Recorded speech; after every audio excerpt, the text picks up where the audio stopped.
You are watching Co-op for Two, broadcasting live from Champaign, Illinois, the day after Christmas, December 26th, 2023. It's a Tuesday night at 11 p.m. And we're here to play the third episode of The Hidden Listener from Cozy Killer. Let's check in with the chat before we get started today. Okay, so just craziness in the chat. Let's talk a little bit about our plans for finishing this series, what our schedule looks like, our calendar.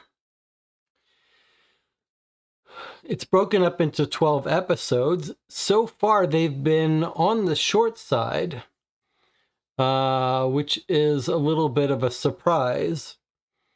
We could probably have played 2 boxes a night if we wanted to, but I do think it's probably better to split it up and play 1 box per night.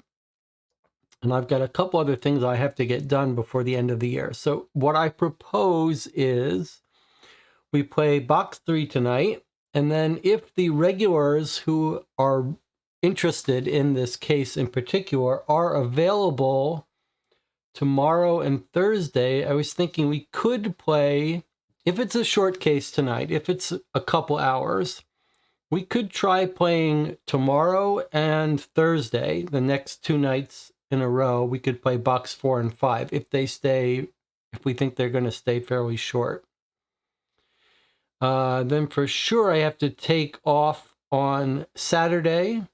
And then on Sunday afternoon, December 31st, we've got a play-by-mail at 3 p.m. I assume that some of our regulars are not going to be available on New Year's Eve, the night of New Year's Eve. Some of you will be going to parties, whatever. I am going to be around. I do like spending holidays sort of inside in quiet time. So I am up for the idea of having a stream over as we cross into 2024. Probably we wouldn't play The Hidden Listener, though, because probably not everyone could make it. But I am open to the idea of playing something over New Year's at 11 p.m. Or skipping it. But if you visit the Board Game Geek Guild for this channel, we can talk about it, or the Discord, you could drop by, we could talk about it. If enough people are homebound and just want to spend a quiet night at home, I am open to playing something. And if we can decide a couple days ahead of time, we could schedule whatever we wanted. We could play something interesting and strange. What else do we need to say for bookkeeping? Yesterday we played Steal That Toy, a Deadbolt Mystery Society box, which was clearly a family-oriented, simpler box. It was amusing, it was fun, and then we played a little bit of Black Stories with the channel, which was fun. It was fun to spend Christmas together for a little bit.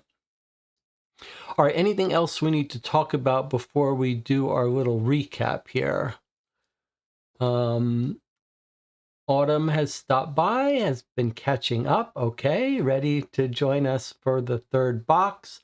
And Elaine Covington posted some comments on the YouTube that I think are worth taking to heart. Elaine said, after watching the first 2 streams, that she thinks we're being a little too quick to rule out the possibility that Lizzie is a spy.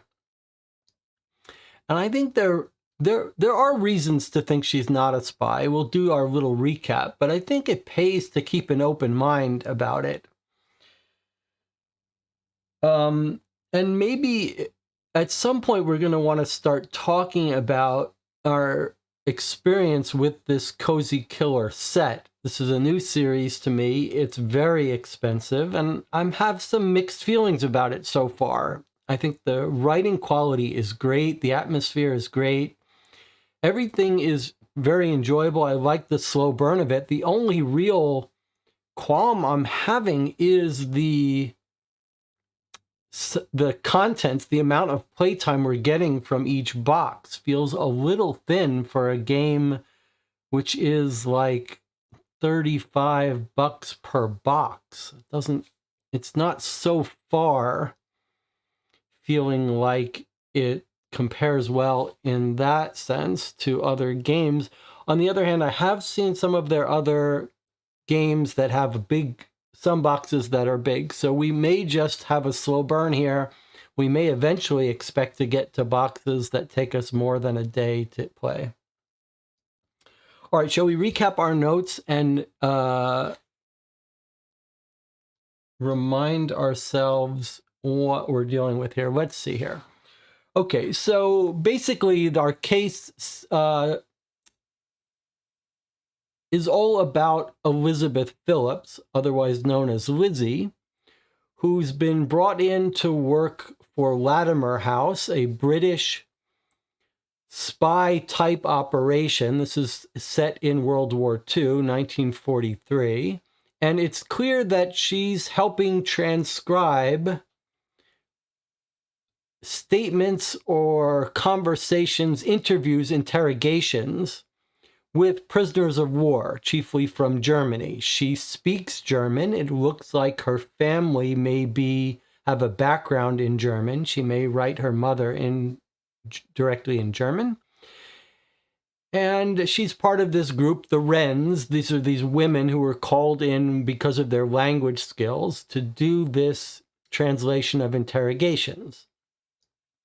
And the way the case is framed to us is that we're a relative of Lizzie Phillips in the present day, and they've sent us some records as they've opened up the books. Top secret clearance is no longer relevant so much after so many years, but they've found some discrepancies. The chief discrepancy that we've come across is a death certificate for Lizzie in the first box here. And let's do it this way. The death certificate is from the 8th of March, 1945. It was witnessed by someone else at Latimer House.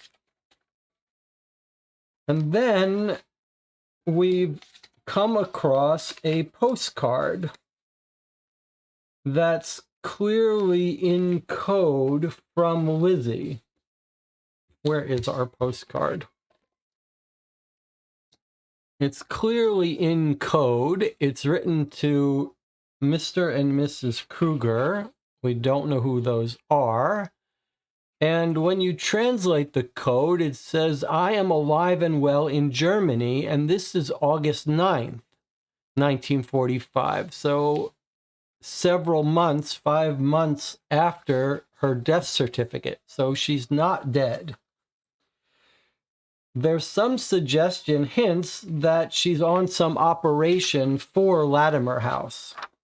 Maybe she was sent undercover to Germany to listen in on German operations, but there's also the possibility that she is in fact a double agent and has escaped to Germany. We don't know the background of that. That was our first box, basically. Our second box, we got more information about her pen pal, Penny. We now know Penny's full name, Penny Vinnick. And Penny is at Bletchley Park. Bletchley Park. Bletchley Park is a real place, so is Latimer House. Bletchley Park is where the cryptographers work. That's Alan Turing. Those are the people that did the final stages of cracking the Enigma, the German encryption device that was so central to tracking German plans. So Penny and Lizzie exchange emails. They're clearly old friends from home. They're exchanging emails in December and May of 1943. So Penny's writing May 1943, and then Lizzie's writing back to Penny another letter. In Penny's letter to Lizzie, she asks about life, but she also sends an encoded message. She says, "I've sent you an ad. It's got these dots, it's called a grill. It's what you put over something to reveal certain letters to hide a secret message.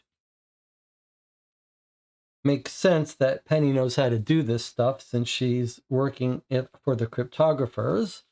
She mentions the newspaper crossword puzzle in her letter, and that's what this is for. When you use the grill, you get the message, murderer at Latimer. So she's telling her friend Lizzie that there's a murderer at Latimer, it seems.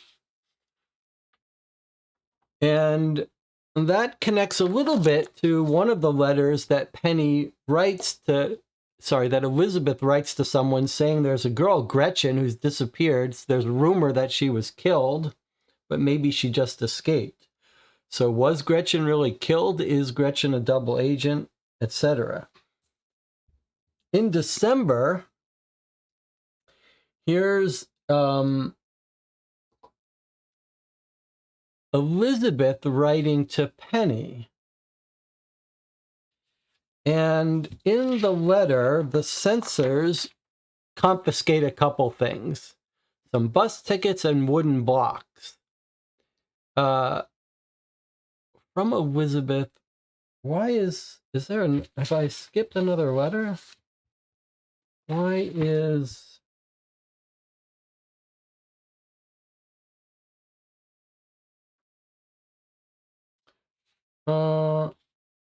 letter from Elizabeth, 18 of May.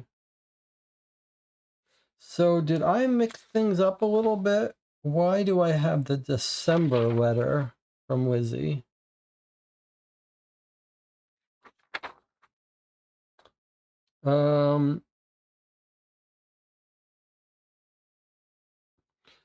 I think we may have missed this. Someone confirm this for me.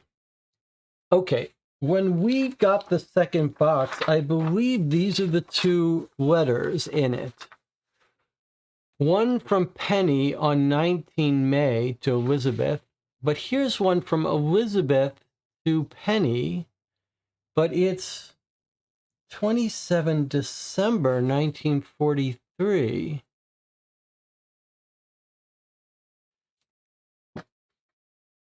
And then this message about the confiscated wooden blocks, which we got, is referencing an 18 May. So did we misconstrue this to be part of this letter? When really it's part of the letter we got with the first box on 18 May. This is actually very important for our timeline because it means that the message she sent with this and this are from this letter, not this letter. Were there two letters in the second box? Is that what you're saying? Was that what you think? Maybe I mixed up. I don't think so. I think this was in our first box, was it not? This 18 May?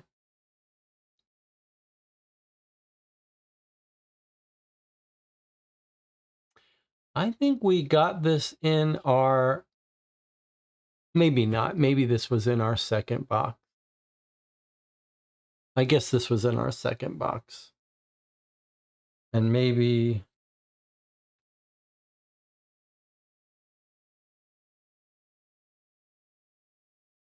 Maybe this was in our first box. December. All right, so they're just out of order. Maybe these were the two letters that we got in the second box, and I just mixed them up.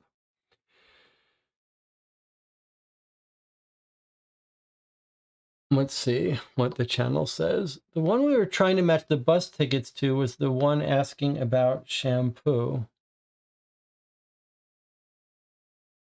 Both boxes have May letters. So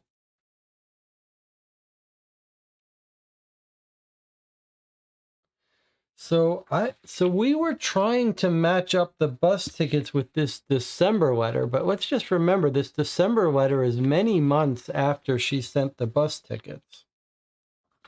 All right, let's put this aside for a second. Here are the two letters that got sent almost at the same time. I guess these were sent in the second box. Anna says it's in the note. Let's see. So box 2 says we got 3 letters. Box 2 says we've got a letter from Penny, 19 May, and a December letter. So apparently the 18 May letter is from our previous box, according to Anna's notes. Even though we got it in the previous box, according to Anna's notes,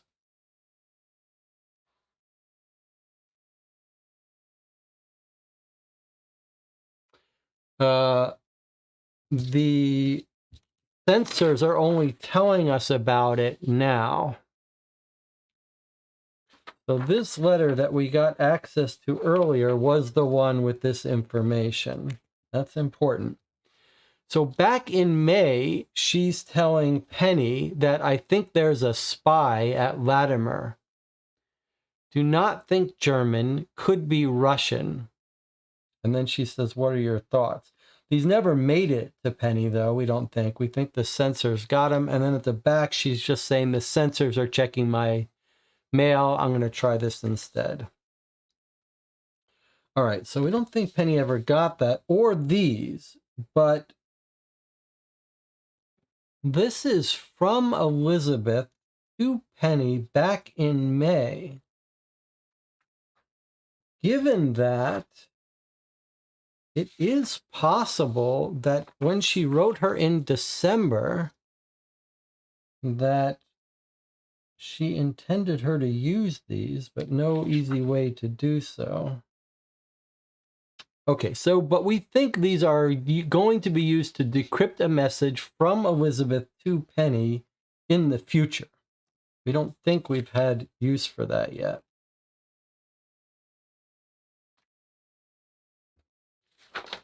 All right. And then we got, in addition, in that second letter, a transcript that Elizabeth Phillips is transcribing an interrogation of a German POWs talking about what looks like V2 missiles. And she's saying, you guys don't realize that what you're looking at are ramps for the missile launchers. And once we get it working, we're going to win the war.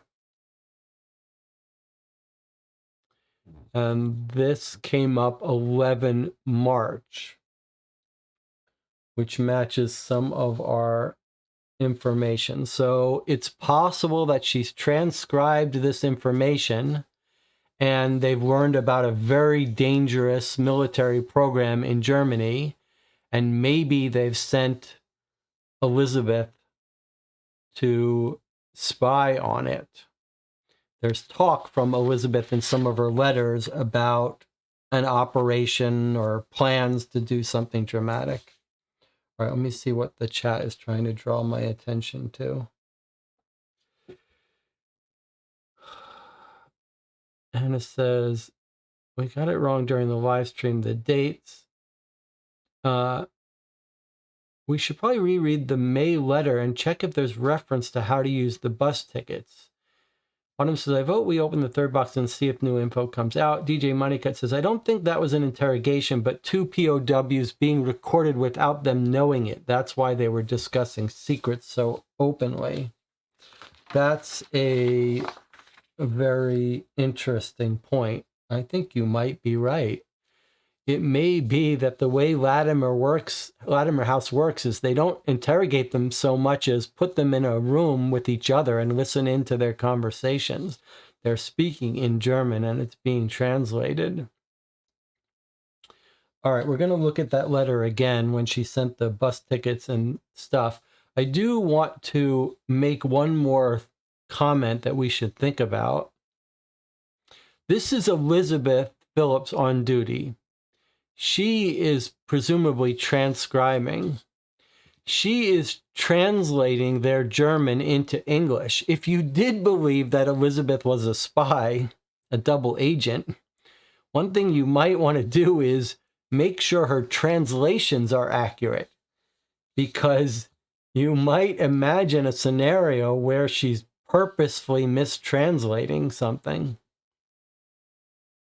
It's just something for us to keep in mind. Maybe we should put that in the notes to do our own translation of what they said. Although I guess she could write it down differently in German if she wanted that.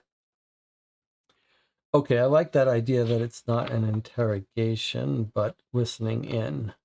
And Jonathan was saying, because we misunderstood not misunderstood, but misinterpreted the letters, what we're thinking is we got these letters together in box 2, but really the sensor information is telling us about this letter from box 1, a little bit tricky. So the question now is, could there be anything in this letter that came with these bus tickets that told us how to use them? I don't think so. This message here, if you'll remember, we decoded it. It was about the newspaper saying that the POWs were captured and they're going to get a new people. It was lovely to see you. I know we couldn't talk about the work we're doing. It was nice to catch up. I'm glad you got to meet Neely, Dorothy's great card too. One day we'll be able to meet together, share a bottle of Bordeaux. Did you say your runner's name was Washington? So that comment there is odd. Did you say your runner's name was Washington? So that could be some coded message about this. But we think this is going to be used probably later. But if you had to pick one piece of information that could go with these, it might be this line here. Did you say your runner's name was Washington? Because that sort of comes out of nowhere. And no sign that Penny is replying to that. We're going to open the third box in a second here. Logan says, the idea that they're listening in on the Germans talking to each other makes even more sense now with the idea of leaving out the newspaper to sort of get them to start talking. Could the tickets work over the article in the paper about the POWs? Well, it's an interesting thing. Now that we know these things were confiscated in the 18th of May letter, and we know that she's telling Penny about the letter.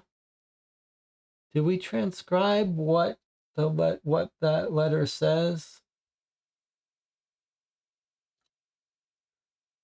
I don't know why we didn't write out exactly what the letter says, but I suppose we could look at it again. That's kind of shame on us for not writing this, so I have to try to do this again.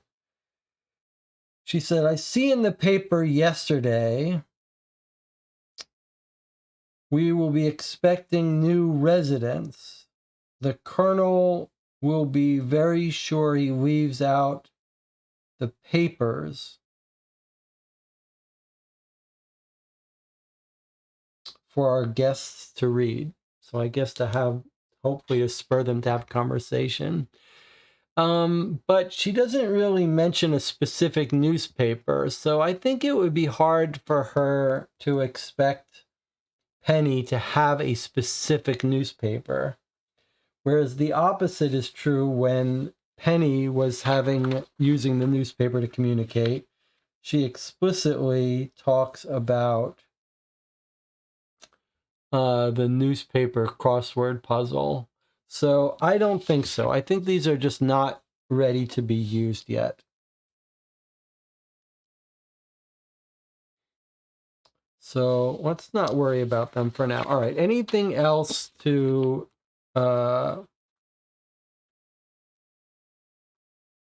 let's just remember we have to be a little bit careful about the order of these letters and what comes in what box. Okay, let me just see if there's anything else in our notes. So box 2, we got the letters. They ask about each other's life, mentioning Colonel Ward. So Penny says there's a murderer at Latimer, and Lizzie says there's a spy at Latimer. Are they the same person? We don't know.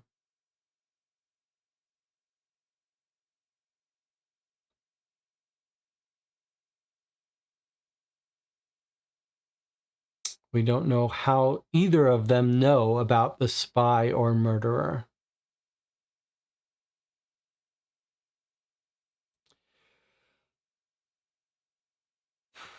Jonathan Mortis said, did Penny really mention the newspaper or just the crossword puzzle?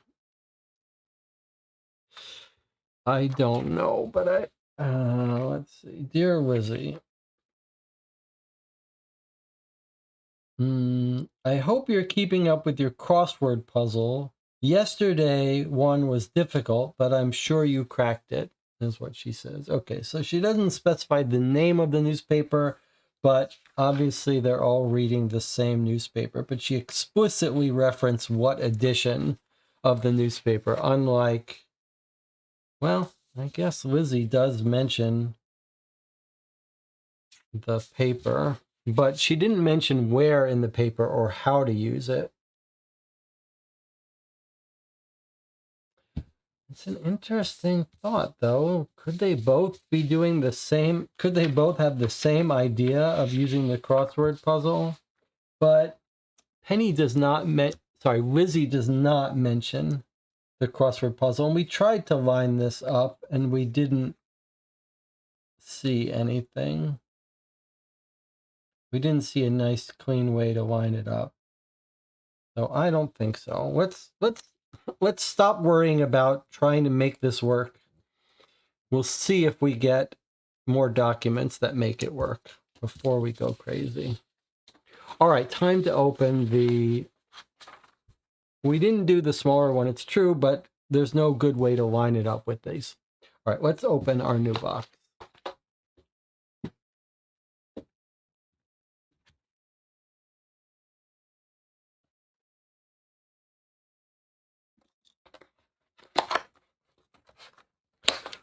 One of the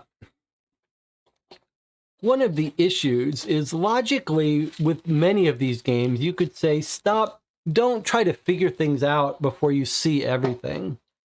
And logically, that makes a lot of sense. But on the other hand, we often force ourselves to pause and try to figure things out early because some of the fun comes from trying to figure it out before you see everything. So it's a balancing act. I can absolutely see if you're watching at home, someone might say, stop trying to figure this out if it might be explained in the next box. But part of the fun is trying to get things early before you get too many hints. So we like to mix it up. We've spent a bunch of time, though, thinking about the tickets, concluding we don't have a good way to figure them out now. we'll come back to it if we need to. All right, so we've got more correspondence. Looks like we've got Caesar cipher. We've got actually a whole bunch of correspondence now. Okay, so this might be we might have a longer session here going through all this correspondence.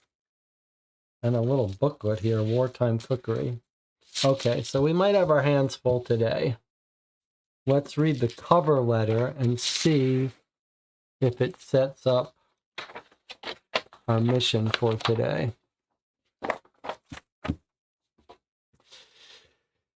Dear Jesse Reichler, our research team has successfully tracked down the granddaughter of Penny Vinnick, mentioned several times in the censored and redacted letters by Elizabeth Phillips.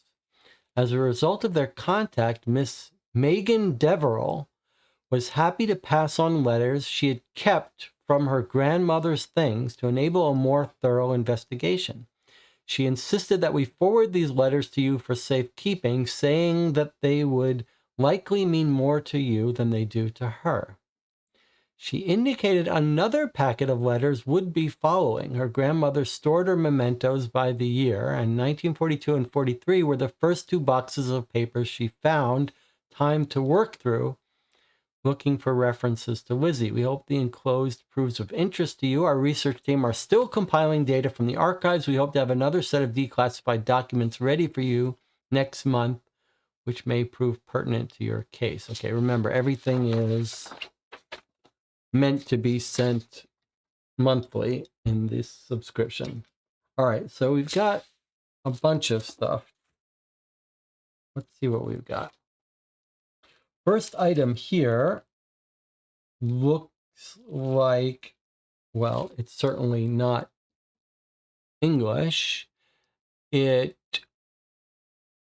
is a code of some sort. It's not with English letters. It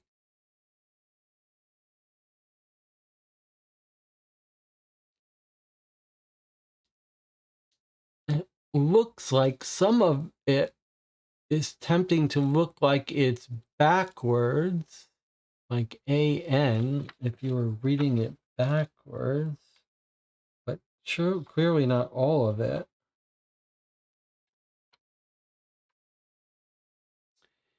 We've also got words that look too long.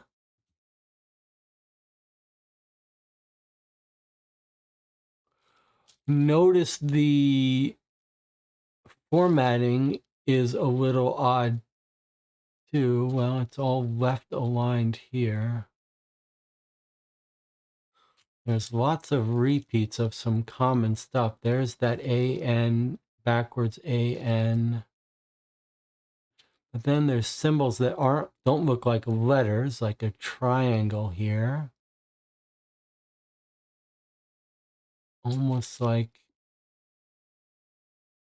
some things are, almost looks like some things are upside down, some things are backwards, and some aren't even letters. Very interesting. Yeah, it looks like Russian, a little bit like Russian too, but not quite. Okay, so there's that. We'll put that aside. We've got a wheel here for performing Caesar ciphers, clearly. That's when you rotate it, when you shift a letter. Let's just make sure this is indeed a pure English Caesar cipher with I's and J's. Okay, so we don't really need this because I have a wooden one, but we'll assemble it in case we want to use it. All right, let's put this aside. Best wishes for a happy Christmas and a prosperous New Year. So let me just remind you of something. If you're watching this stream, you might be tempted to be like, okay, I'm going to take a screenshot of that, and while Jesse's wasting his time talking about other stuff, I'm going to work on this. That's not how we do it here. If you want to do that, you can do that, but then you're You've branched off on another timeline and you can't share your discoveries with us. So we'll work on this together when the time comes. So just put that aside. All right, what have we got here? Best wishes for a happy Christmas and a prosperous New Year. Okay, the card. Dear Penny, have a wonderful Christmas. Lizzie. That's it. Okay, that's awfully suspicious. Like, what else is on this card? Right? That is awfully suspicious. Do we need to get our black light? Are the two of them trying all kinds of different ways to send messages that get by the sensors? Some almost looks like there's writing there, but not quite. But this seems very suspicious. Suspicious in terms of hidden writing, not in terms of a code. There's not enough here to make a code. And this seems like a perfectly reasonable message.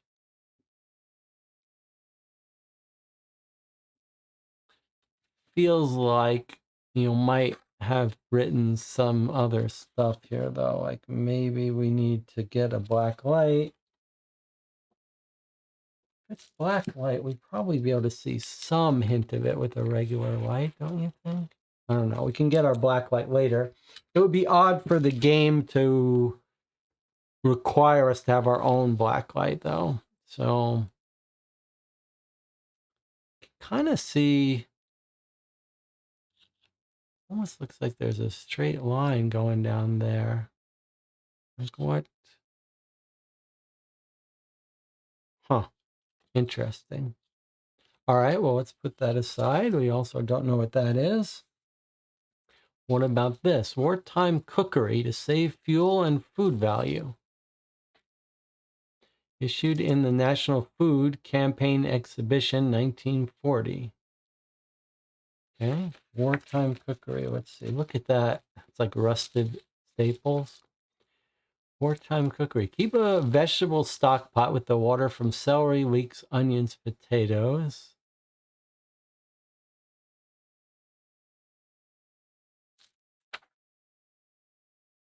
Various recipes.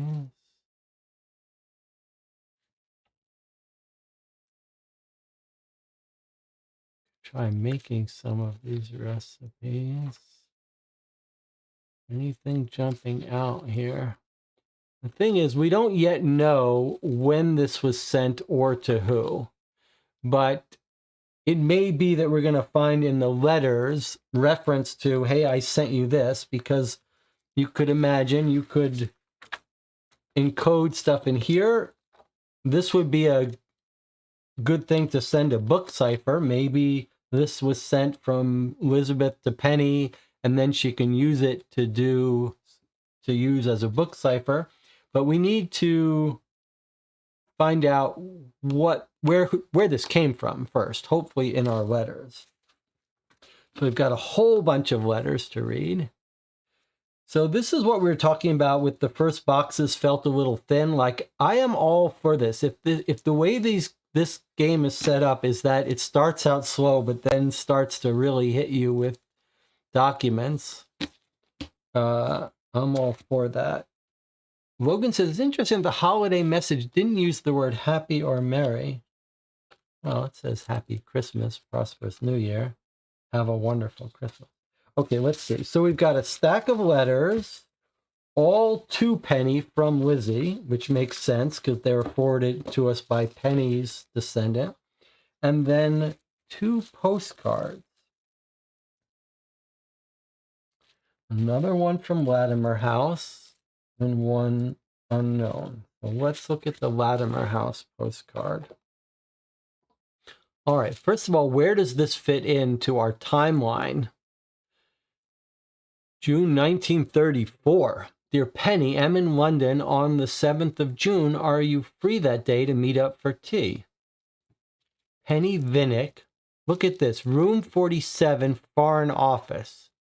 So way back in 34, Lizzie is writing to her friend Penny, who's already working for the government at the Foreign Office.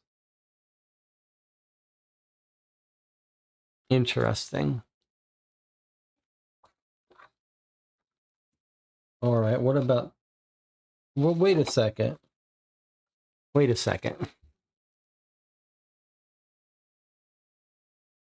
How can a Latimer House postcard be this postcard? How is Lizzie sending a Latimer House postcard in 34? That doesn't make sense.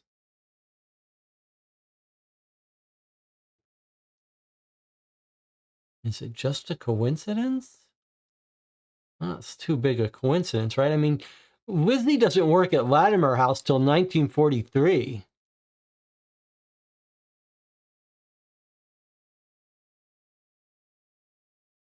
When it's repurposed from the original owners. But how is it possible that she would be writing in 1934? Another question is, can we identify handwriting? Yes, this is Lizzie's handwriting. Clearly, I mean, it's a computer font, but clearly it's meant to be Lizzie's handwriting. So what's going on here?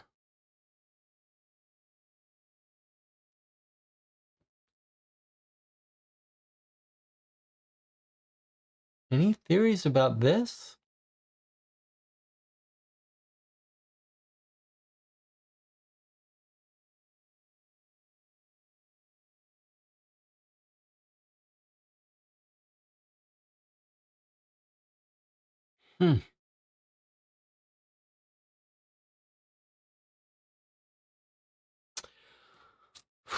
Postmark doesn't give us any information, unfortunately. No independent date there. What about the look of Latimer House? Is that a 1934 Latimer House photo? Any way for us to know? Here's Latimer House in 32. Looks the same.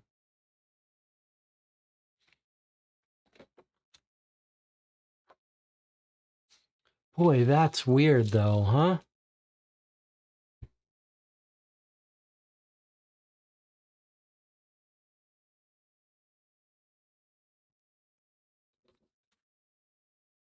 It's not postmarked. We don't know when it was really sent. Jonathan had an idea. Is this Queen Victoria on the stamp? And could that give us a clue? Is there any way for us to know that this stamp wouldn't have been used in 34? Or is the date a fake date to communicate some information? Harry says, was Latimer House used in 34? I don't know the answer to that, but in one of the letters, they talk about how the house used to be owned by some rich family and it's been repurposed. So I don't think so, but I'm not sure. But even if it was, Lizzie's letter clearly describes her coming to Latimer House. Doesn't sound like she's familiar with it. She would have mentioned. All right, so this is odd. Maybe we'll put a little mark here so we don't forget to investigate how odd it is that this is 1934. Maybe if we're keeping notes, we can put that in our notes to resolve. Okay, and then this postcard. Don't know what this is of. Let's see. Dear Penny, after filling in that crossword, I've been invited for a selection interview. I know you can't put in a good word for me, but I really wish you could. Perhaps we could end up working together. Wouldn't that be something? No date. This sounds like Okay, well, we talked about how in real life, Bletchley Park, the cryptographers, in order to find good cryptographers, they put in a crossword in the paper, and the people who could solve it quickly were brought in to interview as amateur cryptographers to work at Bletchley Park. Now here's Elizabeth seeming to suggest that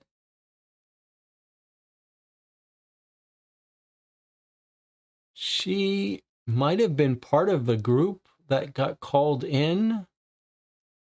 Was this before she got sent to Latimer House? And is this Bletchley Park?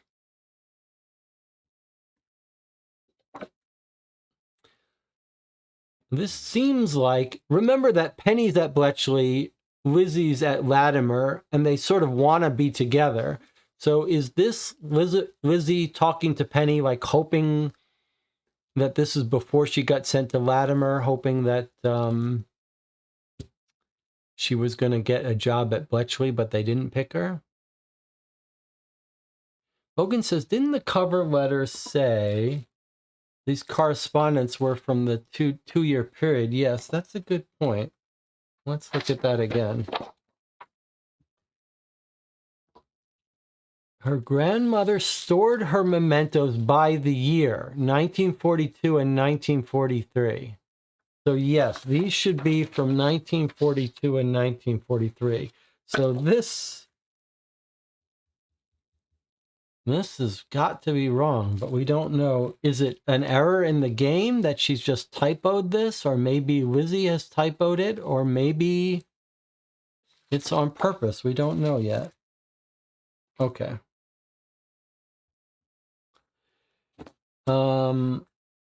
And then we've got a whole bunch of letters. Let's see if we can order these by date. Well, okay, this is going to take us a while to go through. That's pretty cool that we've got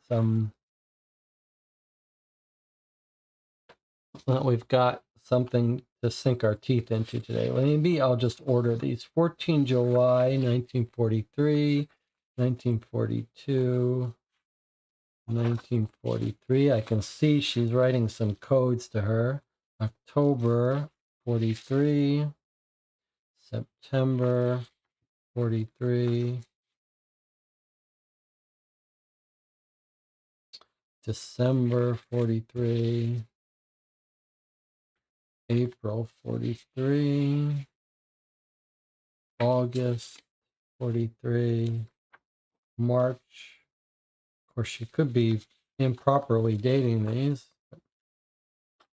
November 43. Looks like she was writing her monthly.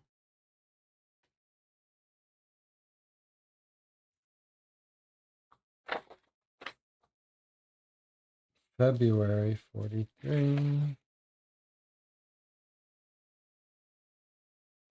February, March.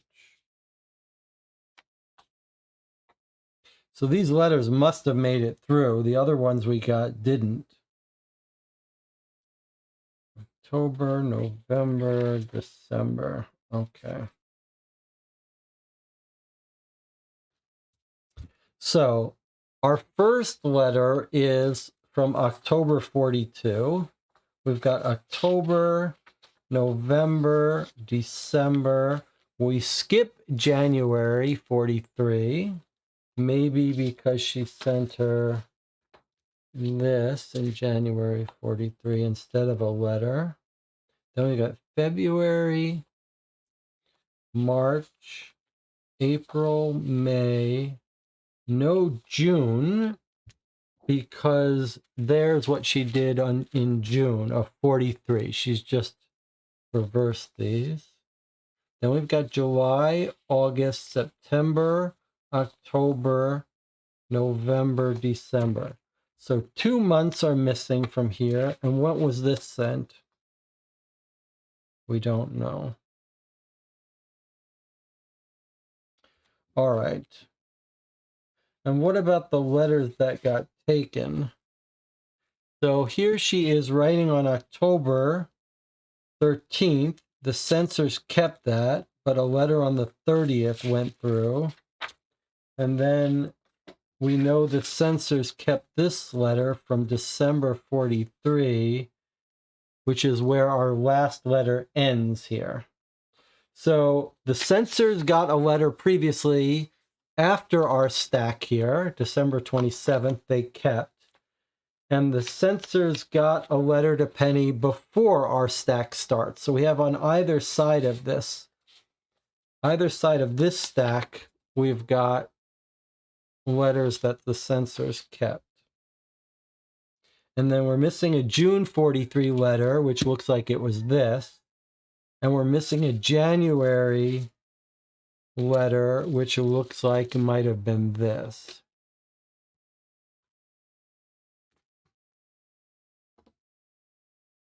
It's a weird error. I don't think it's an error. It could be a hint that some backwards code is in the postcard. Yeah, I think that would be my guess as well. The Spamonite says the stamp is based on an existing Queen Elizabeth stamp.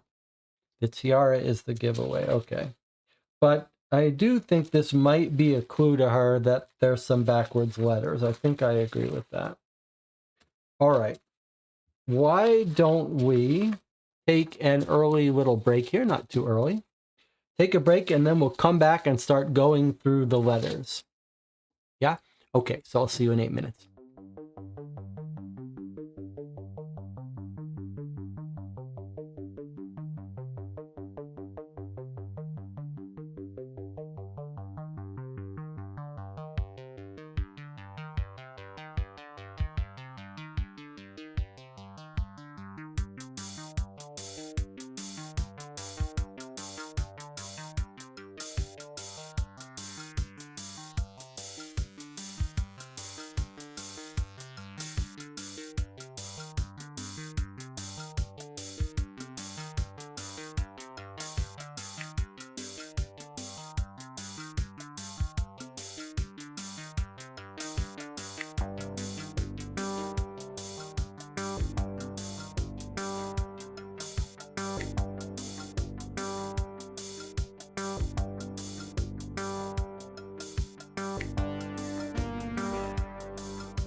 Okay, we're back. You're watching Co-op for Two. We're playing The Hidden Listener, the third box. And we've got a lot of correspondence here. 2 postcards, a cipher message, a card that's got a ton of white space, a book that maybe has nothing interesting but could be used to write a book cipher. I've scanned this cipher for us, printed it out so we could mark it up. I even did a flip of it since it looked like maybe that was that. We can come back to that. We've got a date that's clearly wrong. This is clearly from 43, but it's dated 34.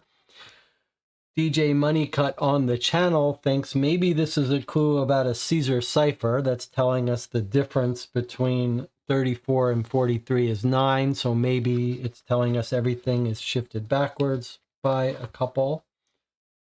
Quite possible. I see looking at this now that the stamps are different color, if that's of any relevance to us. All right, well, we're going to now go through this correspondence that we've ordered in the order that it was sent. 30 October 1942. This is the letter right after this one. So this is the letter we got earlier that she sent to Penny that we don't think that Penny never got.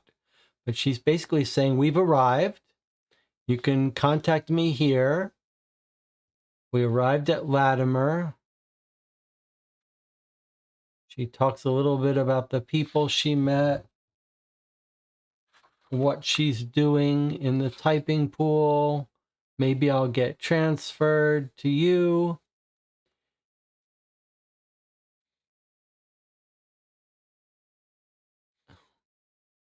That's it. Okay, and now we're continuing with new letters. Let's see what we've got.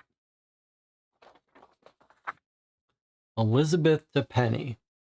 Dear Penny, I got your letter. It was forwarded to me from home. I wrote to you with my new address a couple of weeks ago, but it seems neither you nor Mother got my letters because the censors have been taking them. As luck would have it, I also scribbled off a quick postcard to Haley, and she got that and told Mother she'd heard from me. We don't know who Haley is. That was good and bad. I ended up in terrible hot water with Mother, as you can imagine. She didn't believe that the censors caught my letter. Okay, so the mother is mad at her for not writing to her, but she did write. It's just the censors got them. How do you prove something happened with no evidence? My next letter to her was incredibly short, and I made sure I didn't mention anything that could remotely result in someone taking a knife or pen to it.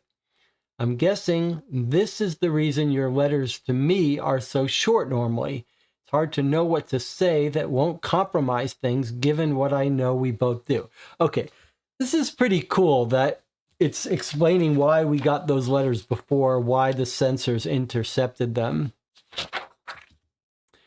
I had written you quite a long missive, but so much has happened in the last few weeks, I can't remember what I told you originally. Period. I've made friends, though. Perhaps you'll get to meet them one day. Hope you're keeping well. Perhaps we can arrange to meet up and chat face-to-face about it all. Oh, I got a promotion. I'm a sergeant now, just like you. Okay, so this is a letter written soon after she's arrived. She's saying, I wrote a letter to you. I wrote a letter to Mom. The censors got them both. We've read them both.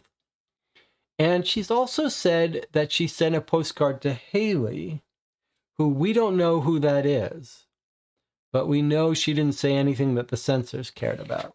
Okay. Now, our next letter is sent a month later. So this was sent in 30 October. This was sent in 24 November. It looks like the censors got it, censored some things, but let it pass through. Here it is, a month later. Dear Penny, it was great catching up in London the other week. I know it's a much longer journey for you than it is for us, but hopefully you didn't mind the long trek and managed to get your book finished on the way home. What was it you were reading again? It sounded good, and I'm in need of a new author. There is a library in Chalfont, which they've done their best to expand since the base came into town, so you never know. I'm glad you found our little mystery intriguing. I'm not sure what to make of it, but you are right, it needs taking seriously. I'm not sure how easy it will be to communicate about it, though. I suspect my letter will be stopped like the first one. Do you think they know and are hiding it? So by 24 November, she's managed to get together in person with Penny. She's asking about a book. That would be a way to send secret codes if they could both agree on a book. But now she's talking about a mystery she stumbled on that they talked about in person. And Penny told her, hey, you better take this seriously, whatever she's brought to her. Maybe she's found a secret message. She's noticed something odd. And she's saying, you're right. We need to take it seriously. I'd like to talk about it, but how do we talk about it without the censors getting it? Now, remember, this is November 1942. These messages about, I think there's a spy, and about there's a murderer at Latimer House don't happen until May of 43. So I'm guessing that they're going to eventually, both of them, figure out that there's something going on at Latimer. Okay. Continuing. It's getting colder here all the time, but there's plenty of wool kicking about on the base if you know where to look. There are a lot of something knitted jumpers to unpick and steam. Knitted. There are a lot of tatty. Sorry. There are a lot of tatty. Look at how she's writing tatty with one T across the whole thing. There are a lot of tatty knitted jumpers to unpick and steam. The men go through the elbows way too fast, and there are lots where the wool has pulled, where it's become marred on the back wire around here too. It's been snagged on the back wire around here too. Barbed wire. It makes for an evening's activity when you're stuck on base with nothing to do. You know, I like to keep busy with my hands. We've got quite a circle of knitters here. Of an evening, and a band of crocheters too. I'm still not learned how yet. She doesn't know how to crochet. One day, I promise. Dorothy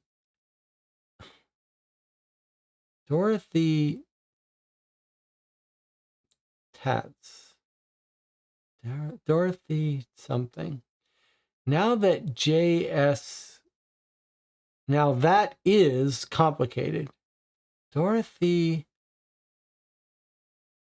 Now that is complicated. Some sort of bobbin thing that she holds on one hand while making loops with the other.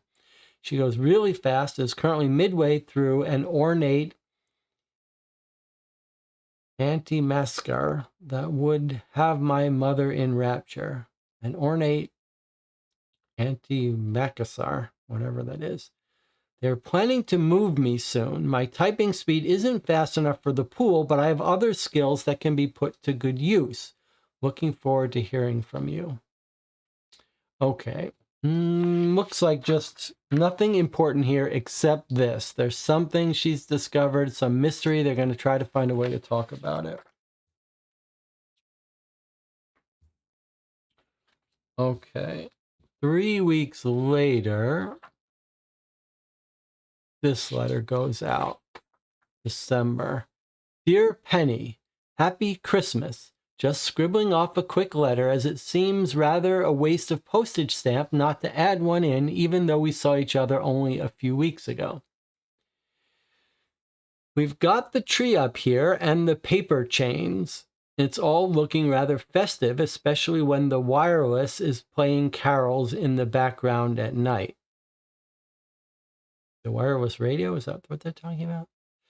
Dorothy and Neely have roped me into the carol singing group at the church. We plan to go door to door around the huts here on Christmas Eve.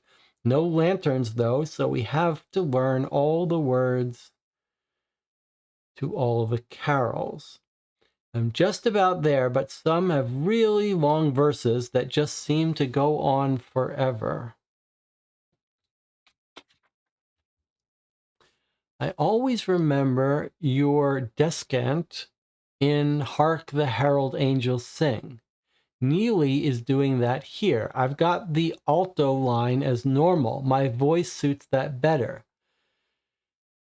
Will seem strange not being home with Mother. Haley has said she's invited her around to theirs to join in with their Christmas Day, and they've pooled rations, which is lovely.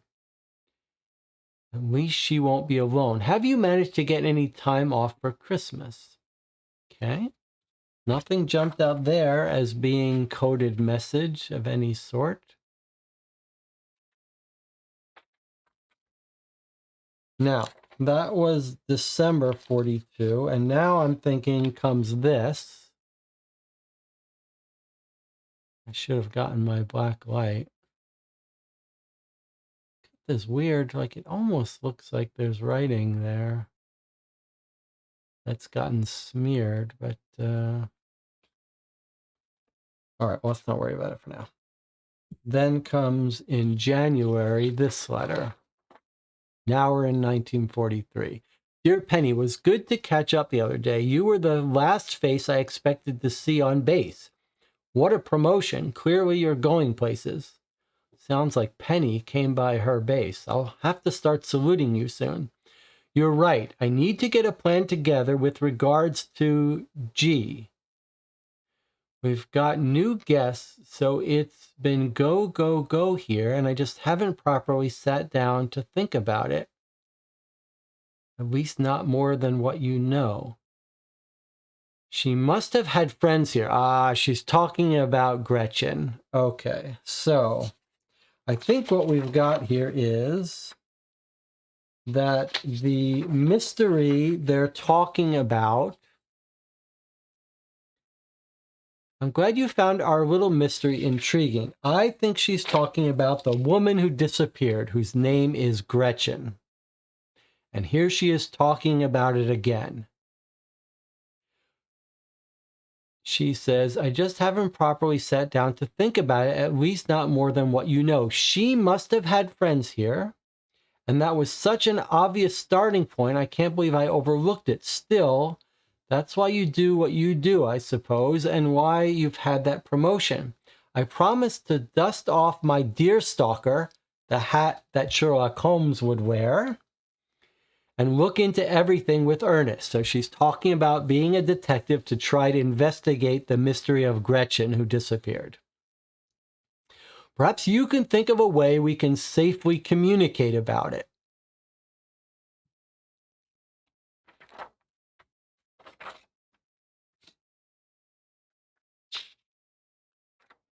Okay, then I think, then comes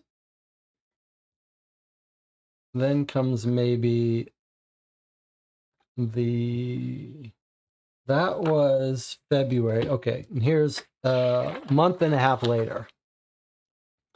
Dear Penny, we need to catch up.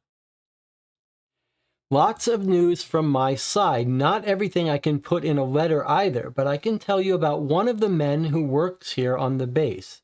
His name is ... Actually, hang it all, I expect if I say names, the censor will get this, and I want you to get it. I'll call him K, and perhaps that will get through. I would say let me know if not, but you wouldn't know. Okay, so remember in the letter we've seen previously, she's talking about Carl, or she's got a postcard to Carl. So it would be not surprising at all. Here's Dear Carl. We had a good thing, but now it's time for it to end. So that may be who she's talking about. Just drop me a quick letter back when you get this one so I know you know. Okay, this was March 1943. So do we have a letter from Penny in March saying she got it? Not sure. He's been dropping into the office with tea and biscuits, and just the other day left me a bar of chocolate on my desk. That's something, isn't it? I'm not imagining it. Men don't just leave little gifts behind randomly, do they? Okay. So she's saying she's got an admirer. She's flirting with Carl, who we know she did have an affair with at some point. Okay. Do I feel inclined towards him? It's hard to know, isn't it? I like his voice and he has a nice smile. That counts for a lot. I wouldn't call him devilishly handsome or anything. He's certainly not Clark Gable, but he's not ugly either. Attractive? I hope you'd think so. We've only ever met briefly as we work in different sections, but clearly I've caught his eye. We know what section he works in based on the postcard she wrote him. He's in NE19. Clearly I've caught his eye. He doesn't bring anyone else tea. Neely knows. I've not told Dorothy. I've told you before what she's like with men. She doesn't want Dorothy to steal him away. She's usually got 2 Yanks on the go at once. I don't know how she does it. I'll tell you all about him when we meet next. Who knows? Maybe he'll have made a move by then. I'm nervous, but excited at the same time. Hope all is well with you. Any interesting news from your side? You never wrote to me after Valentine's Day. Did you get my cards? I didn't, just in case you were wondering. This thing with K is new. Did you get my cards? You never wrote me after Valentine's Day. Okay, so those we don't have. Then she says we don't have any Valentine's cards from anyone. She says, did you get any cards? Oh, she's asking about cards for Valentine's Day. Did the Valentine's Day from admirers? She said, did you get it? She asked Penny, did you get any Valentine's Day cards from an admirer? And then she's telling Penny, I didn't get any, in case you were wondering. This is all new with Carl. All right, so we've got a little bit of a actual date when Carl starts getting interested in her, because it's between Valentine's Day and March. So somewhere between 14th of February and 23rd of March, she's drawn the attention of Carl. Okay, now we are in April. Dear Penny, can you believe I'm back knitting again? It's spring, only it's still quite cold, and my latest gloves have holes. Mother sent me the pattern we use, and as I know how much you struggle with gloves, I thought I'd send our version across to you so you could try again yourself. Now it's nearly summer, there's no rush, and you can take as long as you need over them and still have a pair for winter. Everyone says winter will be early this year. I suppose time will tell. The pattern is just for the complicated bit, L at the thumb. Everything else is the same, stocking stitch above the rib until you get to the thumb split. Okay, you notice anything different about this letter? Take a close look. What do you notice?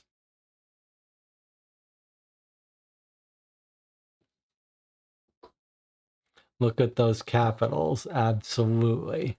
COMMON, common, LETTER, common letter. Common letter.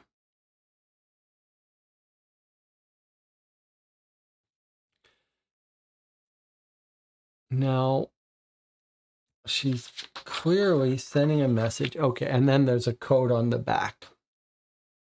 All right, so she's given hidden instructions here. Common letter. Now, that may be... Okay. Now, what is this?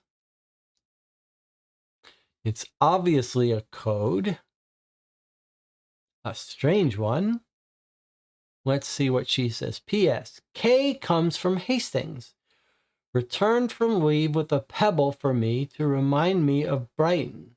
I miss the sound of the sea here. It seems strange being so far from the sea breeze and the ocean. I didn't think I'd miss it as much as I do. K comes from Hastings.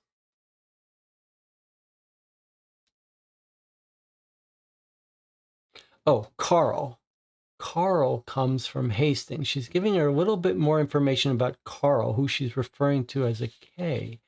But then here, okay, so here's something I notice. Look at the K's. I was going to say that Carl is K-A-R-L, a four-letter word. And most of these indexes go up to 4, but I do see some 5s.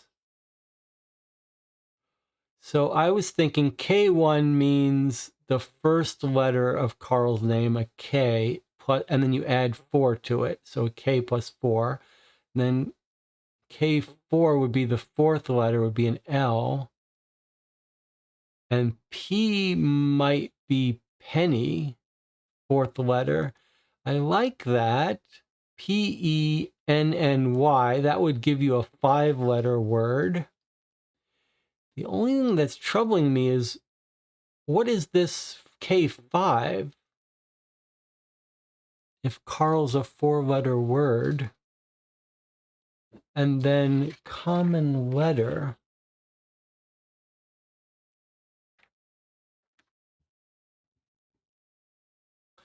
So a knitting pattern for the thumb is what Autumn thinks.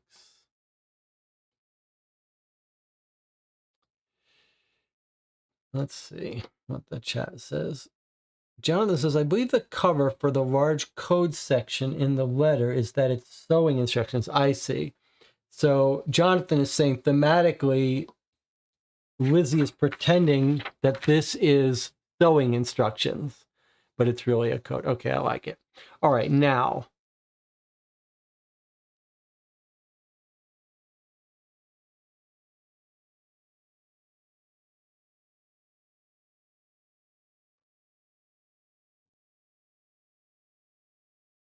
One question is, what does this common letter, what is that trying to tell us?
Common letter.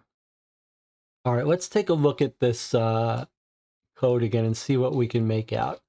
All prefixes are K's or P's. It's either a K or a P. On the other hand, she hasn't told Penny. Well, has she told Penny his name by now? In the beginning, she didn't tell. She just said, I'll call him K. So Penny doesn't know Carl's name in March. Here they are in April. Have they gotten together yet? Probably not. So my theory about K being Carl may not work because she doesn't even know Carl's name. Also, the K5 doesn't work. So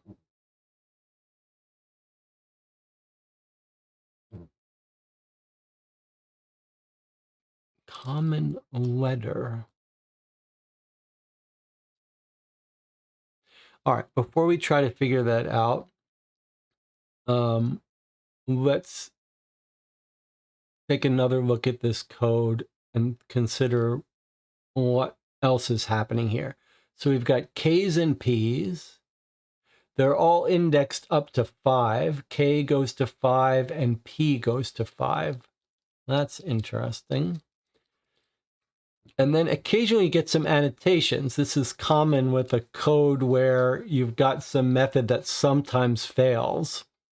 So it feels to me like these are indexes into a word. And then occasionally it needs some fixing. But actually, now that I look at it, there's a comma here. K1 is the first letter. And then it says Inc 4. K4, P4. Okay. What else do we have? So we've got inks. We've got ink by 4, ink 5, ink 5, ink 4, ink 5, ink 2, ink 1. So we have inks from one increment from 1 to 5. And then we've also got something else. What is this? It looks like it's not. Is it tag? Is that what it is? Yes, K1 tag or P2 tag. K2 tag, P1 tag.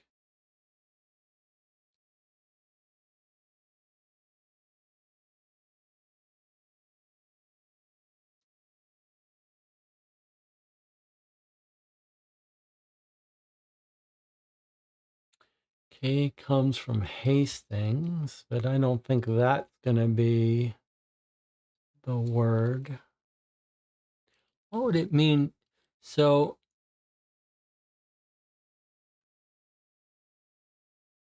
you can see the channel wants my attention, but I'm just going to delay it for a bit. I don't want to read that someone's figured it out yet.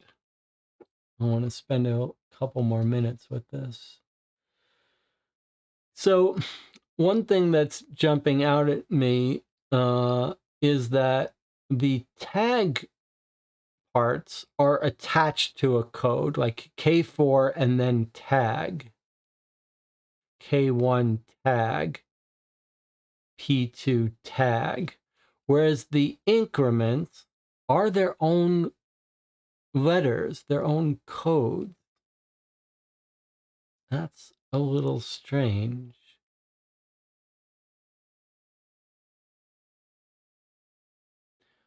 Is there some pattern? There's not, like, it's not a book code. It's not always a K and a P, is it? No. Sometimes we've got double Ks, double Ps, triple Ps. So it's not like double coordinates. Seems clear that the secret has to be common letter. Common letter. Common letter. Well, there are common letters in English. Not, I mean, you could ask what is the most common letter. Maybe it's E. But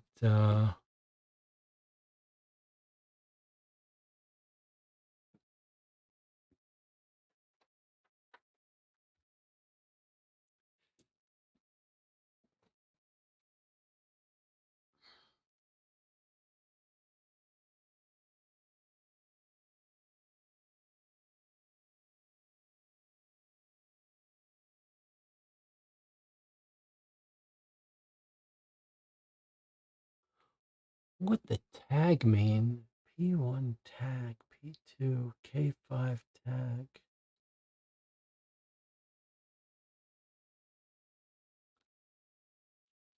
This is bothering me here. Look, what's this tag K1?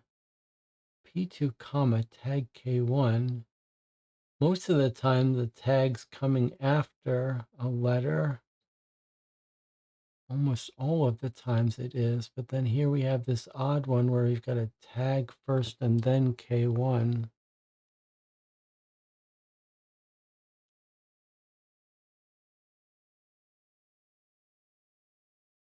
Hmm.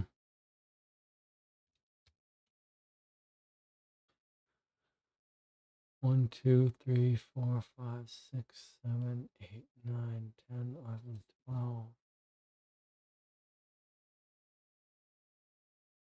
7, 8, 9,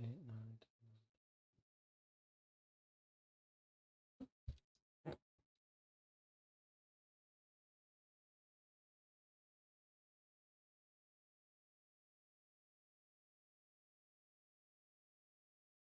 P.S. Kate comes from Hastings, returned from leave with a pebble for me to remind me of Brighton. I miss the sound of the sea.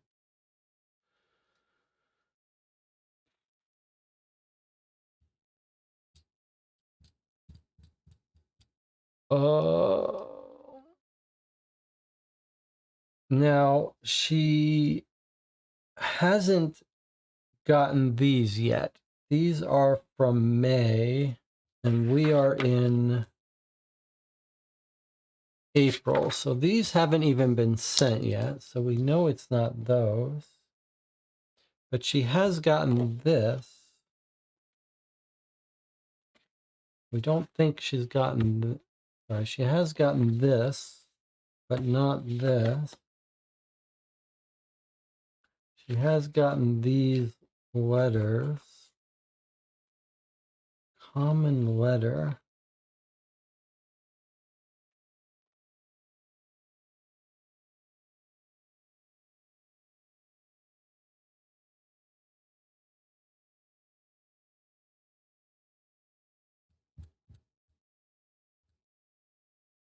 These could be words. Could they be words? Probably not. They're probably letters. All right, let's see what the chat has to say.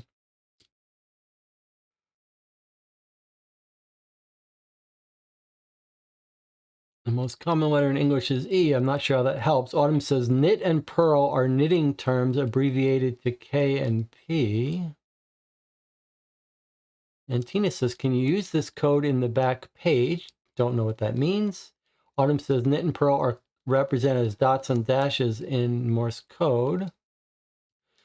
Well, the problem with knit and purl being used to index anything is that knit and purl are both four-letter words, and we keep seeing things like K5, P5, so I don't feel like they're indexing into those words. Perry says leaves only 10 options for interpretation. Don't know what that means. Autumn says K is dash, P is dot. Okay, that doesn't really help us. Perry says tag or ink is then space and the other is a period. Oh, I don't think so. John says, I think Autumn is saying it's telling you how to write out Morse code.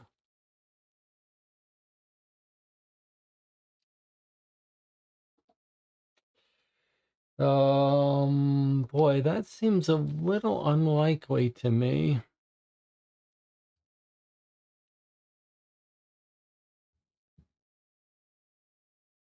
First of all, it ignores what this common letter means.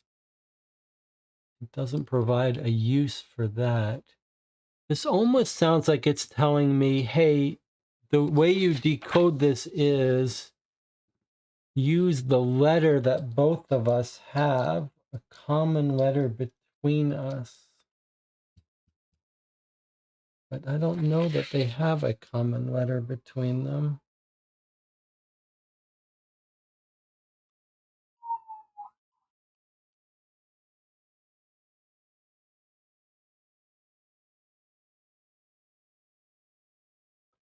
If you knew a 5-letter word that the K referred to or the P referred to.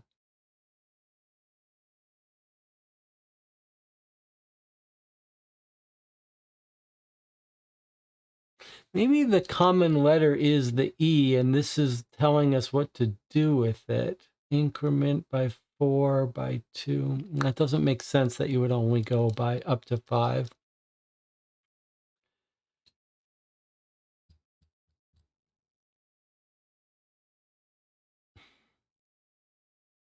And Tina says, my hunch, each of these is a different letter.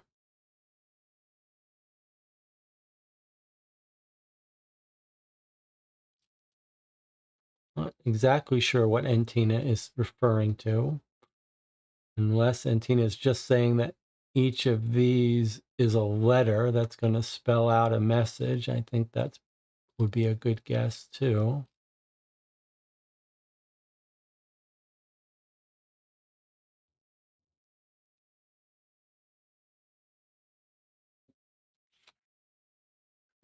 Common letter. Common letter.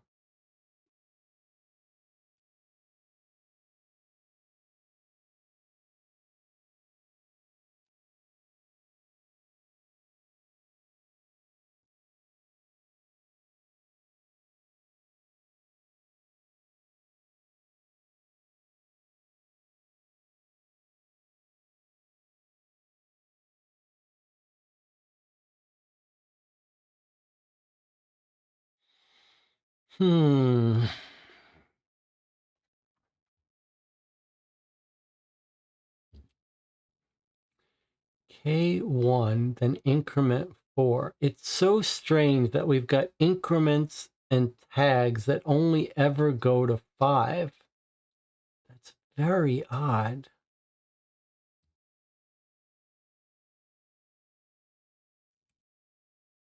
And what would a tag mean?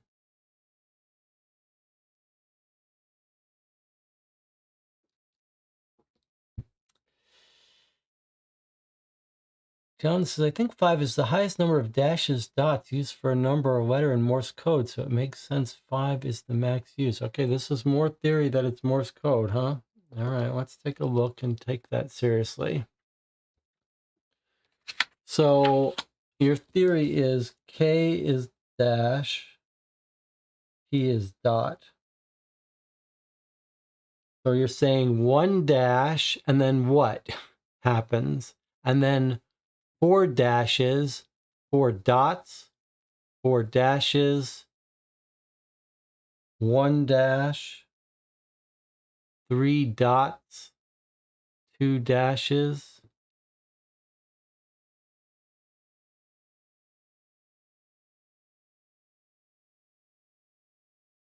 And we could try this and see if we get anything useful out of Morse code. It doesn't seem right to me. The tag part and the fact that you're not using common letter, that just does not seem right to me, but I could be wrong. Let's see, can we get a Morse code thing somewhere?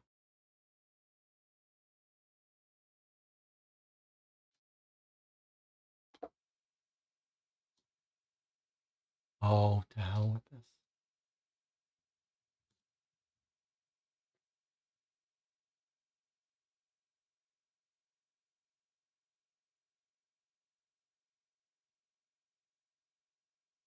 Okay, so 1 dash and then increment 4. I don't know what I'm supposed to do with that.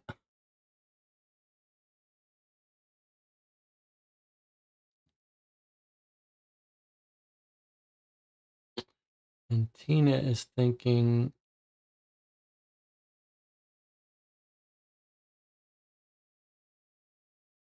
everyone's coming up with different theories here. Okay. All right. I'm going to try to do Morse code for that string of letters there. So if you think the K's are dashes, I'm going to start at the K4. There's 4 dashes, 4 dots, 4 dashes, then 1 dash, then 3 dots, and 2 dashes. Okay, so what does this translate to? Nothing. Doesn't make sense. Okay. All right. I don't think Morse code is going to cut it. Let's go back to more theories. DJ Moneycut says, look at the text on the front of the letter. I think each line might have one word with double letters. Okay, let's look at that. Okay, so if it's saying what's the common letter in each line, boy, that would be a crazy difficult thing to try to do, but it seems very convoluted. Okay, but if that's the T, that's an L. What's the common letter here? T, G, S, M, E, and L. Okay, there fails right there. There's 2 lines with double letters, and there's no way you would send a message where you have to count the occurrence of each letter to find out which one's the most common. That's too convoluted. Autumn is telling us some more details about knitting that is making more of a case for this. Let's look at this more carefully. Autumn says, ink in knitting means increase stitches, and tog means connect stitches together.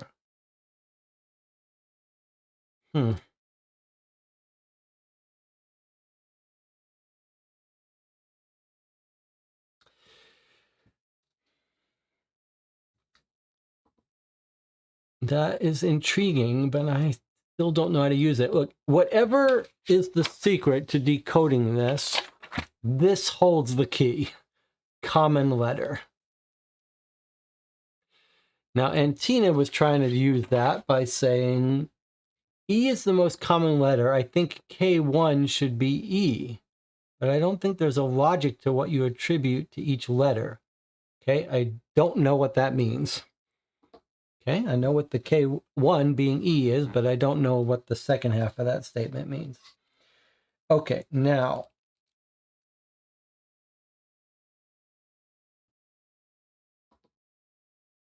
you could try to say that the common letter is E, so E holds the secret.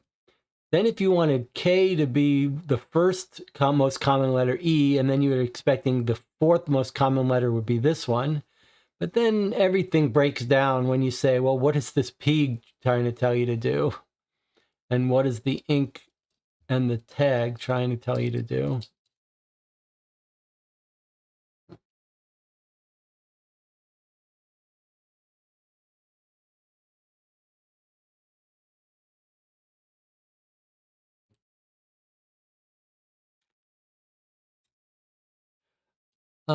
Let's do this. Sorry if it sounds like I'm being snappy to the audience. I'm feeling a little snippy out of frustration myself. Here's my suggestion. We've worked on this a bit. Let's put this aside and see if Lizzie sends a follow-up letter saying, hey, did you figure out my code? Maybe I better give you a little bit more information about it. So let's put this aside and move along. We'll come back to it.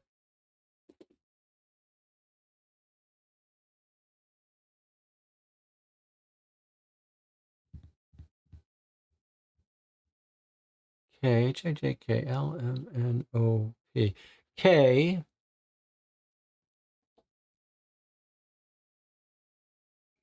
A, B, C, E, F, G, H, I, J, K, L, M, N, O, P. Is 5 away.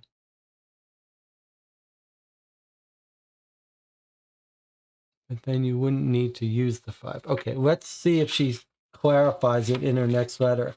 Okay, Well, she is doing something in the next letter that looks like she's continuing. So maybe we are going to be able to make a little bit more sense of this.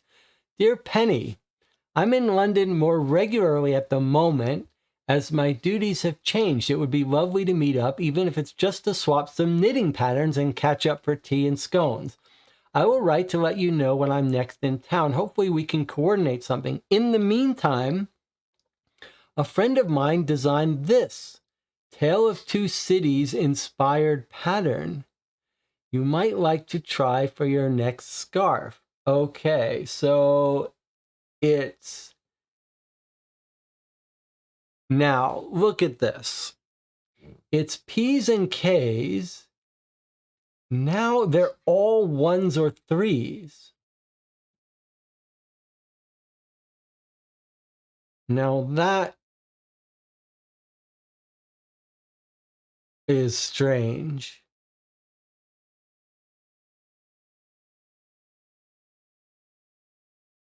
Now that almost looks like Morse code to me. Like this would be a dash, dot, dash, dot, dash, dot, dot. But then, so we've got K3, P1, P3, K1, P1, K1, P1, K3. It's P's and K's again.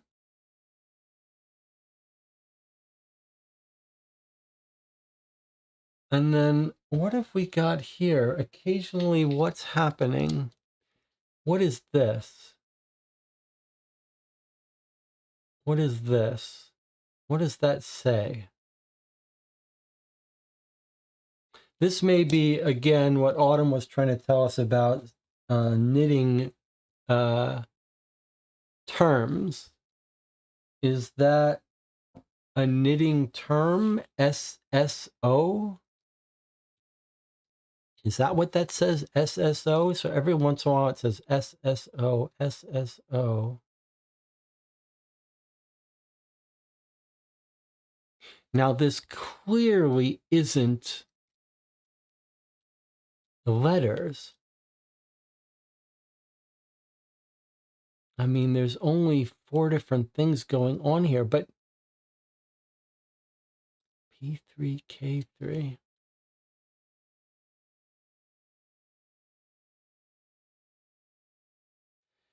Autumn says, in the Tale of Two Cities, they use knitting as Morse code, just FYI. All right, well, this certainly does look much more like it might be Morse code. However, we still have a basic alphabet of, we've got a K3, we've got P1, then we've got a K1. We have a P3.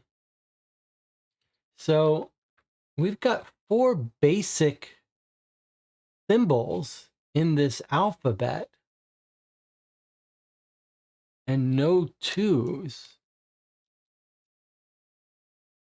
Doesn't that seem weird to you? It's not 2 symbols. And then maybe this SSO is indeed a sentence break. It does look like it's happening, or a word break. It does look like it's happening frequently enough to be a word or sentence break. But why do we have 4 symbols if it's Morse code?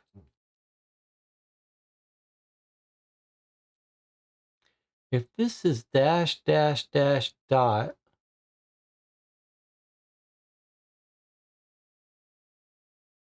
dash, dash, dash, dot, dash, dash, dash, sorry, dot, dot, dot, dash. We can try experimenting a little bit more with this. Let's see. Okay, so dash. All right, so if we think the first one's dash, dash, dash, is that an O? And a dot is an E, dash, dash, dash, O. Dot is an E.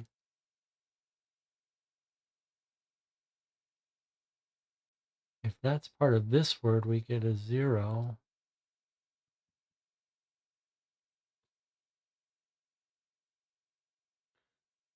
And dot, oops, dot, dot, dot, dash.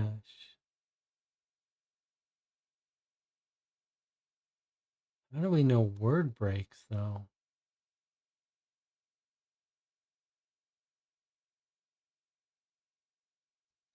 See what the channel says. SSL might be break, so just use the letters and ignore the numbers. Oh, that's an interesting idea. We do have more pages here. It's just more code. All right, well, that's an interesting idea, just to ignore the numbers. That would make the part about common letter make sense if it just means to use the letters. Let's try it.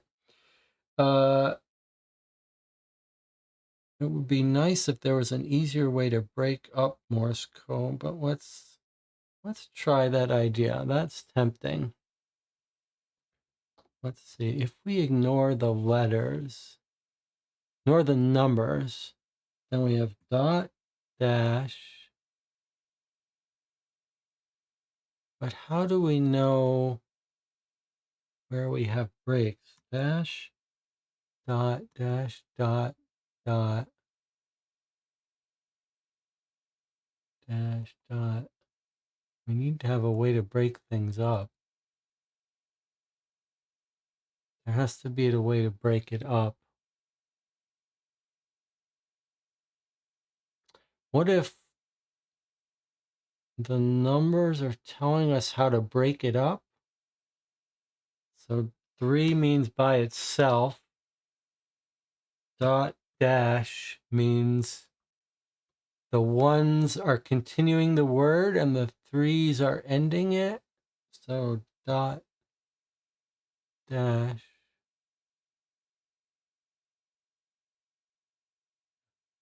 And then so dash by itself, then dot dash by itself, dot dash by itself. Then we would have dash dot dash dot. That doesn't seem to make sense. What if it was the opposite? Dash dot would be a word. Dash dot would be a word. No, that doesn't work either.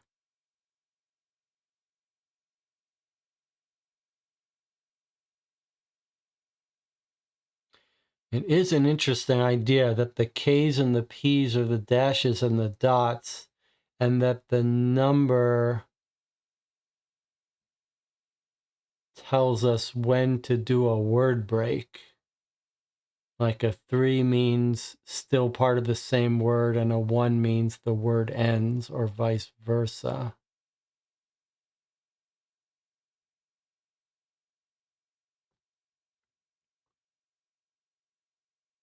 Dash by itself is a T.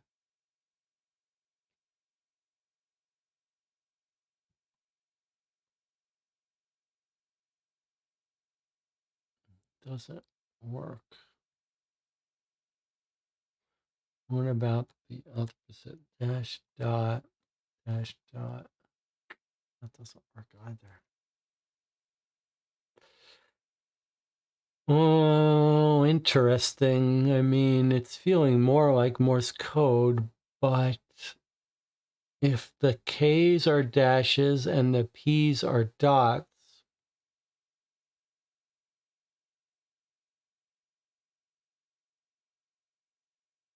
but we can't ignore the numbers if we want help breaking up words.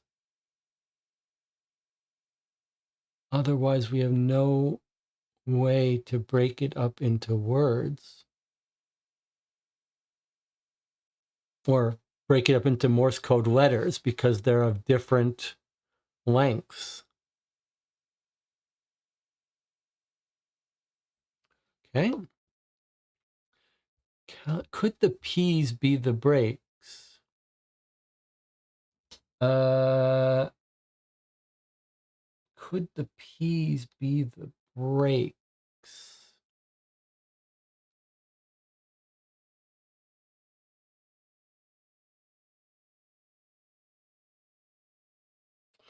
I don't see how.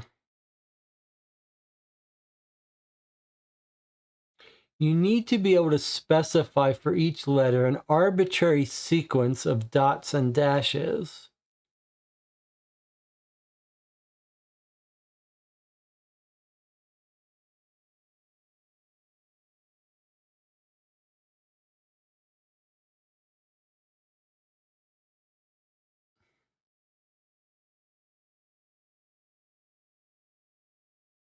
Let's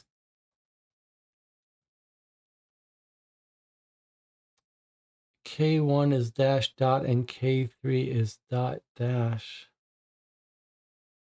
I mean, one of Autumn's helpful piece of information was the idea that the K and P stand for something, and one is a dash and one is a dot. The idea was that the K's are the dashes. It is telling, though, that there are 4 symbols here. Let's think about that for a minute, though. This is a little bit close to what Antina was saying. If there are 4 symbols, then is it that they're combinations of the 4 different ways that you could combine these 2 symbols? Dots and dashes, there's 4 ways to combine a dot and a dash into a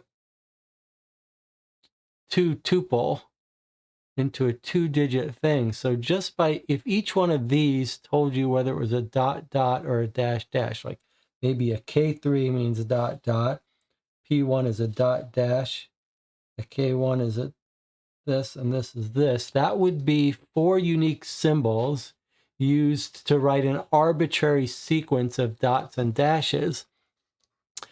The only problem is you still don't know how to break it up. You'd also wouldn't know how to assign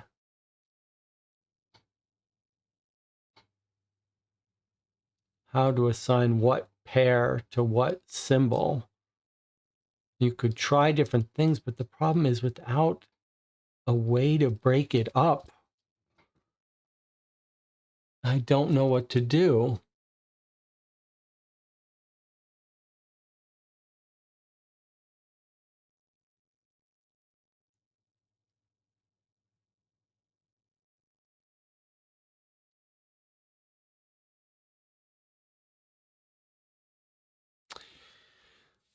Well, trying to attack it in different ways again. You could ask yourself, is there a difference in the frequencies here?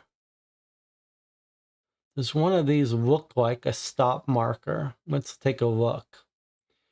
If you were looking for a divider between words, you would look for something that should never be 2 in a row, right? So if we just look for a second, let's say, I mean, we have dividers right here, SSO. We think those are probably word dividers, but we still need letter dividers. If you hypothesize that your letter divider was, let's say, K3, then you should never have K3s following one another directly, which is the case. But it looks like none of them follow each other. Do you never have K1 next to a K1 or a P1 next to a P1? That's very odd. How would that be? How could it possibly be? What would it tell you that you never have a P1 next to a P1 or a K1 next to a K1? That's very odd.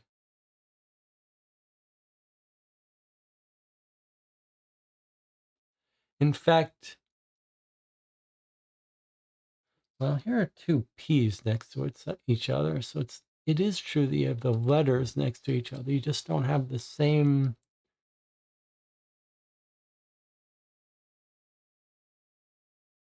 And Tina says, I think I've got it. All right, and Tina, let's hear it.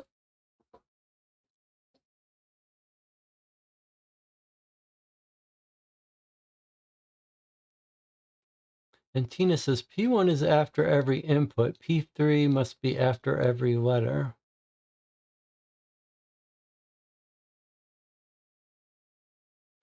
All right.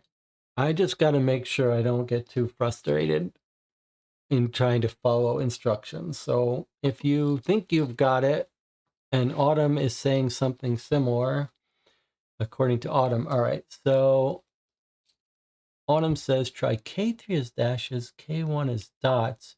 P's are breaks. Maybe P1 is end of symbols and P3 is end of letter. End of word. That's an interesting idea.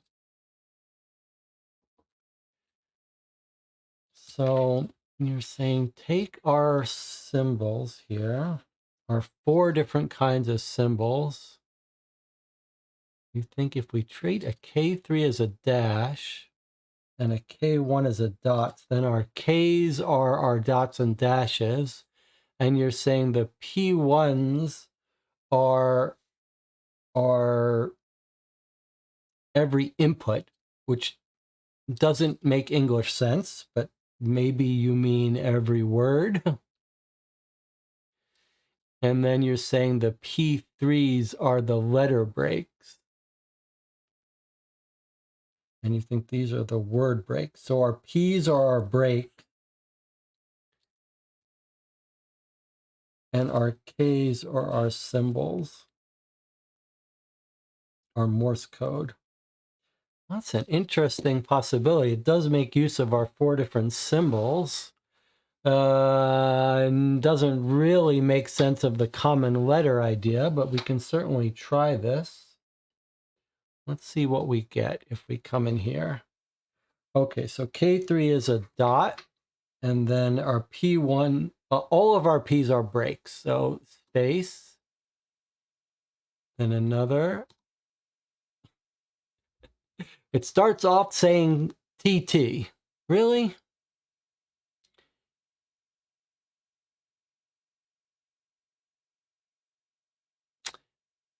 Now you're saying ignore the P1s. They're just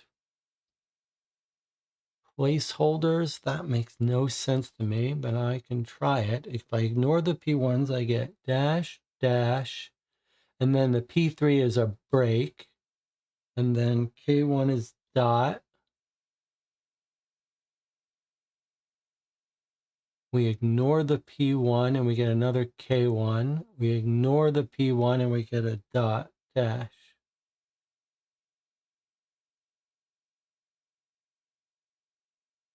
Then we ignore the P1 and we get a break. Doesn't make sense to me.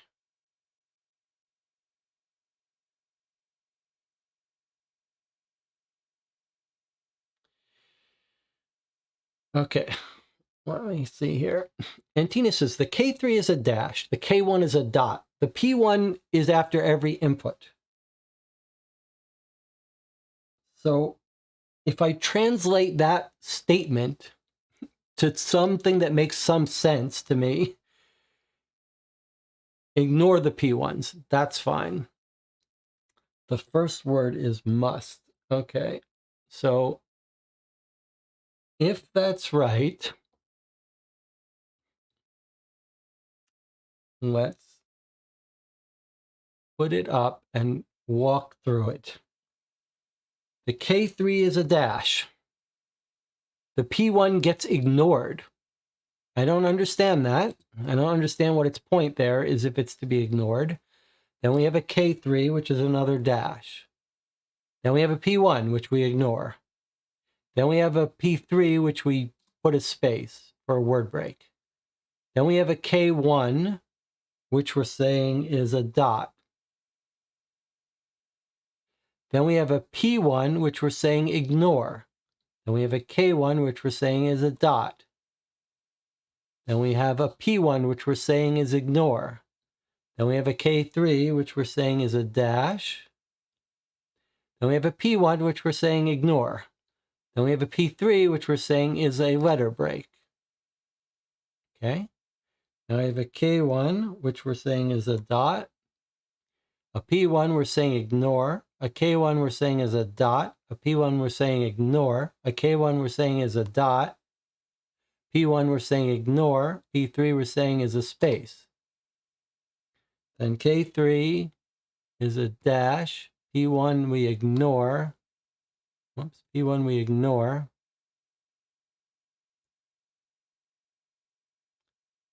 P3 is our break. Then we have K1. P1 we ignore. K1 is a dot. P1 we ignore. K1 is a dot. P1 we ignore. P3 we space. K1 is a dot. P1 we ignore. P3 is a stop. Must SE.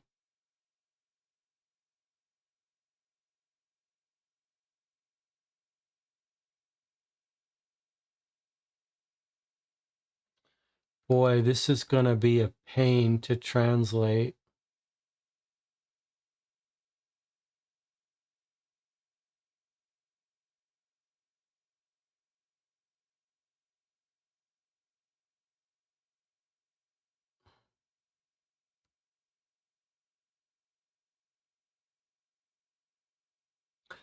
What is the logic of P1s being nothing?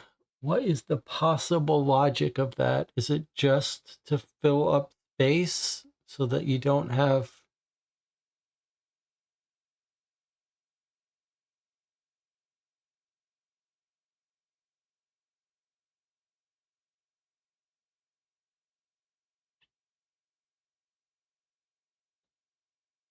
Well, yeah, we're going to move on, but I'd like to make sure we get a second word out of this to make sure. Otherwise, it wouldn't look like a knitting pattern. Common letter. PK. Okay. So our P3 is our word break. That was after must. And then let's just get the next word here. So that was our P3. And then we have a dash.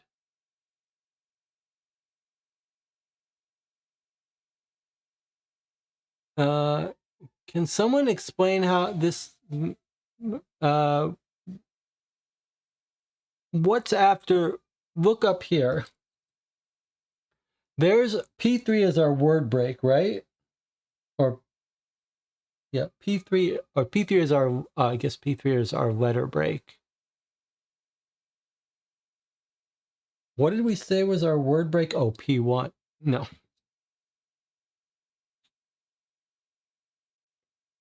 P3 is our letter break. So then we have a dash by itself. And then, so someone explain to me this part. If SSO is our line break, then doesn't this spell out must T?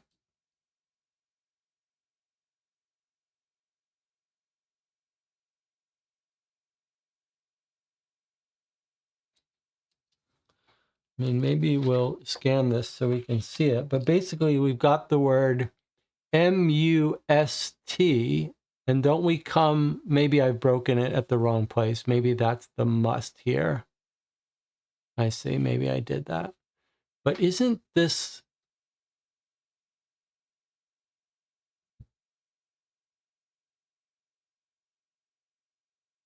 Isn't...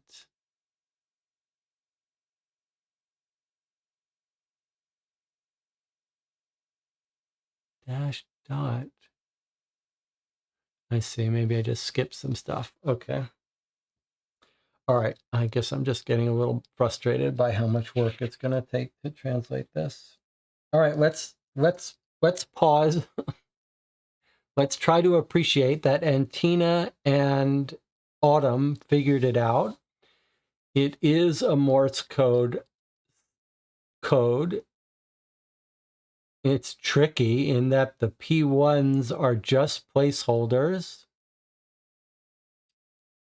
It helped when we figured out there were only 4 unique symbols, a K3, a K1, a P3, and a P1.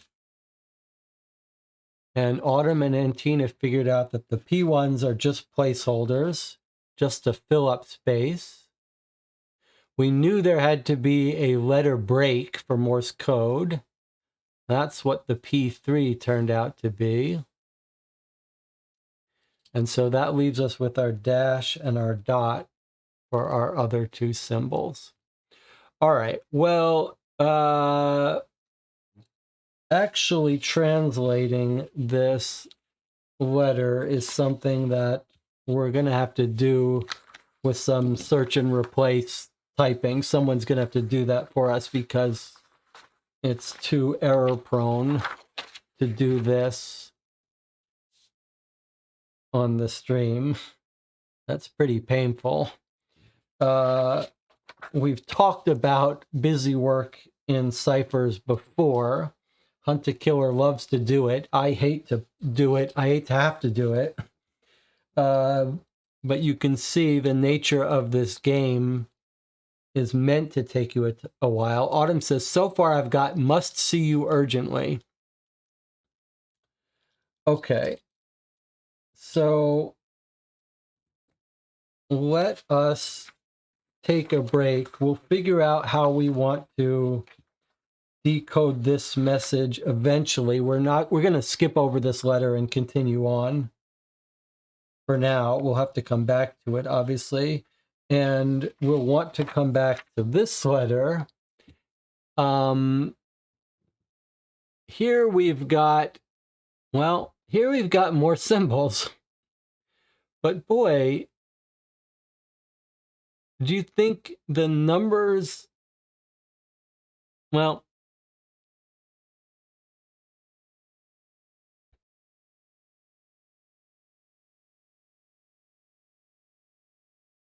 I'll have to think about it. Let's take a break. Come back in 8 minutes.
Okay, we're back. Thanks to Antina and Autumn, the code has been figured out for the May letter, and we're going to worry about translating it later. Let's just summarize, though, what we think the relation between this code and the previous one, which we don't know how to encrypt, is.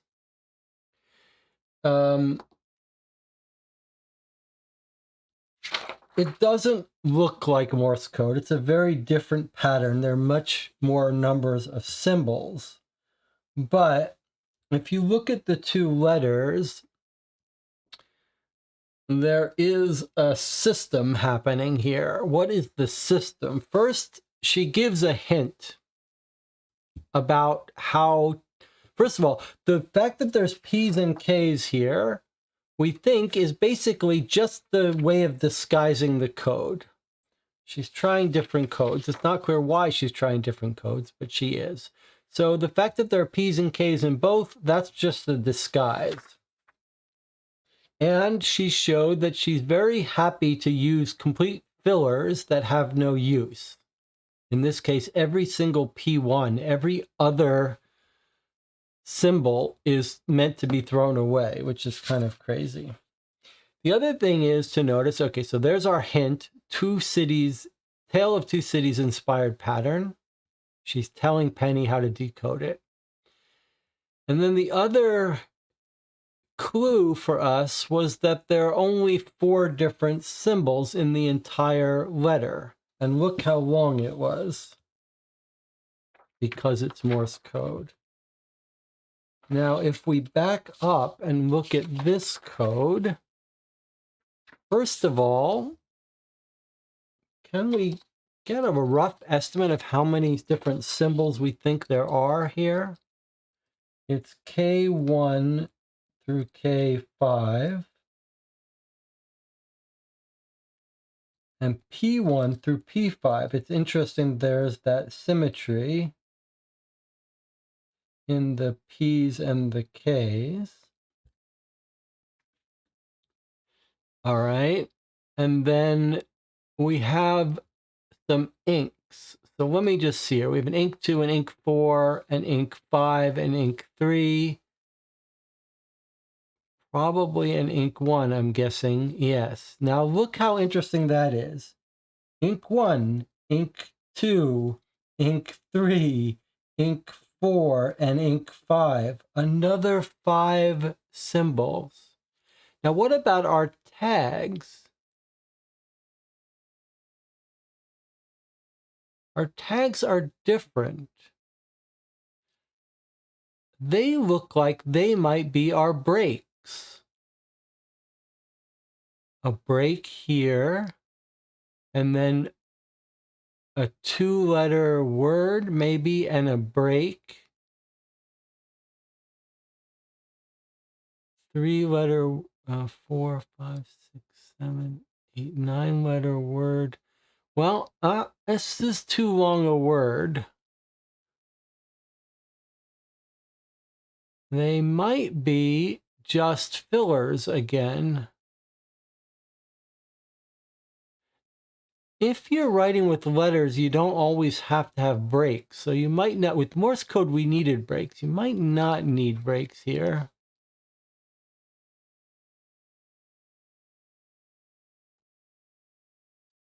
The tags could be breaks. But then you got a pretty long word here. It is very suspicious that the K's go from 1 to 5, the P's go from 1 to 5, and the inks go from 1 to 5. Now, 25, what does that sound like? That sounds like a polybius square where you've got A, B, C, D, E, one for each letter, with I and J in the same grid, right? Q, R, S, T, U, V, W, X, Y, Z. But why did I say 25? It's not 25, it's 5, 5, 5. It's 15. So they're not coding for individual letters. I don't know why I got all excited about that. Unless there are grid coordinates. Like 1 is where it is across. 1, 2, 3, 4, 5. 1, 2, 3, 4, 5. But that doesn't quite work here because we've got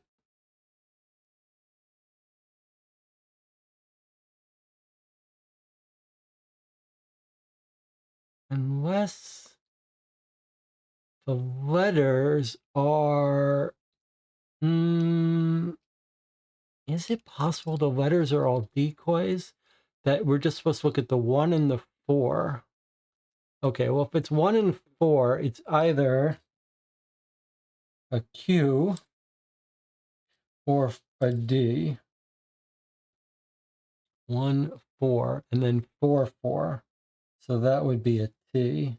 So that doesn't work. 1, 4, 4, 4. That doesn't work.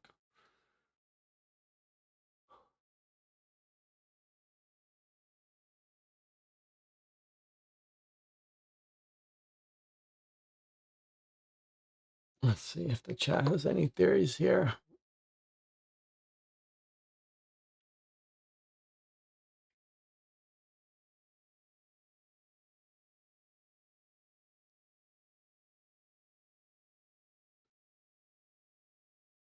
Also, that's the other part I wanted to come back to. What is her hint here about the code? Well, we think this is her hint, common letter.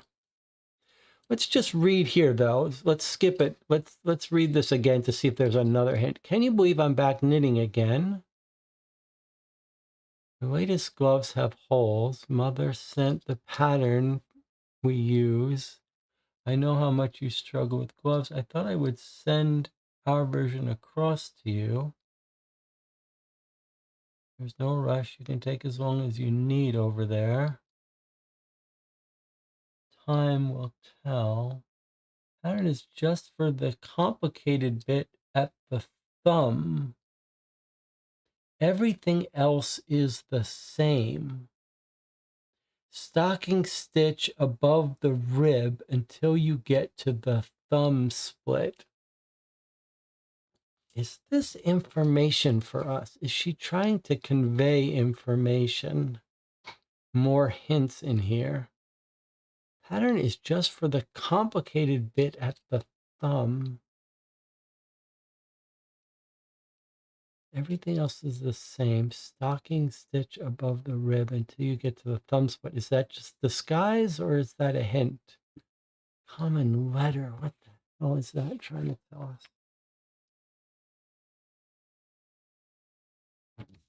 P.S. K comes from Hastings. Returned from leave with a pebble for me to remind me of Brighton. I miss the sound of the sea, or it seems strange being so far from the sea breeze and the ocean. That doesn't sound like it's a clue.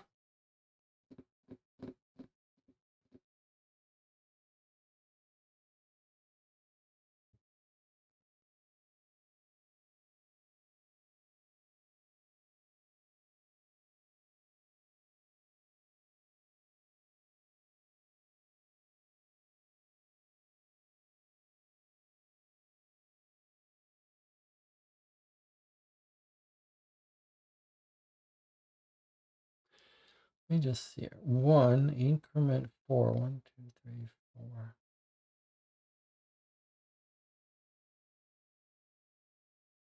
Increment 5. Increment 2. It's very odd that these things all go up to 5.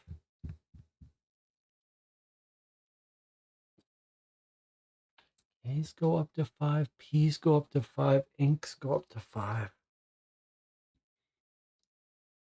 And then tags as breaks.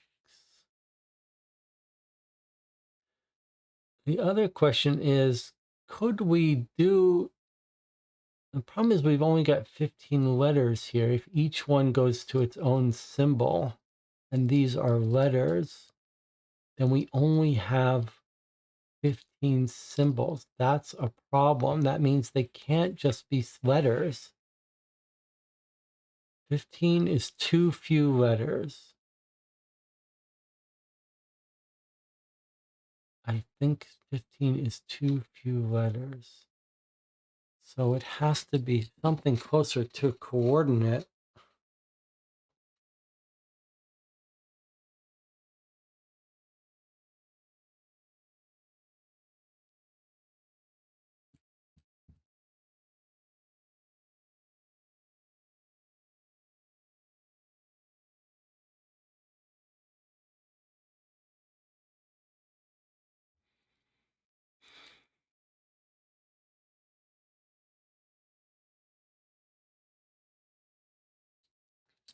Common letters.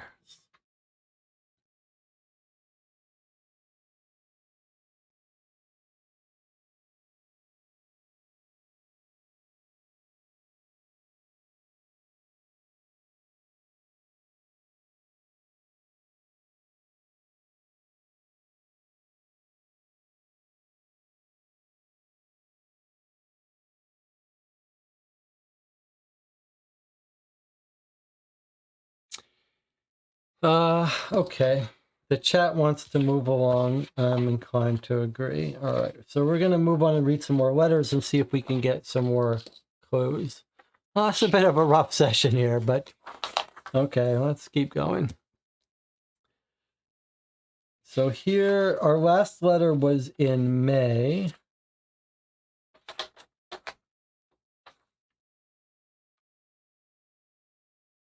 (1943).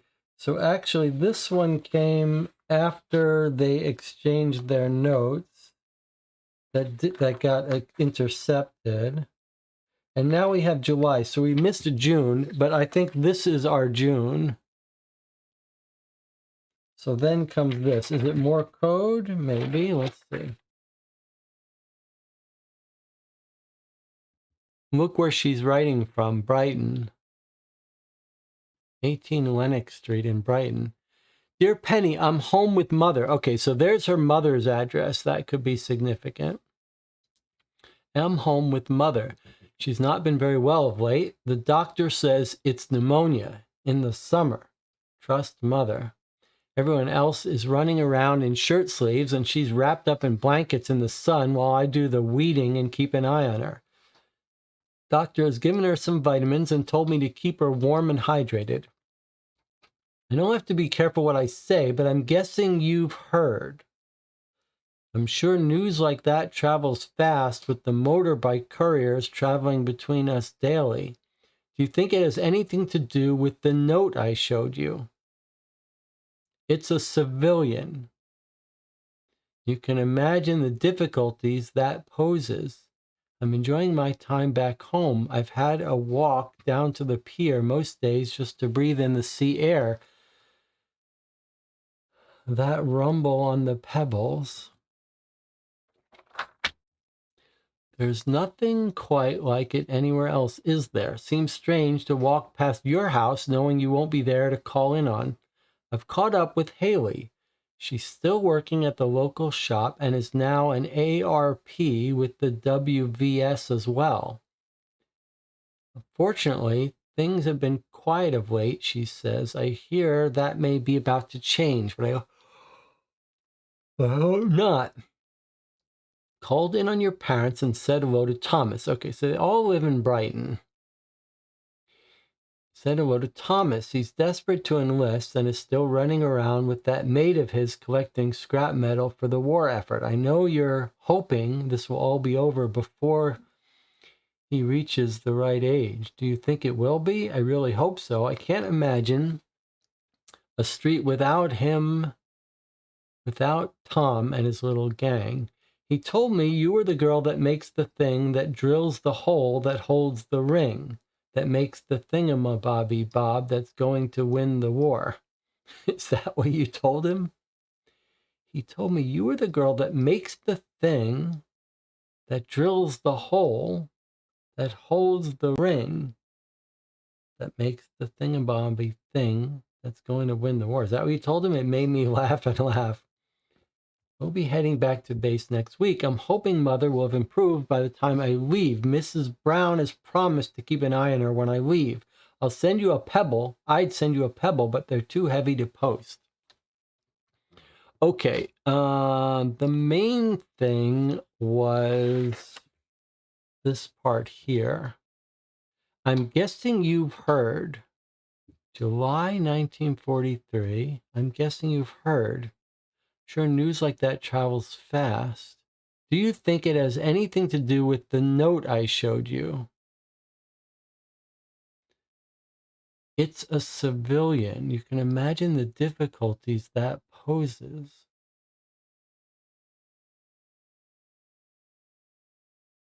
Did something happen in July? It's a civilian. You can imagine the difficulties that poses. What is she talking about?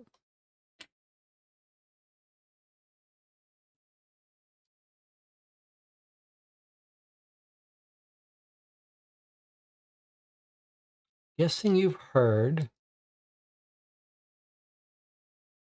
Is it anything to do with the note I showed you? Well, let's keep going and see if it's explained as we go.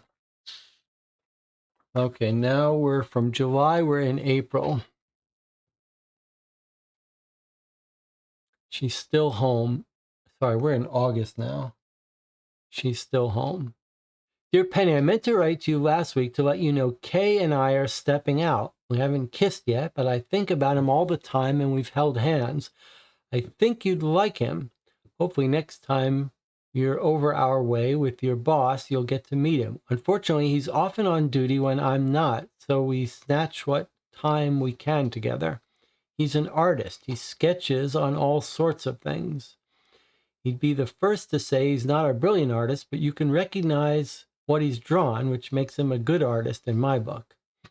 If I were to draw a trout or a cart house, you'd probably recognize the difference between the two only by dint of the fact that just one of them had legs. It's much better than that. You left me a picture of a fish on my desk the other morning. That's how I know I spotted the odd scribble on some notes when I was typing up reports in the pool. And thinking back, I think they were probably his reports. Okay, so she's saying he doodles, he's an artist, and when he left her a drawing, she recognized his writing.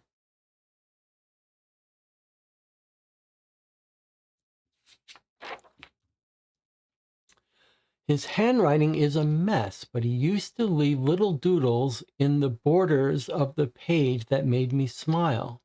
We took a walk by the river the other day. He said he'd learned how to tickle trout from another chap from the barracks who comes from Scotland. He tried to show me wading into the river up to his knees, but he didn't manage to do anything other than get his trousers wet. Probably just as well he never caught one. I don't know what he'd do once he'd tickled it. He doesn't look capable of bashing a fish on a rock. Since I came back from Mother's, I've been putting in the odd hour in the fields when I'm off duty. I've forgotten how nice it was to be working with plants again. They don't mind the help, and in the summer months, there's plenty of weeding to do. The gardens here are quite productive.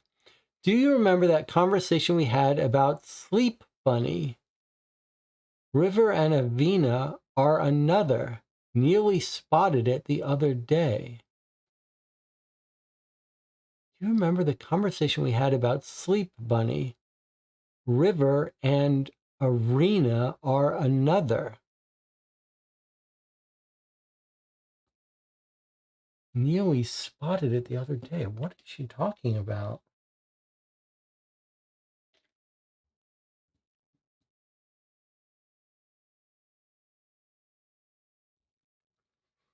Conversation we had about Sleep Bunny, lowercase. Then she says River and arena are another in caps. Neely spotted it the other day.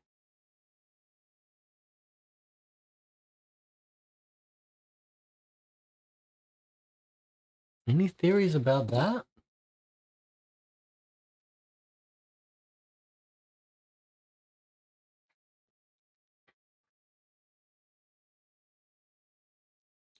Neely spotted it. Harry says, maybe Kay is a spy. Certainly possible. Trying to see the documents Lizzie is translating. He did leave a note on her desk, so maybe stop by her desk to see what she could be doing. But yeah, it's not a bad idea at all. But now what? But what is this?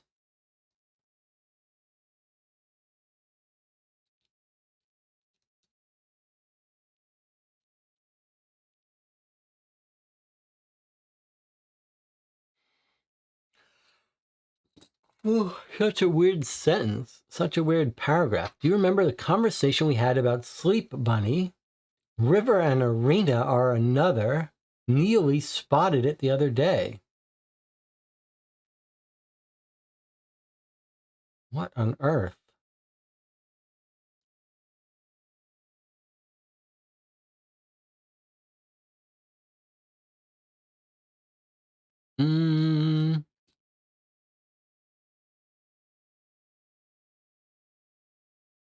River and Arena, are they anagrams? Are they anagrams? Is that why she's saying Neely spotted it, that this is an anagram for something? Leap Bunny.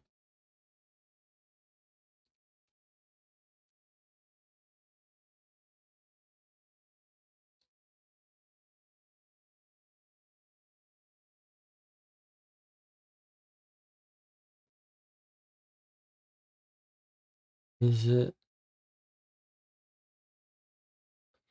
So she's saying River and Arena are another. So it almost sounds like River and Arena are another. Why aren't you saying River and Arena is another phrase, or River and Anina are others? Or why are you using singular here for this? Plural and then singular. What on earth?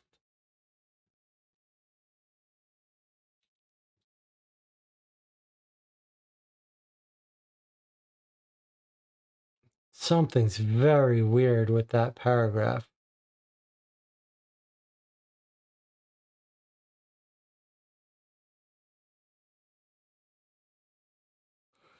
How about SB and RA? Yes, look. A to R, B to S. B and S is the same difference between A and R. Right? Whatever that difference is the same difference between those pairs. 18 letter difference. So in other words, Arena River.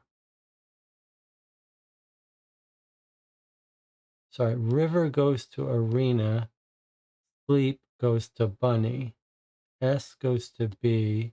R goes to A.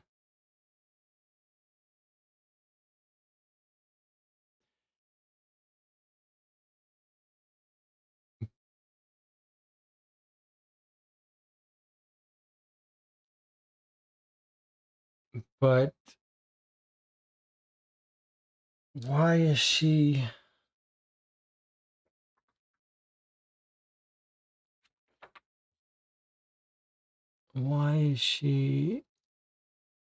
talking about that here?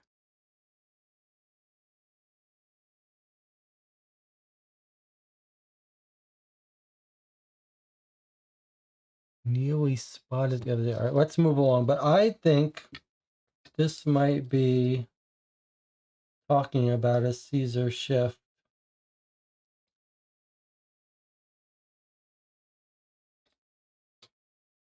ARBS, both shift 18, same amount. Maybe. But nothing in this letter to use. Let's move along. Maybe she's going to use it soon. I don't know. What do you guys think about that? Dear Penny, things are progressing with Kay. We had a picnic by the river the other day and just chatted. I think you'd like him. In fact, I know you would. Perhaps I should make sure you never meet each other. I feel sure he'd like you, and I don't want him to know he has other options. Mother sent some apples from the tree back home. It was lovely to get a care package like that, so thoughtful. They arrived not too bruised either, though it was clear a few were windfalls. I hope she doesn't try to get any off the top branches and will remember to ask our brother for help.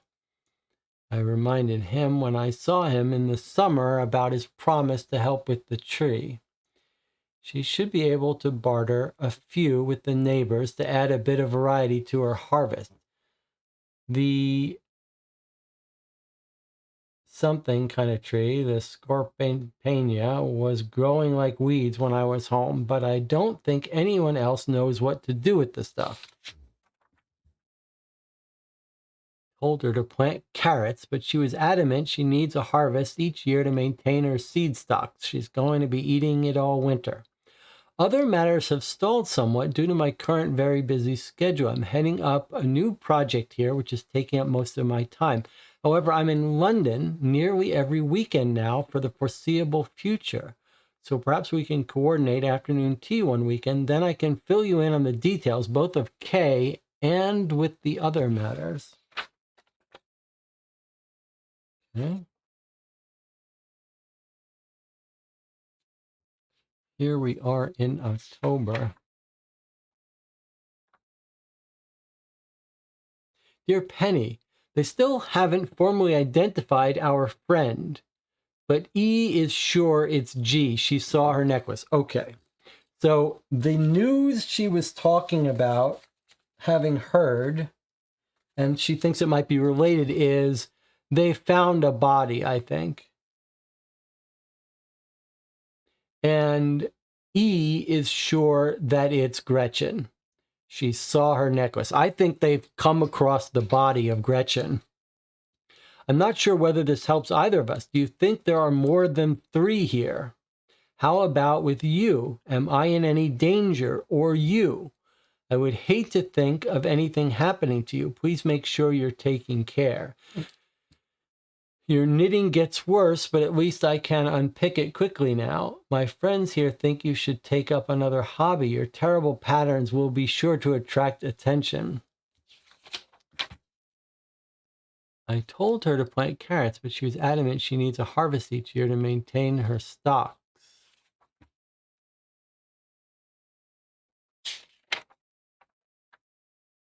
I told her to plant carrots.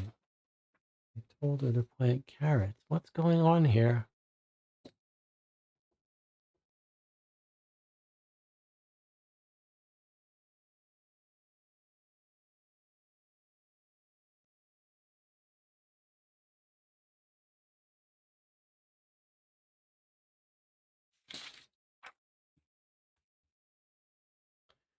This letter continues naturally to the back. This feels like this is the first time that actually this has felt to me like a bug. Like they didn't mean to print this on the back.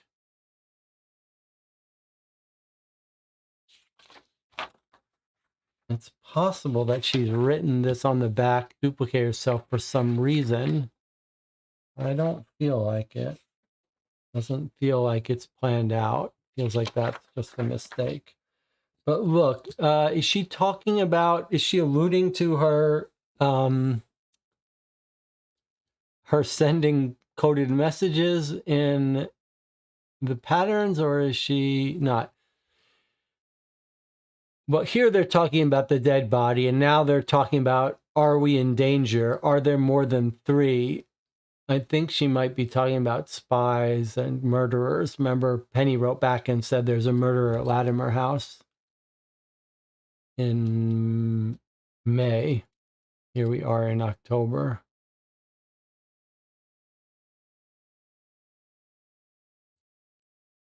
Let's keep going. We're almost done with the letters. Then we can figure out what we want to do here. November, she's back at work. Dear Penny, you asked me to write the moment we kissed. I'm writing as promised. We kissed. I've just come in from a cold night stargazing. The cold was made somewhat warmer by Carl being on the same blanket. We'll tell you all about it when we next meet up. Won't be long now.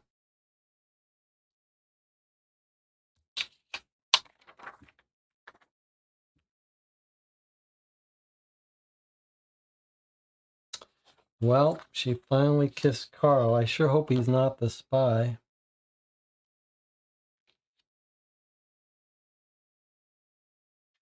Okay, last letter. December. This is the last letter in 1943, at least. Dear Penny, just a quick letter to accompany the Christmas card. Okay, so here's the letter that goes with the Christmas card. I'm not one to waste a stamp. So this got sent in like this. Okay. Not one to waste a stamp. It was lovely catching up last month. We both have so much on. It's nice to be able to do something normal and have tea and cake like the good old days. I have sent a little present for Tom along with my one to Mother. I thought he deserved a treat after helping her put all the decorations up at home. She really appreciated his help. I know she's disappointed I won't be home for Christmas, but war doesn't just take a break, does it? I haven't heard from you in a while. Wasn't sure if you were just too busy or if you were collectively missing some correspondence.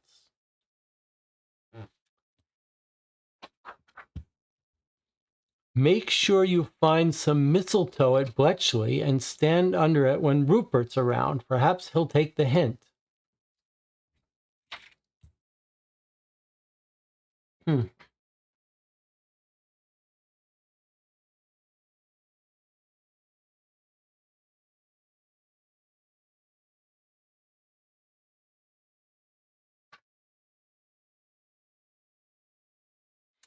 So, what is going on with this?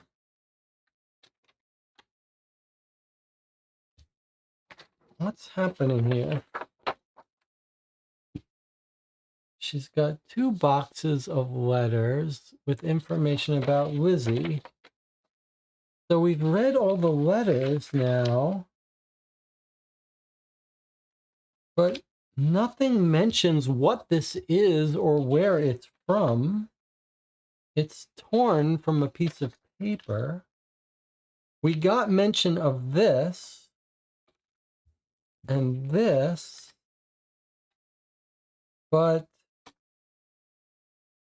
no mention of these 2 and how they fit in. That's confusing. Why were these sent along to us?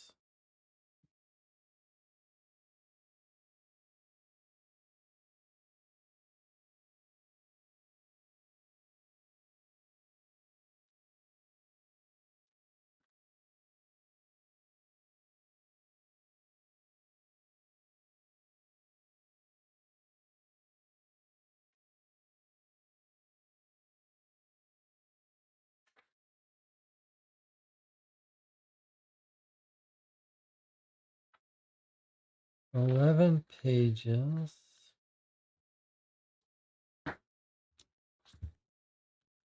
And then we have this thing that looks like it was written half backwards and half not backwards. But I don't understand why we're not told why we're getting these. Doesn't it seem like they have no reference?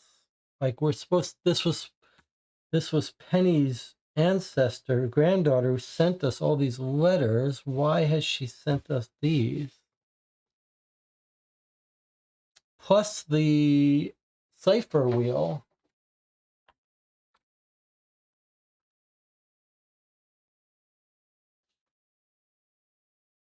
But without explanation.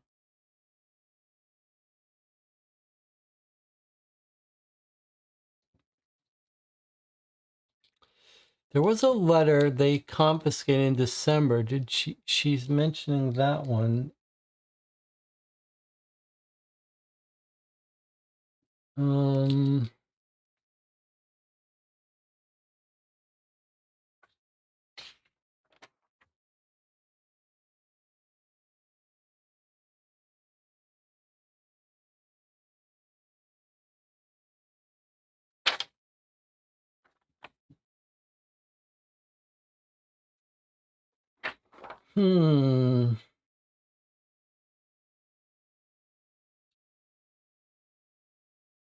I haven't identified our friend. They sure it's Gretchen. Do you think there are more? Take care.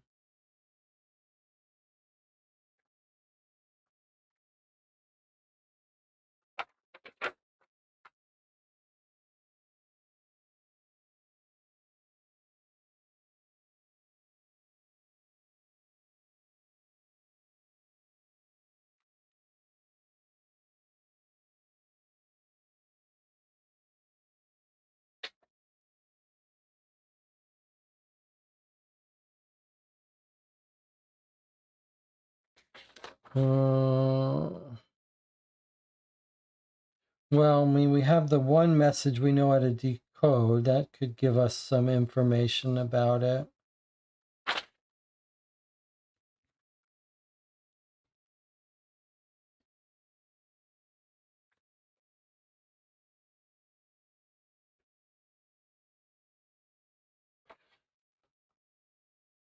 I don't understand why no one is telling us where this came from, though.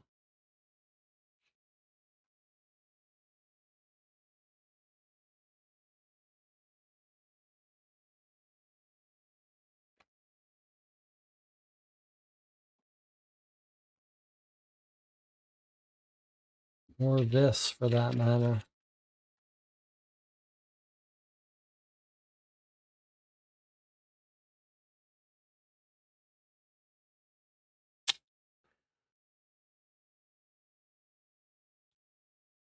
Granddaughter said she sent everything that had the name Lizzie in it.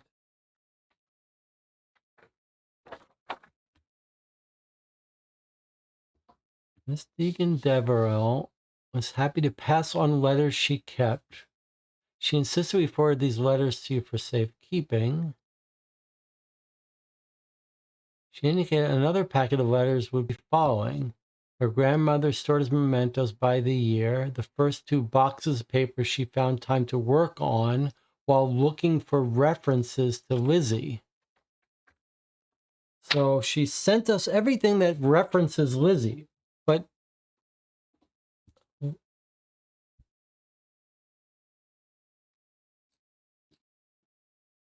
are these supposed to go with one of these? Are we supposed to know what letter goes with what? Because that's unpleasant.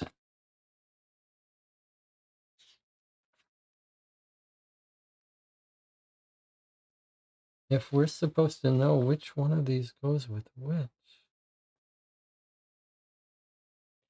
Well, if you had to guess, you would guess that the thing that looked like a Caesar cipher to us about the R and the A, the sleep bunny,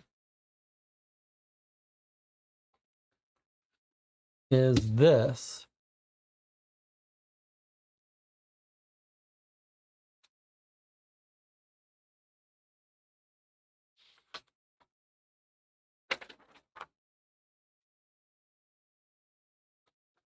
John says you might check the intro letter to box 2. They might say more is on the way in that letter.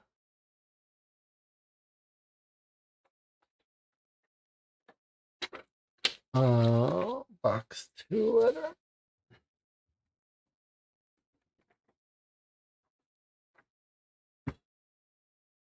They identified Penny.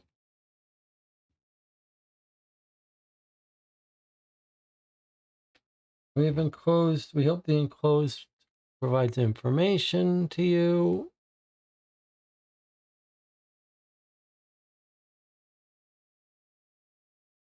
This is our previous box of letters. Doesn't really help.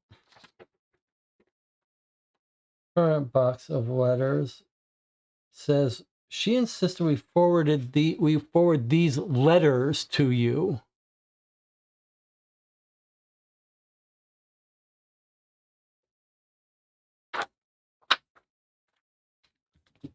"13 letters, 2 postcards, 1 wartime recipe book, 2 paper circles, and a note." Really, guys? You don't want to tell us on what basis you sent us these things? Oh, we just included a recipe booklet for you. From who? Are these from Penny?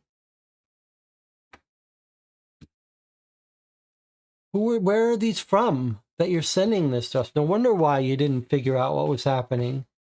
You don't keep better records. You don't make better correspondence. Then I'm not surprised that the spies were operating underneath your noses. It's incompetence.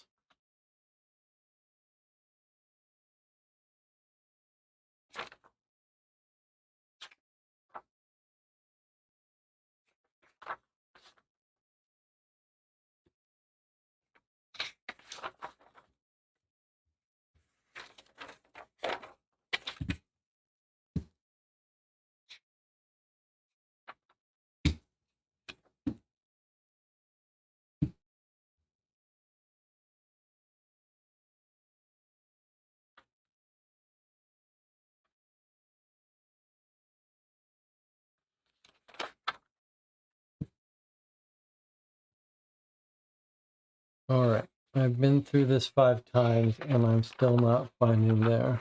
Okay, there's our snow bunny.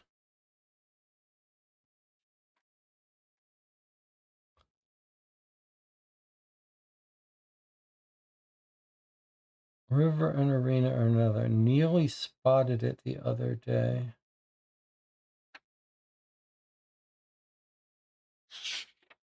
Conversation we had about sleep bunny.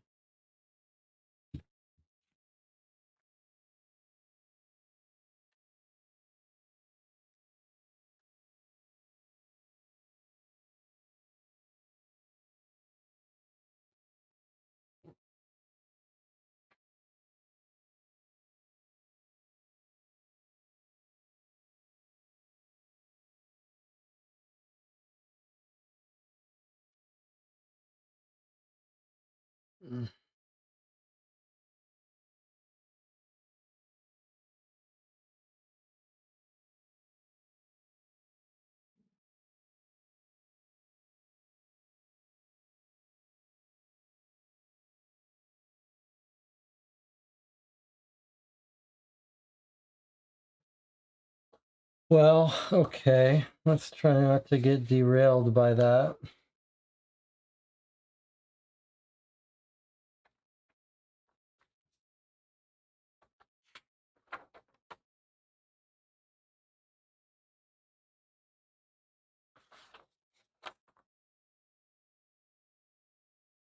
Remember, she tried to send these tickets in May.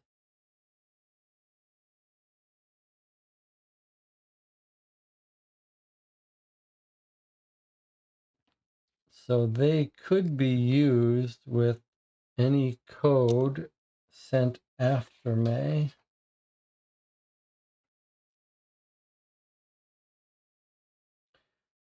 So we know how to decode this Morse code, but we don't want to have to go through all the work to do it. But maybe it tells us important information.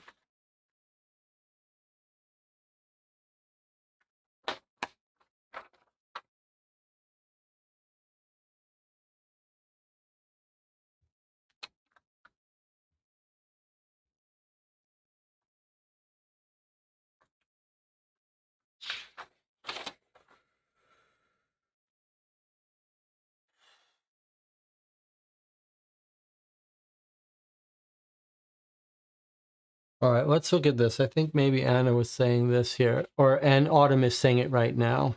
Okay. Do you think it has anything to do with the note I showed you? So maybe if we had to guess what this is related to, maybe we would guess that she's talking about this note. Maybe.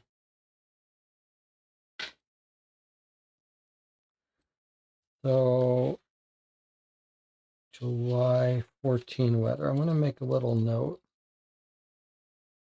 July 14 weather. Maybe this is the note that she's passed on to Penny and said, like, I handed you this note the last time we met. Now they found a dead body. Do you think these two have anything, this has anything to do with that?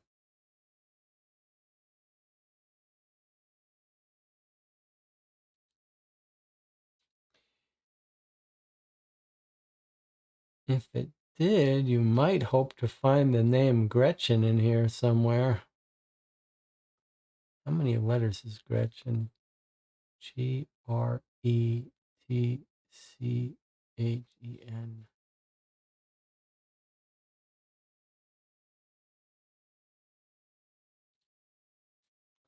So maybe this is the note they're talking about.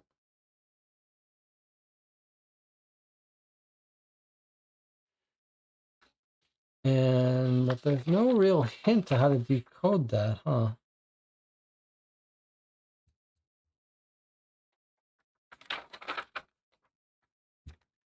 Put a question mark here. All right, so but maybe that's what that is, and maybe Penny has kept it with her.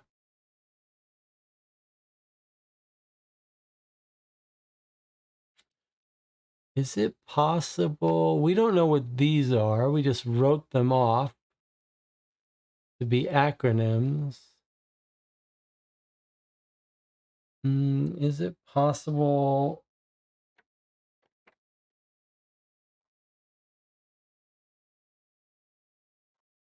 It's not the same letter where she mentions the Caesar shift.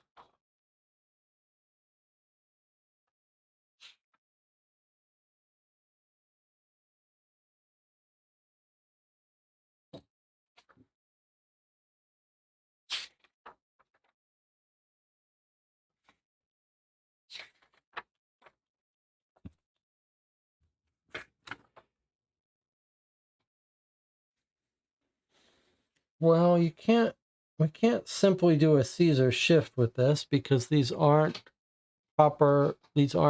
normal letters from A to Z.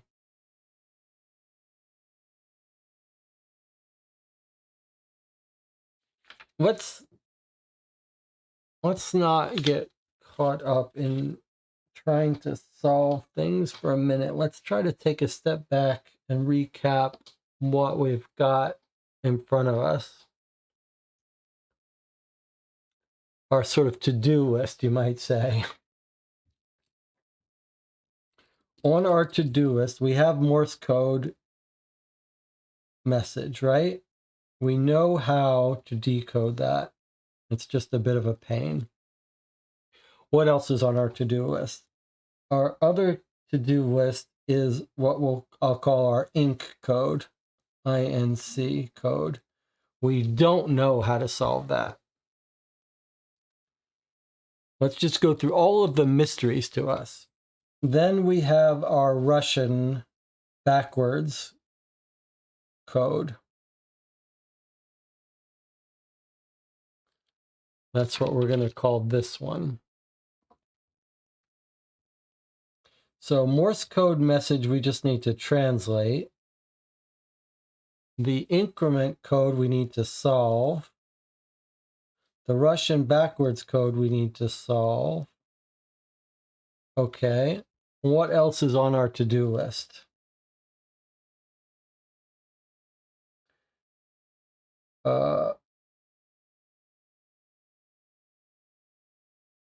We don't know why we're given the Caesar circle.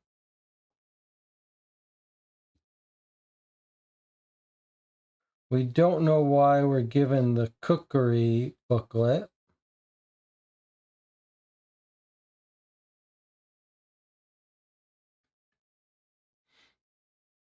We don't know what the tickets are for. Okay.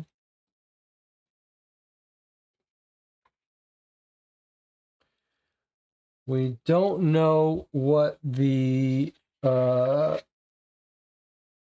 shall we call it? The arena. How did she say it? There's too many letters now, guys.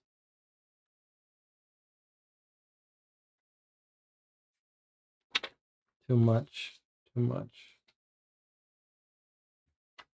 Too much in script.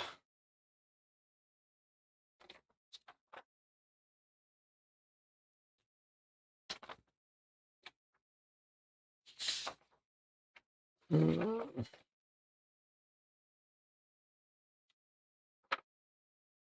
can feel my frustration from the overload of stuff here.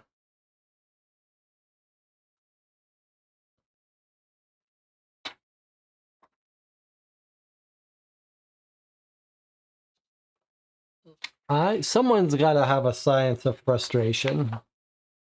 Whatever goes into that formula of the science of frustration, making people read script handwriting, that's like whatever dial that is, that absolutely ratchets things up, exacerbates things. Just give them a million pieces of document that should be sorted in order, put them in script, give them a 200-part code that they have to translate in Morse code. Now everything is out of order.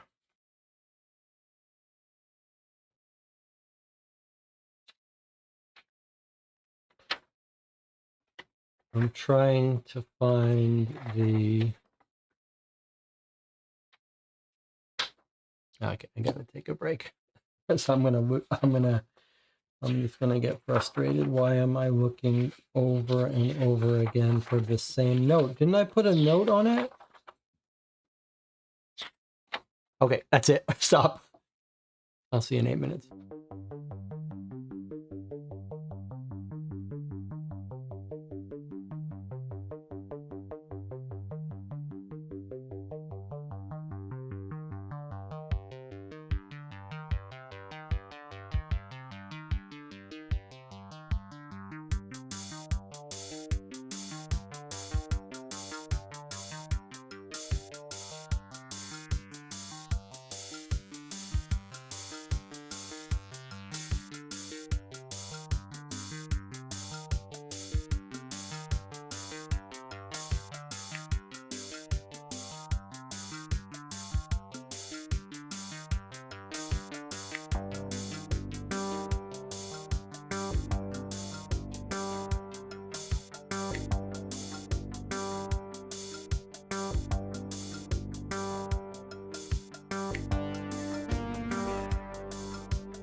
Okay, we're back having a little conversation about frustration levels and why. Let's just check in with the chat, try to take a deep breath. I've got my caffeine. We'll cheer things up. Let's see. Perry says, do we assume the publisher made a mess or we've missed some very subtle correspondences? I don't think there's a mistake from the publisher here. I think we're fine. Autumn helped us quite a bit and is taking a well-deserved nap. John says, playing devil's advocate, I think it's worth considering. You get these one box a month. Is some busy work with the cipher acceptable then? Yes, I do think. We were talking about how quickly the boxes were going, and now we've got a big box which is overwhelming us with information. We shouldn't be complaining about it. John says, I do think it might be an issue that the game almost encourages you in a way to just open all the boxes and put all documents in chronological order if you have all the boxes. You could do that, but it's spoiling some of the story and theme. Anna says, for me, it wouldn't be not if you're given bits of info that can't be solved until later boxes and don't know which is which. It makes it convoluted for no reason. I'm going to disagree with that. I mean, I'm clearly getting a little bit frustrated at parts, but having things staggered out of time when there's a reason for it, like the first letters were from the censor and the second ones were from Penny, it all makes sense. So I think it's fair. I'm just getting a little, there are a couple things that are causing me to get frustrated. Some not for any fault, not complaining about anything, but when you add in all the little things, the little nicks, the death by 1,000 nicks, it's the combination of, we've got 13 letters here. They are supposed to stay in an order. It's very hard to keep them in an order while I'm looking for things.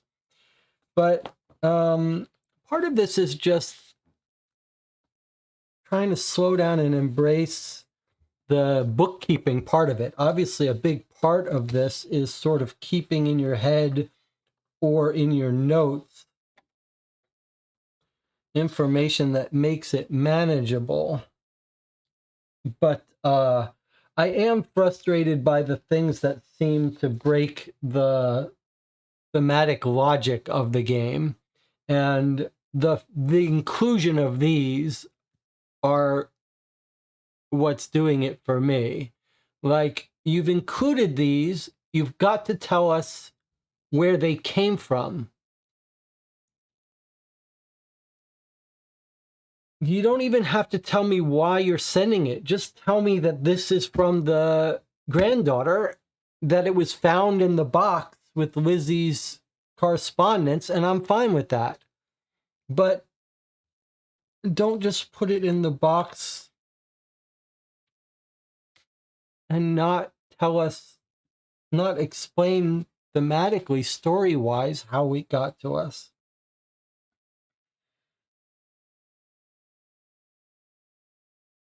So maybe we should assume, though, maybe the safest assumption is that everything in this box came from Penny's granddaughter.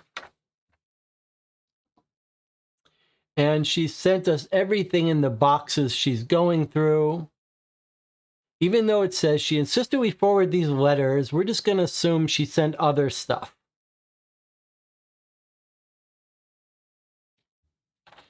So I'm going to assume that everything we've got in this letter, in this box, was from Penny's granddaughter in a box marked correspondence with Lizzie.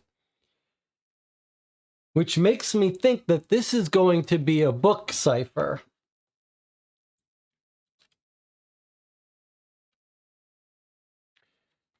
A book cipher, you'll remember, a book code would be a code that refers to a page, a line, and a word on a line, something like that. Normally, you would find that in triples. it's possible that our code, our other code that we can't figure out, is such a book code, even though it doesn't look like it. I've tried to put tags on these pages, but they're messing with each other, which is really annoying. So I think I may have to just abandon these stickers.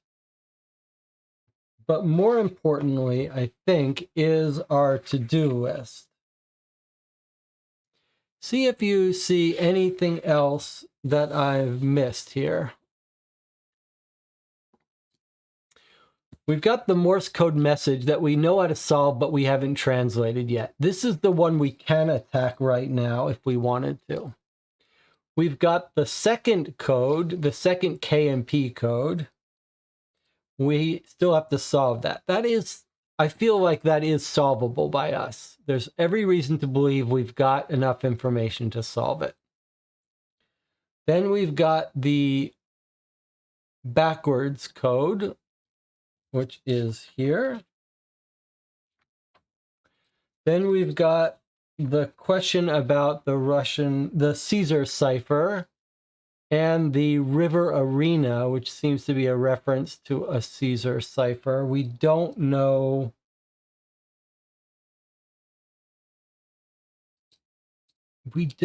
how to use that. We haven't encountered any letters that look like they're Caesar cipher stuff, except for this, possibly. Then we've got the cooking booklet, which looks like it would probably use for a book code. Like, here's something that everyone would get, so you could assume that 2 people had it. But if I had to guess, I'd say it's not being used yet because we don't look like we have a book code. Then we've got the tickets from May that could be used for something. I see in the chat, Anna thinks she may know what they're used for, so I'll get to that in a second. Is there anything I haven't put on this list?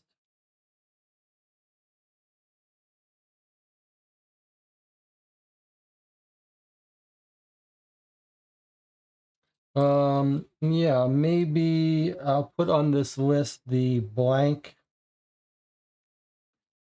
Christmas card.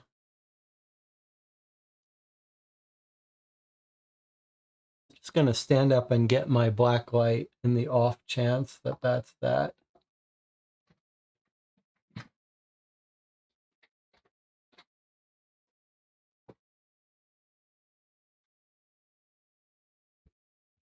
All right. Meanwhile, let's check in with the chat. And it says, I was thinking about the bus tickets. I think I found something. Do you want to hear? It looks like there's nothing here connected with the ticket, so I went back to the first 2 boxes. Okay, let's hear what Anna thinks she found with the boxes.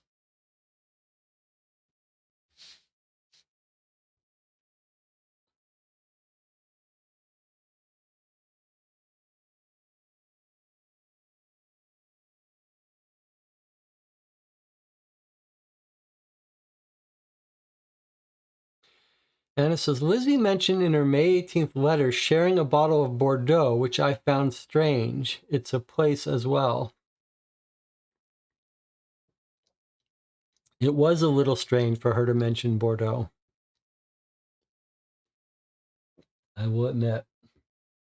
That was a little strange, the mention of Bordeaux. I remember that.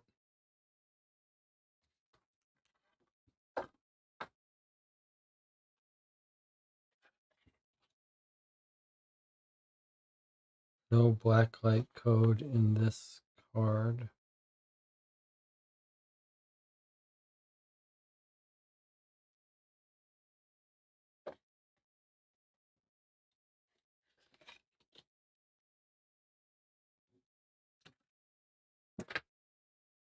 Okay, so Anna says, we have the paper on that day. There is an article mentioning Bordeaux.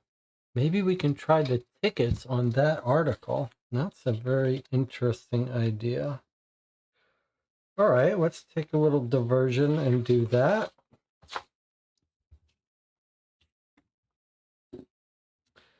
So let's make sure we're on the same page here.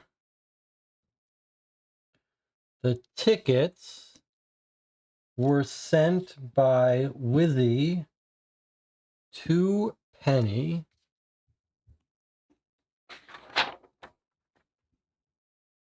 on 18 May.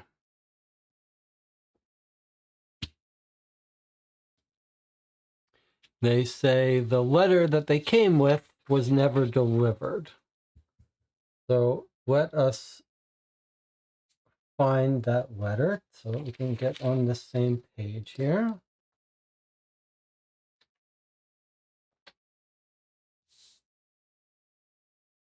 That's the letter from Penny to Wizzy. Okay, so here's the letter that was never sent from Wizzy to Penny that had these in it. It said, it says, I saw from the newspaper yesterday that we're getting, or today, that we're getting visitors. I'm sure my boss is going to want to leave the newspaper out for them to see. Then she says, I'm glad you got to meet Neely. Dorothy's a great card too, and I'm sure you'd have loved her as well. One day I'll be able to visit London again by bus. And share a bottle of Bordeaux. P.S. Did you say your runner's name was Washington? So we picked up that this was weird, Washington, but now Bordeaux sounds weird. And also visit London again by bus is weird. So actually, this paragraph here is quite weird.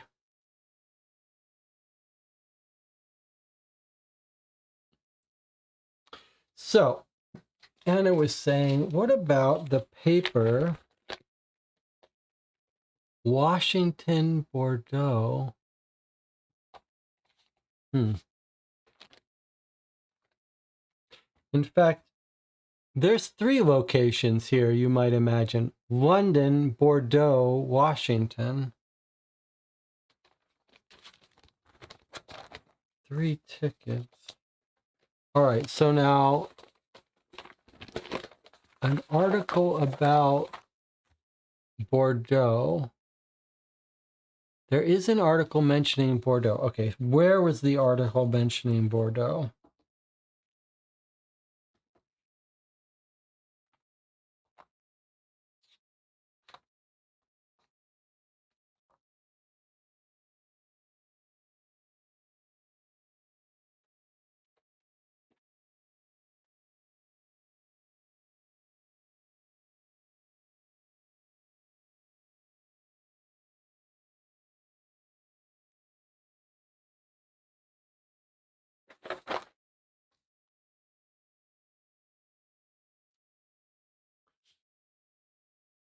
Anna agrees with me about the fact that there are 3 places being mentioned: London, Bordeaux, and Washington. Bordeaux is without gas and water is the title.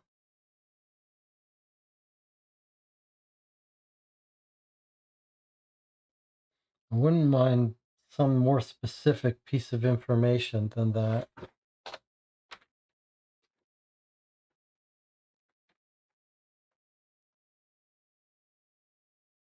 This is the back page.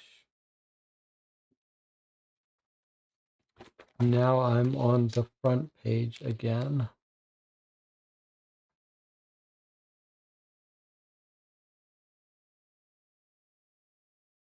Okay, there's our Bordeaux article. Now, if you take these 3 places in order, London, Bordeaux, Washington, that would make Bordeaux the 2nd place. Its width does match the width of this column. How would we know which direction to put it? Okay, if it's that way, right side up,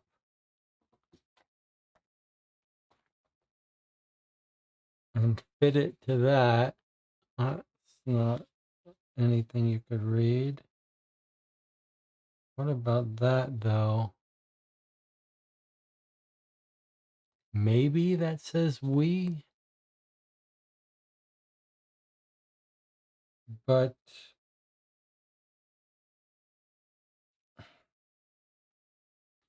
why would you, or do you, what, on what basis would you decide where to put it? Actually, this is card 3. Bordeaux would be the 2. But look, what, that S? All right, let's say Bordeaux is the 2 and is an S. Boy, what a terribly inefficient way to communicate information if that's the S.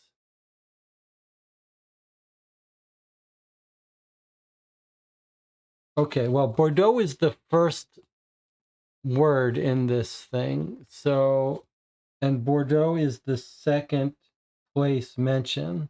The first is London. Let's see if we can't find an article starting with London, though. Have to be a headline.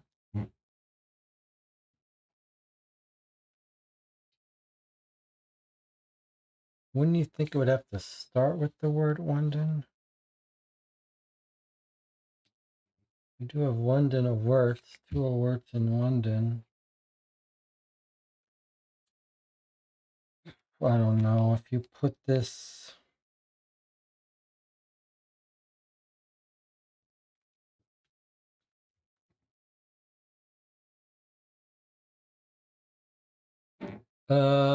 We are really close to this is like, remember I was talking about like what's the science of frustration?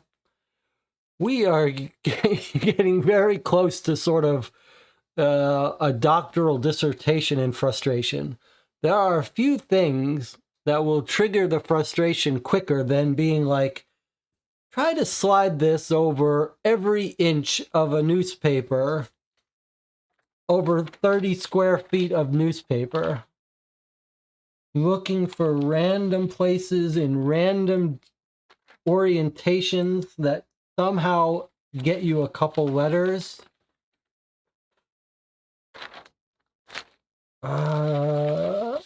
Here's a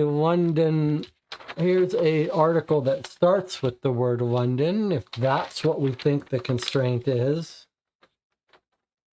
London day by day, but these letters are too big for it.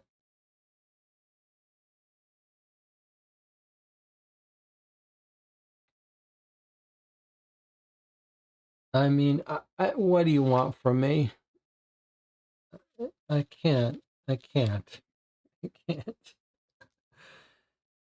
do it. I like the idea. I really do. I like the idea that this letter has got this weird section that she wrote these tickets. London, Bordeaux, Washington. King Goes to Washington looks like the right size and title to me. Okay. Let me look in the channel. Let's try to find Washington first. Less likely to be in a British newspaper. King Goes to Washington title. Okay. Come on, guys. You got to tell me where it is. You got to know that I was going to need to know where it is on the page.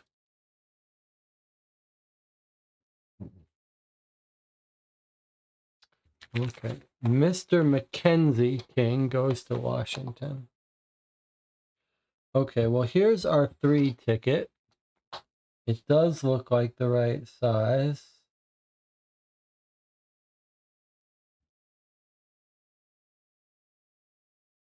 If we put it right side up, it's very unconvincing.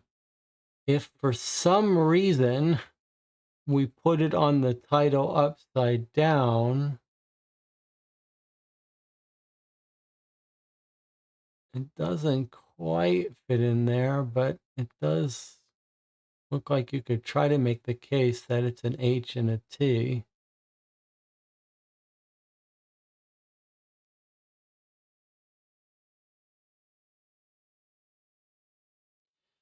But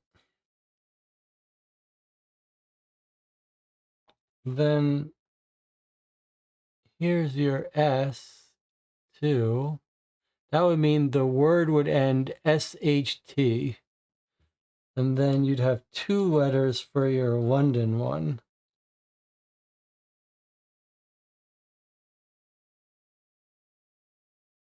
What word ends in SHT? Here's our London down here, maybe, but nothing comes through.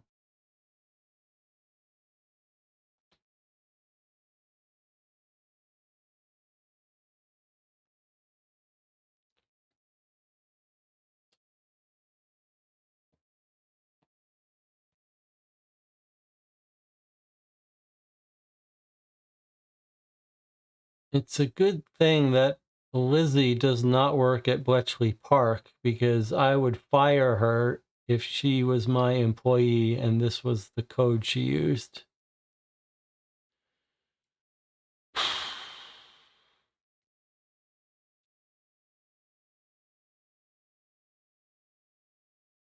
So Bordeaux started this. Washington.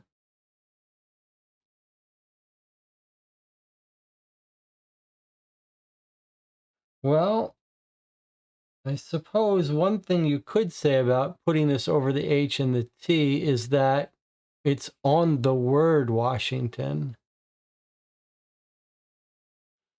So can we put this on the word London? No, we cannot.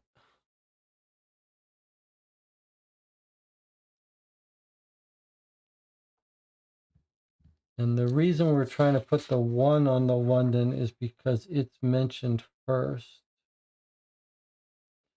London, Bordeaux, Washington.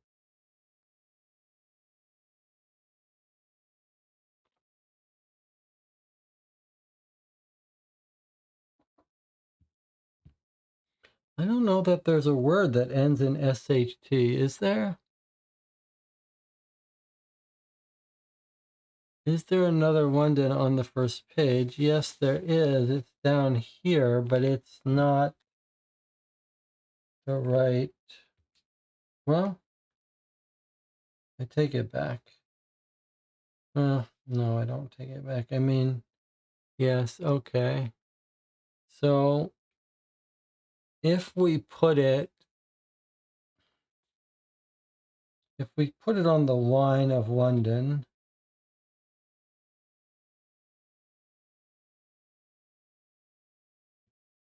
then we kind of get this ONTS.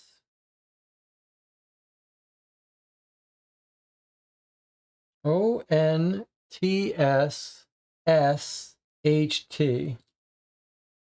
I suppose we could try to write that out and Caesar shift it, but I'm going to be very angry if that really is it. I mean,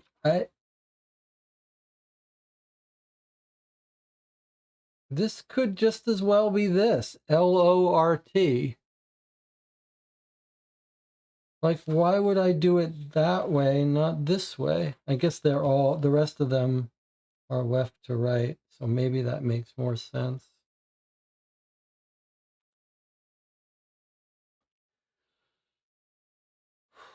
Our 1 card is LORT. Our 2 ticket looks like the single letter S. And our 3 ticket, I guess, is HT.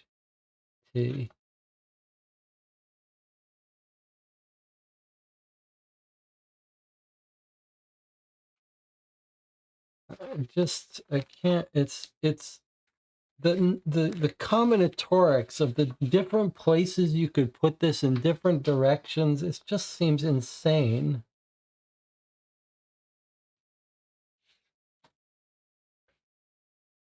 And that's even assuming that these tickets have to do with this paper. Although I like Anna's thinking that this does not sound right. This, we noticed right away this was a weird sentence about your runner's name was Washington. And these are in an order. Okay, can we Caesar shift this and get something?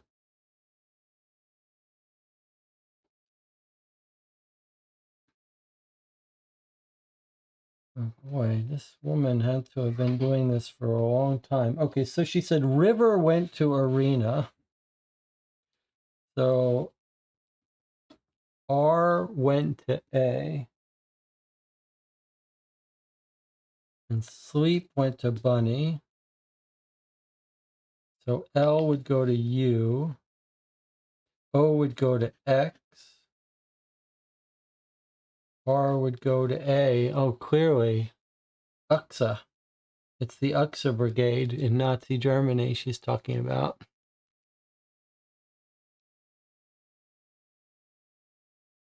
Or we could try to go the other direction.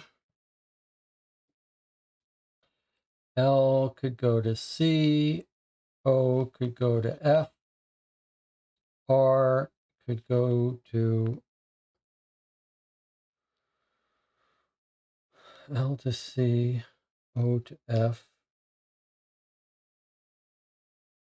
R to I.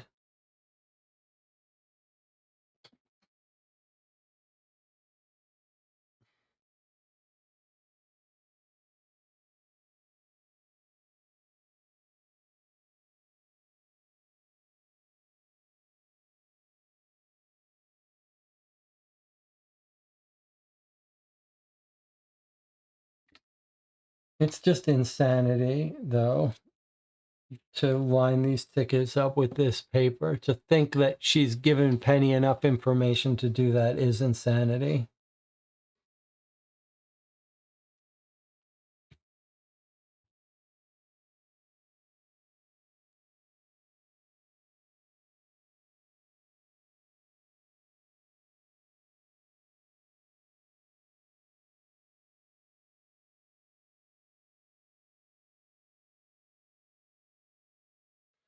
I mean, it's not. I think there's something to this. There's something to this idea that these tickets would go with this statement: London, Bordeaux, Washington. That does seem right to me, and it does feel like a bit of a coincidence that there is an article about Bordeaux, an article about Washington.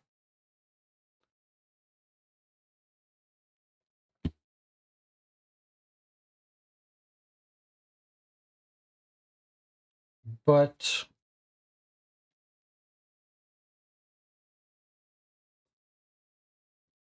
if we start to think that it's some Caesar cipher on top of this, just seems insanity. The number of combinations of things that would be just terribly unfair.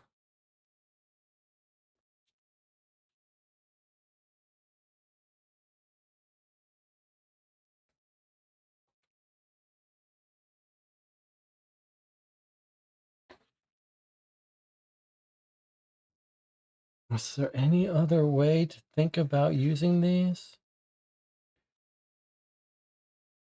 London, Bordeaux, and Washington.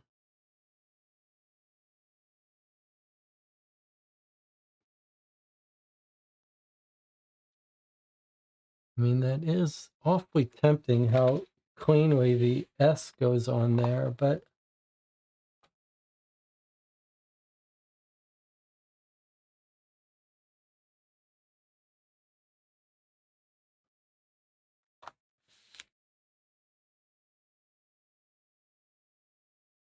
But then this one doesn't work.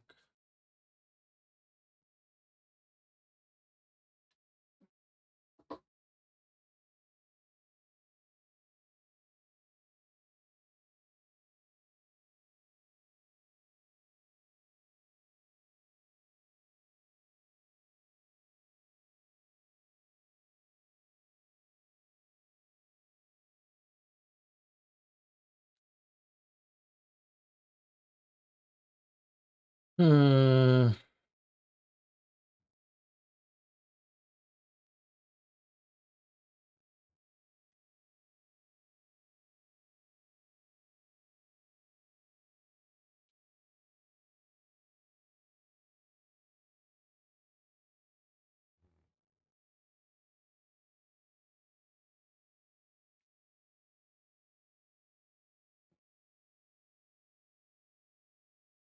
It's so ridiculous.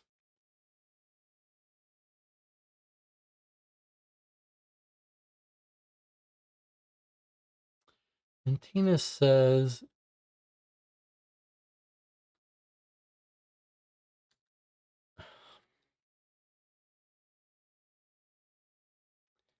Anna says, maybe the first ticket on the late news bit.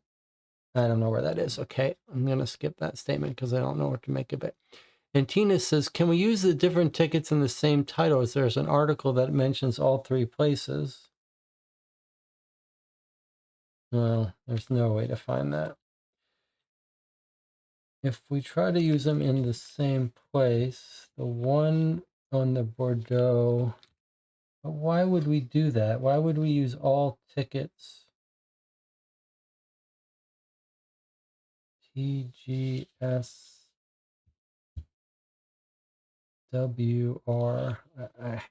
Why would we do that?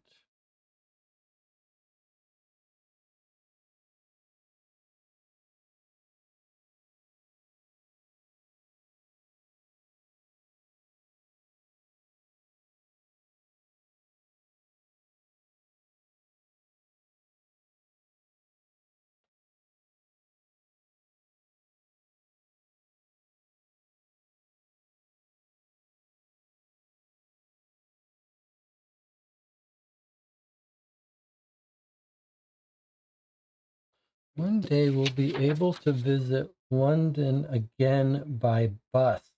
Share a bottle of Bordeaux.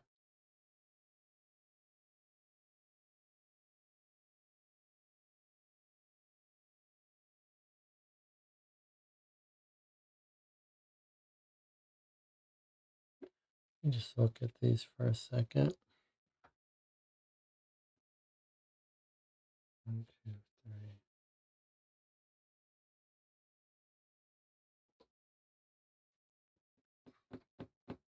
London Bridge route. Okay. Well, here's something. Look. London Transport buses. So these are bus tickets. I think this leads further credence to Anna's basic theory that these do go with this. The fact that this is saying visit London by bus and this is bus, that really must mean that this is talking about those tickets. It does make sense that it could be about this paper, and this whole paragraph is suspicious.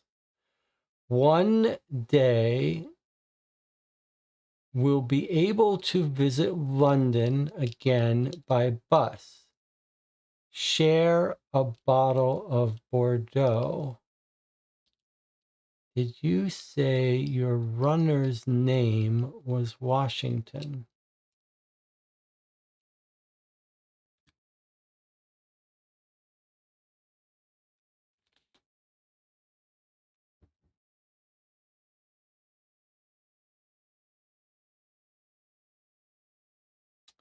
So I think you're on to the right idea.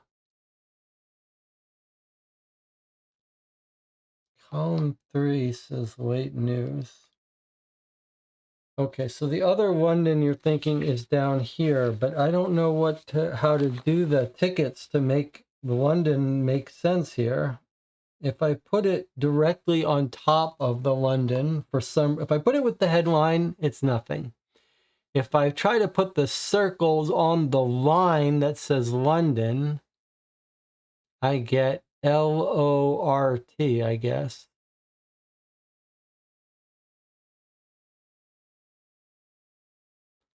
LORT, then this is an S. And then the Washington is an HT. But that's exactly what we did. LORTSHT. We tried that. And then if we try to do this London,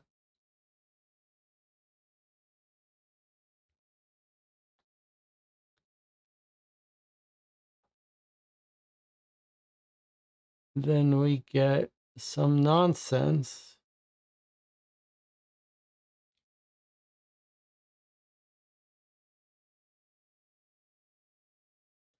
Also, on what basis could we possibly choose this headline over this headline? This one starts with London, true, but that would invalidate our picking of Washington from here, since this doesn't start with Washington.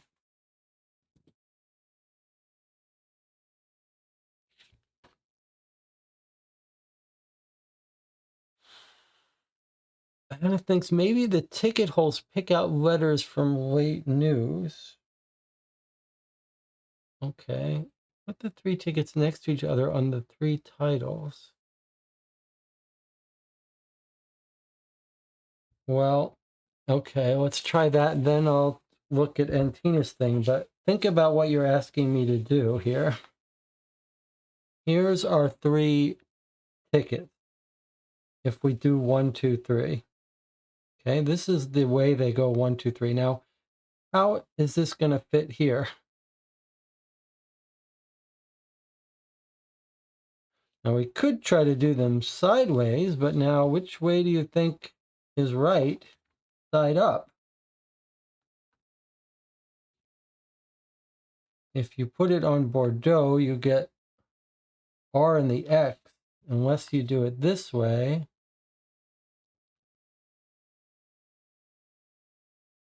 Oh, wait, that's 1. Yeah, okay. See, if you do 1, 2, 3, how do you, if we do it 1 at a time on each, that would be insane. You'd never be able to get these to work here, here, and here.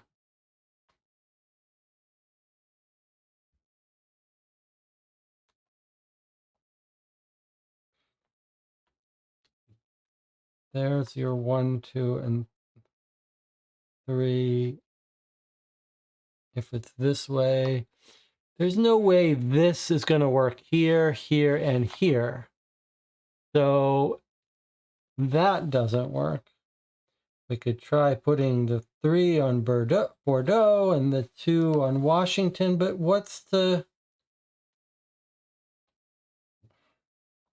there's just an infinite combination of ways we could do this if we allow ourselves to mess around with this.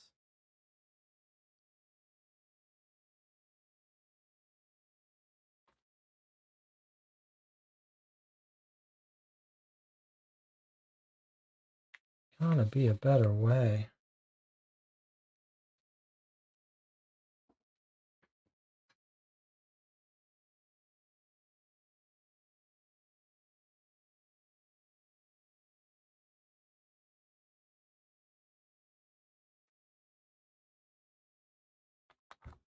Okay, it sounds like what Anna is saying to do is put the Bordeaux 1 here, the 2 here, even though it has nothing to do with London or Washington,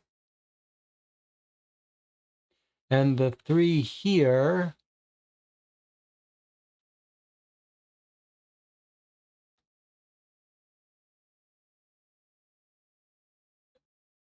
which gives us, I guess, in the most generous sense, IGEHT.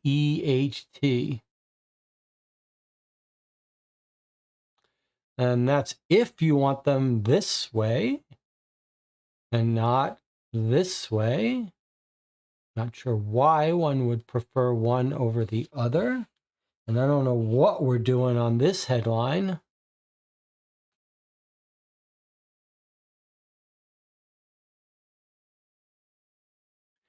And if we do them this way, that makes no sense.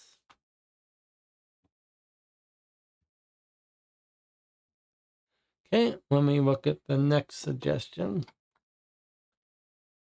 The 1, 2, and 3 are matched them to the order of locations mentioned in London, Bordeaux, and Washington. I think we're in danger of overthinking the numbers, but it could be wrong. Yes, I agree with you that it seems most likely that the 1 goes to Washington, the London, the 2 goes to Bordeaux, and the 3 goes to Washington.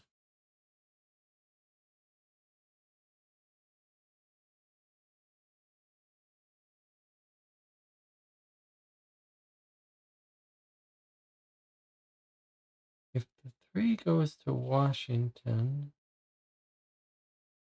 it's SG.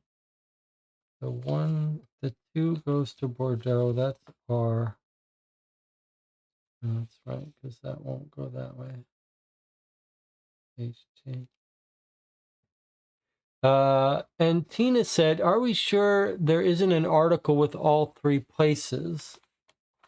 Well, we can't do it.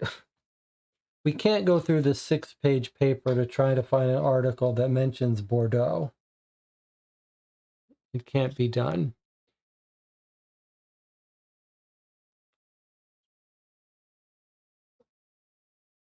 Since there are numbers in the tickets, I think it's the order that are putting on the same thing, okay? Don't know what that means, so I can't use that. Jesse, put the 3 tickets next to each other on the 3 titles. Bordeaux, 2 Blockade, and Mr. Mackenzie. All right, well, I did that, and it didn't work, and it didn't make sense to do that.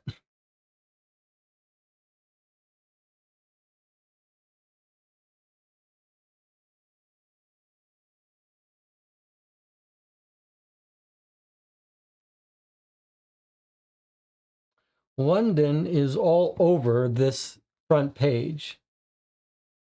There's London in 2 titles. There's London in the banner here. There's London in the banner here. And there's London written all inside all of these articles.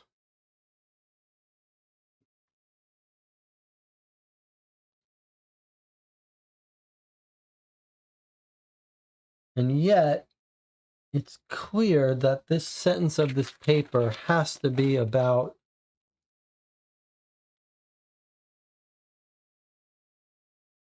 these tickets.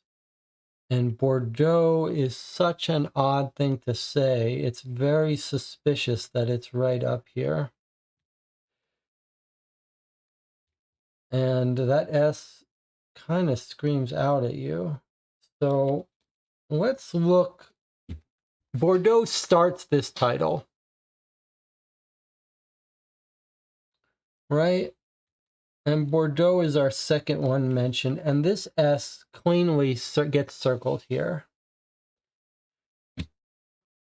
This Washington was in the 3rd line of this, and London did start this, but it kind of wasn't a headline. Let's just make sure there are no other articles that start with the word Washington. Any other headlines that start with the word Washington?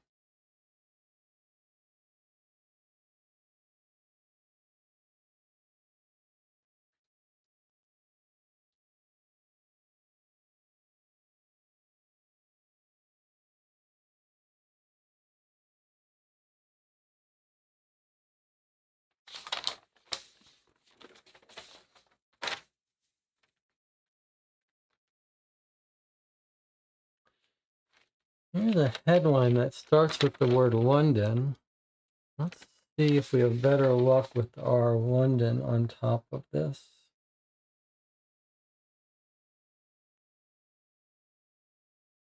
Not really. No. I know it's wrong for me. I know it's wrong for me to say this, but now I kind of hope that Penny got killed for this, what she's doing to us.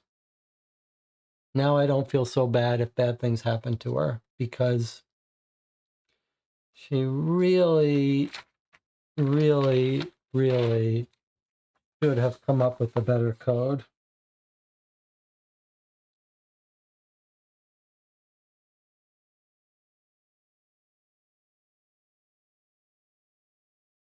This is really an unpleasant thing to do to her friend.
So this I've talked about this before about frustration. It's like, because there's a million ways to do this thing, it's a never-ending source of frustration. It's like a frustration creation machine. Bordeaux is mentioned second. All right, well, this can't go here, but it could go here. That seems like the most likely place for it to go and give us an S. Maybe you're supposed to flip these backwards and get a B. It can't possibly be that something is supposed to go on this column. It can't possibly be. The only logic that we've been following to get any sense out of that letter is one goes on a London, one goes on a two goes on Bordeaux, and three goes on Washington. There's our Washington. The Washington and our Bordeaux are very suspicious. So if we put this here, it doesn't quite fit, but it kind of fits. If we put this backwards, we get nonsense. So maybe that suggests it can't be upside down. It has to be right side up, but it should be aligned with the top of this. And get what? Or should it line up with the word Washington? If we line up with the word Washington as close as we could get, we get an S and a G. But to do that requires that if we have these tickets on the same alignment, that this goes here. How could we possibly justify orienting this ticket this way and not orient this ticket this way? Then if we line it up on Washington, we get HT. Jonathan says, what about the date of the newspaper? Well, I did point out that we've got Washington all over this front page. We've got it up here. We've got it over here. We've got it on two articles in headlines. These at least look like they've got a way to align them.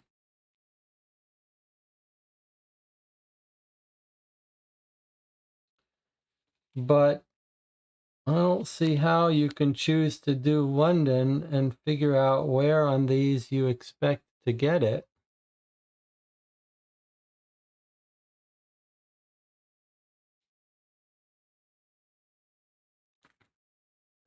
So the answer is no.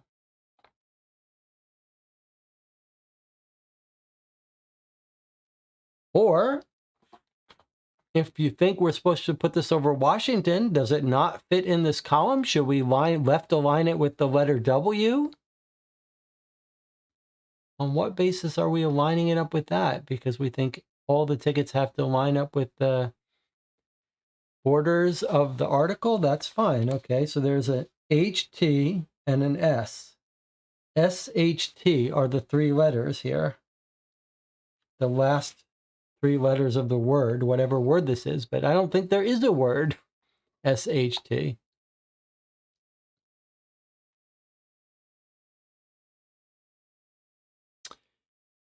Anna thinks that we should line 1, 2, 3 this way.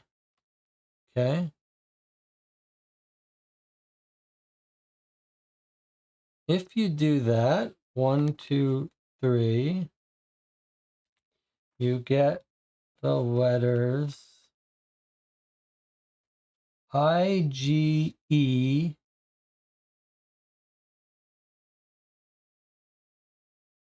H, I, T, O, half of T, O.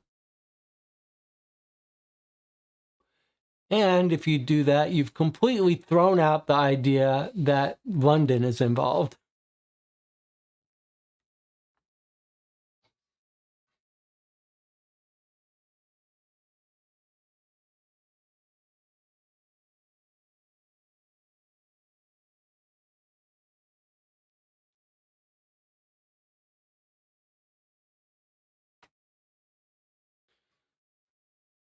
What if we don't try to overlay this, but we simply say that 1 is an article about London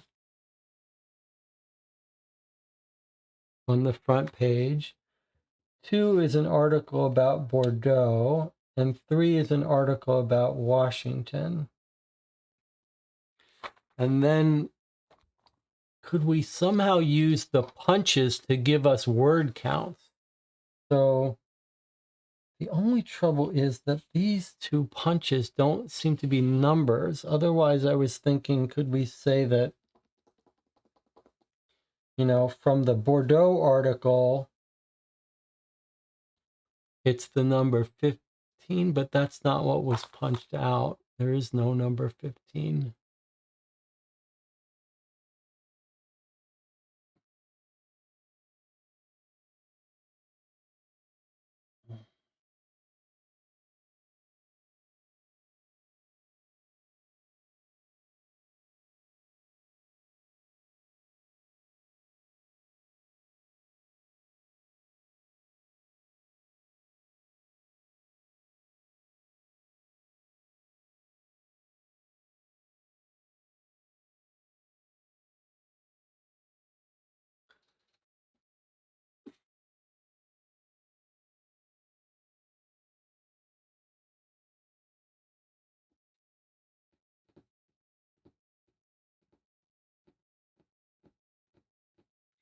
Well, clearly the right thing is to stop working on the tickets for a little bit.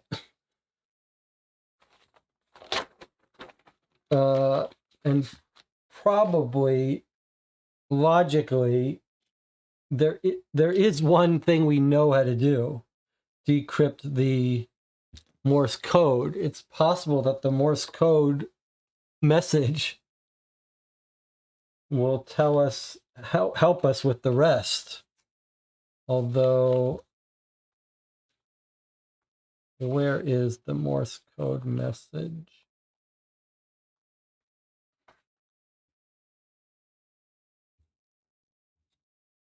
Oh boy. Morse code message is on number 7.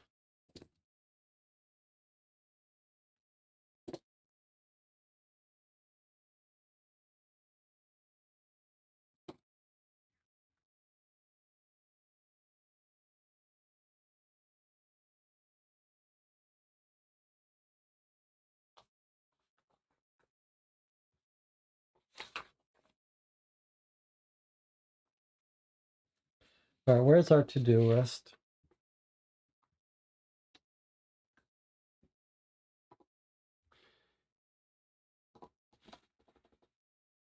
We can decode the Morse code message. We could work on our ink code again. We could look at the backwards Russian code. We could try to make sense of why she's telling us about a Caesar cipher.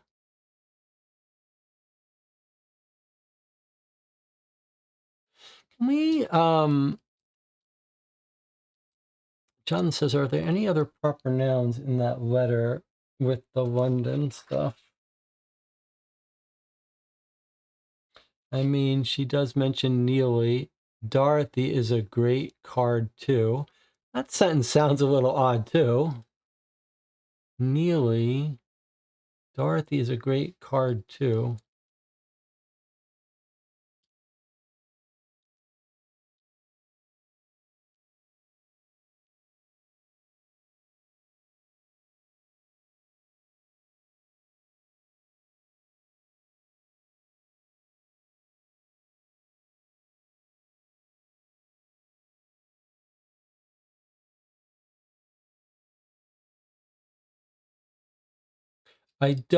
I mean, I'm convinced by the way this is phrased that we do have to use these tickets with this, and it makes sense to use them on the newspaper. I just can't, it's just unfathomable to me how many different possibilities there are to try to make sense of it with the paper. It's just beyond.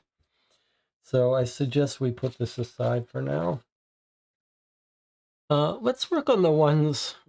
It's 4.5 hours in. You could definitely make a case that we should stop soon, but we could decode the Morse code, but maybe that's better done offline between streams. So let's not do that, even though that could give us hints about the rest. Let's see if we can't look at this for a little bit. See if we can't make some sense out of what this is, leaving aside the idea of solving it for a second.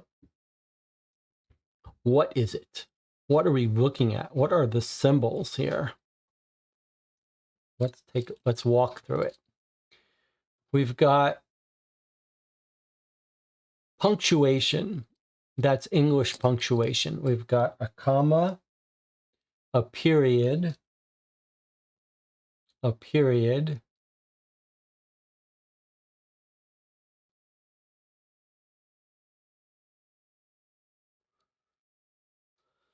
okay, so that's that. What about symbols? We've got some symbols that seem like they're backwards letters.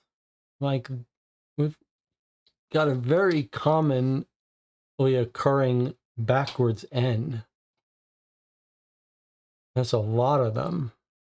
And in fact, there's some digraphs that are happening repeatedly, like this, A-N, A-N. And then we've got these threes, which look different from this backwards E. And then we've got an asterisk. I think this is a single character. And look, here's another digraph, A asterisk, A asterisk. Do we think this is a single symbol asterisk? It almost feels like this is just an arbitrary substitution cipher.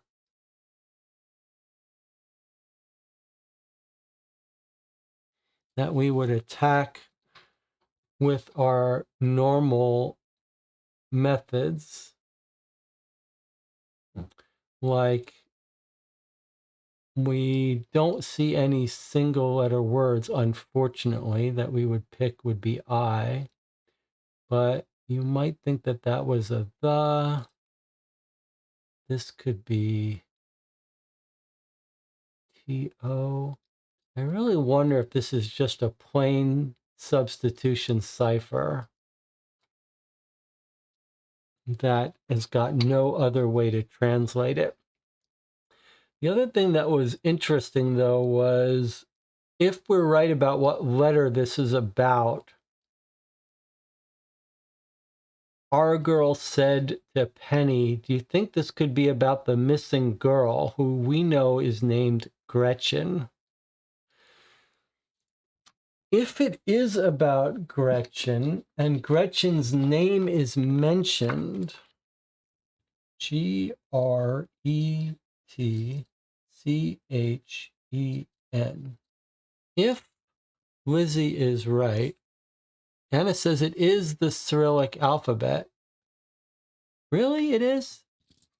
All right, let's ask Google to translate it if it can.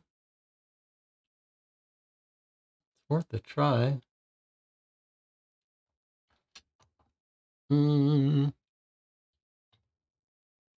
Okay.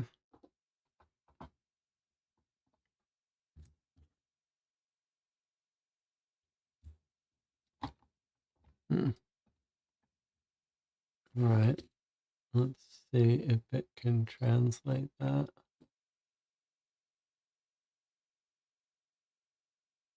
So we're going to say translate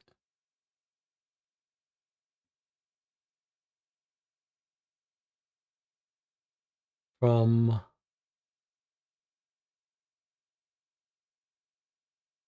what?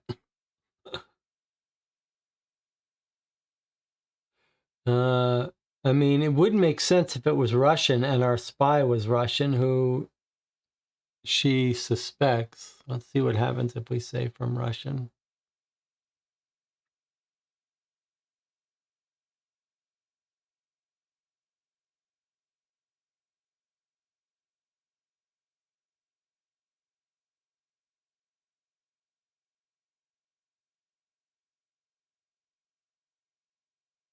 All right. But it sounds like Anna is saying it's... Are you saying that it's Russian alphabet? Not that that helps us much, but you're saying that that there's a Russian letter, that it's a triangle, and a Cyrillic Russian alphabet letter that's an asterisk? Just answer me one thing at a time. Are you saying that an asterisk is a valid Russian alphabet letter? Okay. Kind of crazy alphabet has that. All right. Well, then this kind of suggests that it's written in Russian, but then we don't have a chance in hell of decoding it.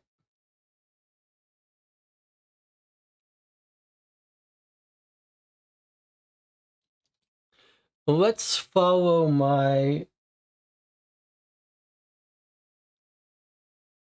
And Tina says, yes, it's a ZH. Okay. Let me ask again to make sure I'm understanding it. You're not saying that this is two letters side by side. You're saying it's one letter written as an asterisk that's pronounced ZH. Okay, fine. But can you please confirm that you're not saying that's two letters? Because that's absolutely critical, whether that's two letters or not. All right, now, if it is in Russian, it would help us know that it's a Russian spy, but it means there's no way in hell we could unscramble it, since they're not going to match to English letters.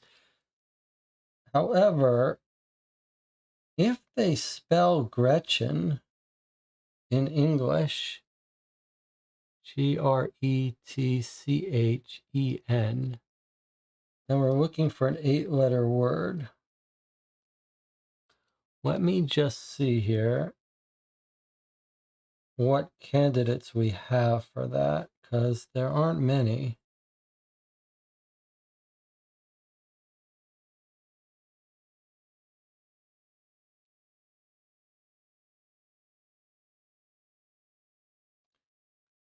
Is this our only 8-letter word?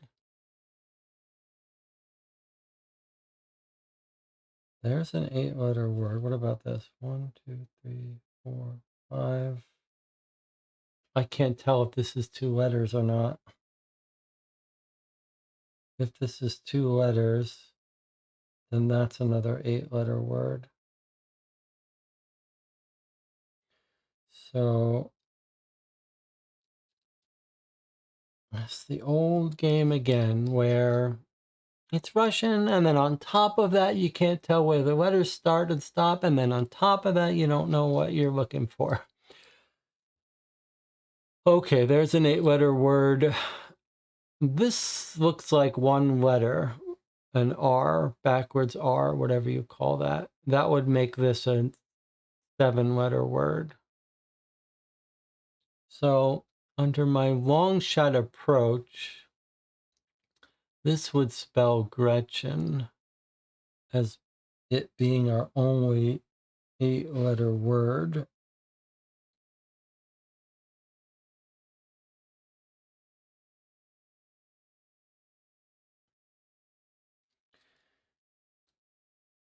You might expect someone would be writing Elizabeth too, or something else.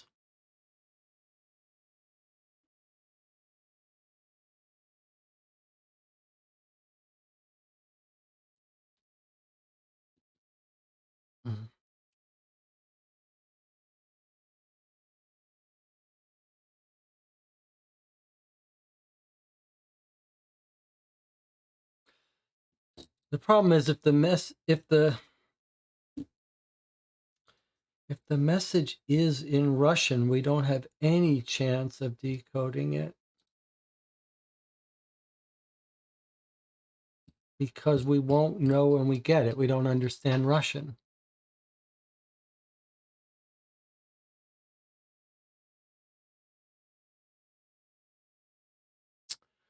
I believe the only time that Russian was mentioned is when she says there's a spy in Latimer. Don't think it's German, maybe Russian.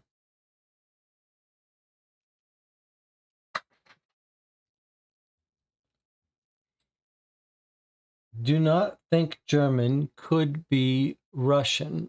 So this seems to suggest that it's Russian. Maybe that's all we're meant to figure out. And it says, I don't think we can figure this out. I agree with you. I don't see how we can figure this out.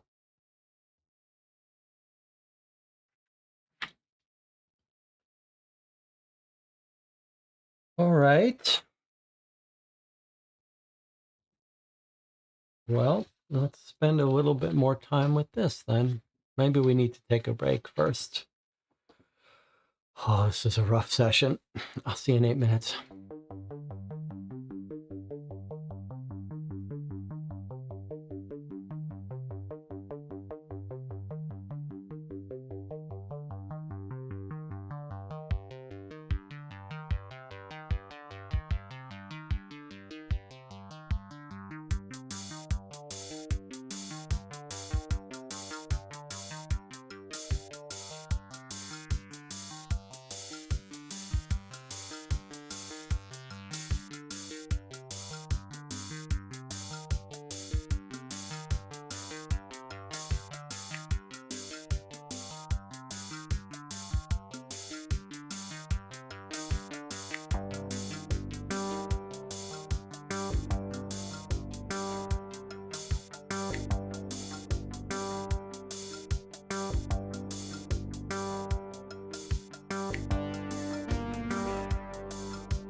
Okay, we're back struggling quite a bit with box 3 of the Hidden Listener. First 2 boxes we breezed through. Okay, so let me suggest a couple of things. First of all, regarding the Russian message, it does seem to me that maybe we're being a little too pessimistic. If we assume the spy is Russian, and this is a Russian alphabet, then our task is simply to translate this to Russian, and then use Google Translate to tell us what it means in English. It's been pointed out that it's gibberish, even in Russian. Okay, that's fine, but we know there's going to be a Caesar cipher. We're expecting a Caesar cipher based on what we've been given. And we have, in fact, 2 good candidates for what the shift is going to be. One is based on the letter date being wrong. 1934 when it's really 1943. So that's a 9 shift, plus or minus. Okay, so plus or minus 9. Do we have any reason to believe that the message was from June? I don't think we really know. We did identify what letter we think may be talking about it. It was the July letter. So that's not a terrible guess that this is going to be a Caesar shift of 9. So if we can scan this into a Russian alphabet and find a Russian Caesar cipher shift, we should be able to perform that fairly easily, right? We just need to get this into Google in Russian. Don't try to translate it, and then put that into a Russian Caesar cipher shift of 9, and then translate that to English. We do have another suggested shift if that's wrong.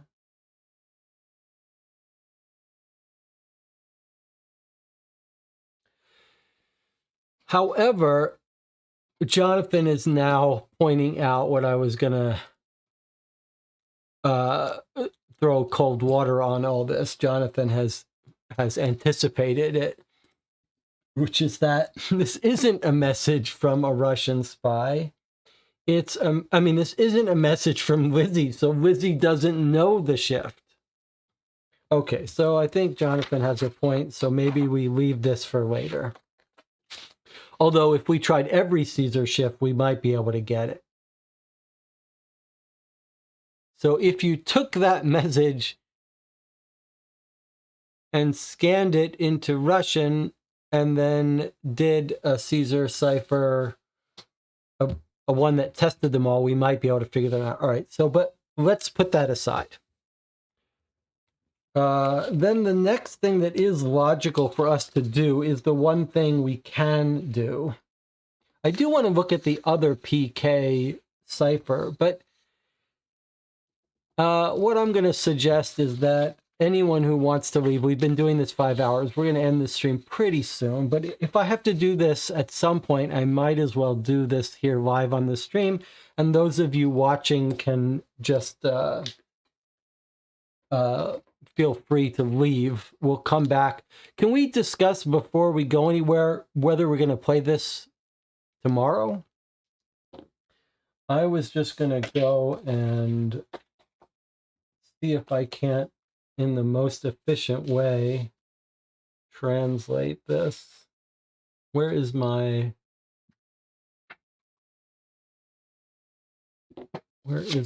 key that we came up with? This is just okay. Take it easy, Jesse.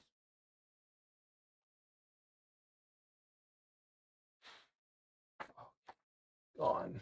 So I just do it again. All right. Well, we know the P1s are nothing, and we know the P3s are letter breaks.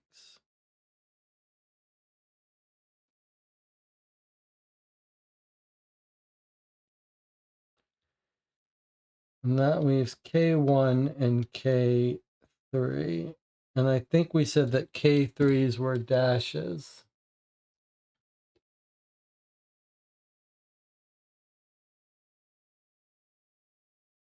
So just to make sure, it was dash, dash was our first letter, which was M's. Okay, so the K3s are dashes. So I think what I'm going to do is I'm going to go like this.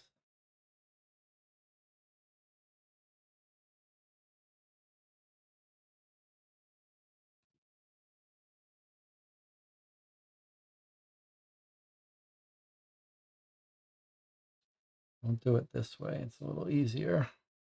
I'll do all the K3s as dashes.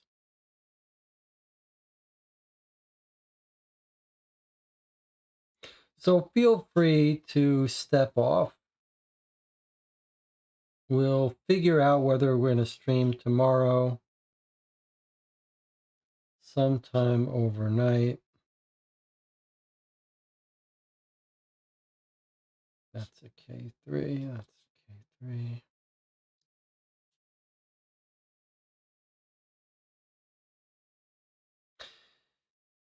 Psychologically, this is exactly what I don't want to have to do in a game. I do not want to have to brute force for an hour to get Morse code.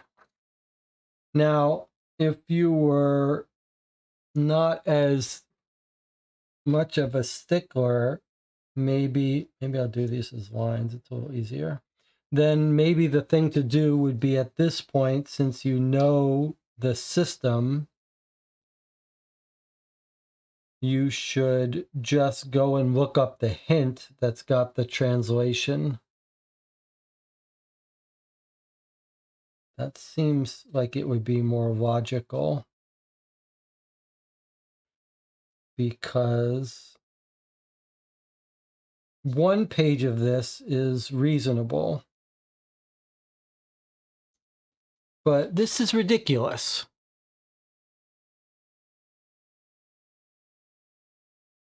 And you know what the worst part is? You make a little mistake and everything goes off. But let's do the first page of this and see what happens. That's a dot. That's a dot. That's another dash. Dot. Dot. Dot. Dot.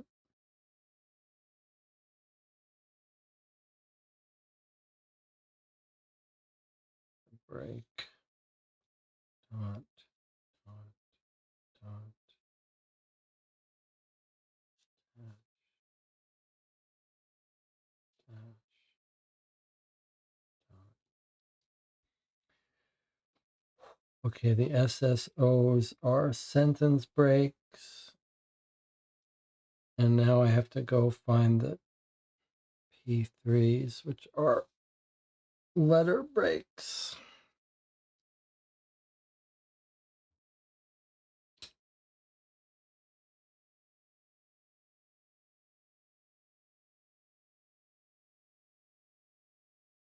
I'm hoping this will make it easier to type in, but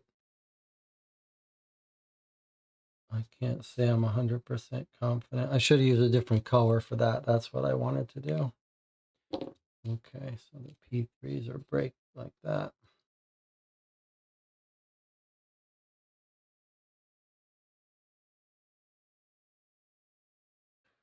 It's a little easier if you had multiple people to do it, to read and someone could type it in, but the delays on YouTube make that not feasible.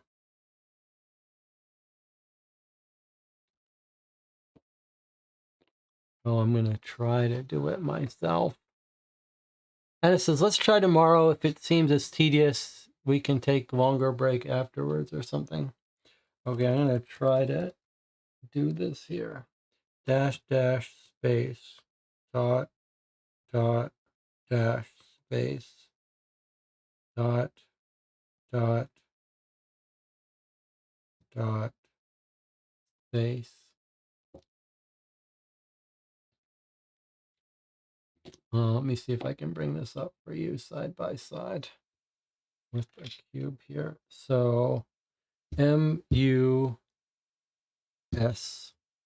Now we're here. So dash space. End of word. Then we've got dot, dot, dot, space,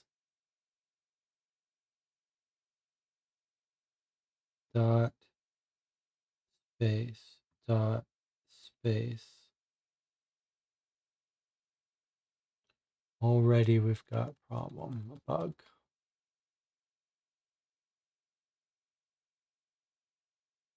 Dot, dot, dot, space,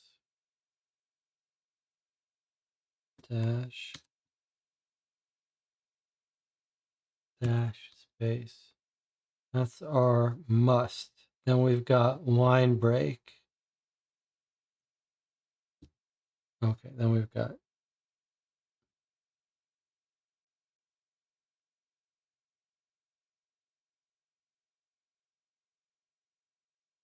what? Got a line break and a word break? We've got dot, dot, dot, space, dot, dot, dot, space, dot, space, dot, space, dash, dot, dash, dash, space, dash, dash, dash, space, dot, dot, dash, space, word break, dot, dot, dash, space, dot, dash, dot, space, dash, dash, dot, space. And now we've got a problem. Oh, we've got an error somewhere. Boy, this is not fun. Let's try again. Dot, dash, dot, space,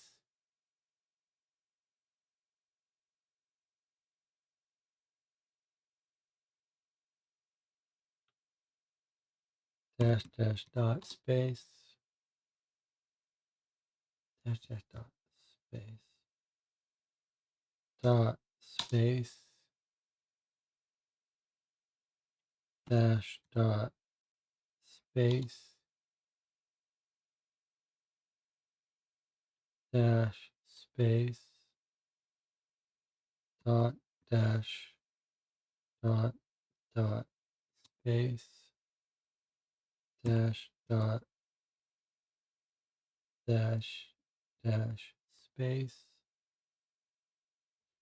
word break, dot, dot, dot, space, dash, space, dash, dash, dash, space, dot,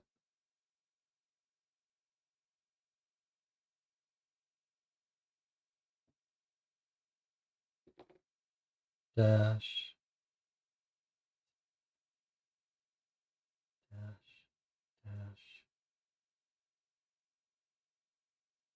dot, break.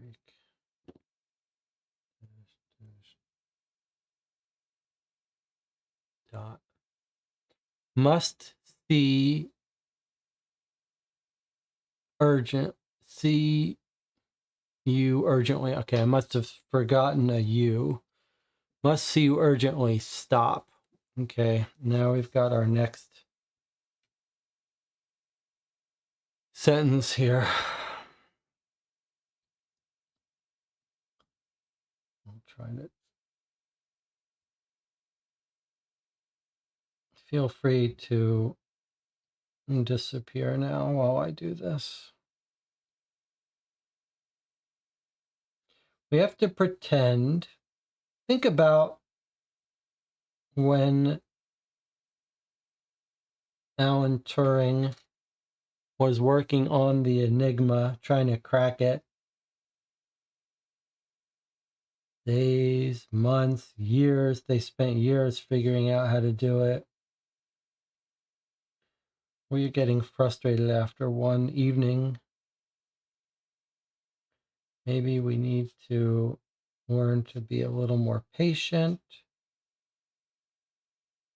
If this box costs so much, maybe we should be grateful that it's not, that it's drawing itself out. And it's a story set in the time of cryptography, so maybe we shouldn't be so angry at having to do this kind of work, even though I think this is a terrible thing to do to a player.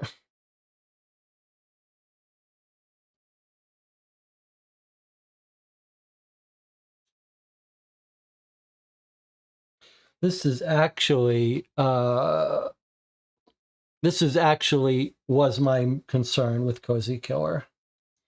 From the blogs about all the different kinds of ciphers, I was absolutely concerned that we were going to find an overkill of ciphers and work to be done deciphering stuff. And the first two boxes was not the case. But boy, has it come with a vengeance on this box. So in some sense, this is my worst fear about what we were going to get in Cozy Killer.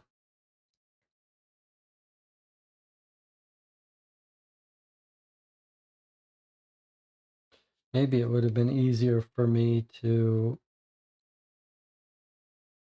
just type this in as is and then run a replacement on it. But yes, I'll just continue what I'm doing here. The reason you might ask, why am I doing this? Why don't I just translate it on the fly while I type it in? And the reason is I can't do it without making mistakes and losing track of where I am. So I think the only way for me to do this is to do it in stages where I can read it off the page a little with less likely to make mistakes.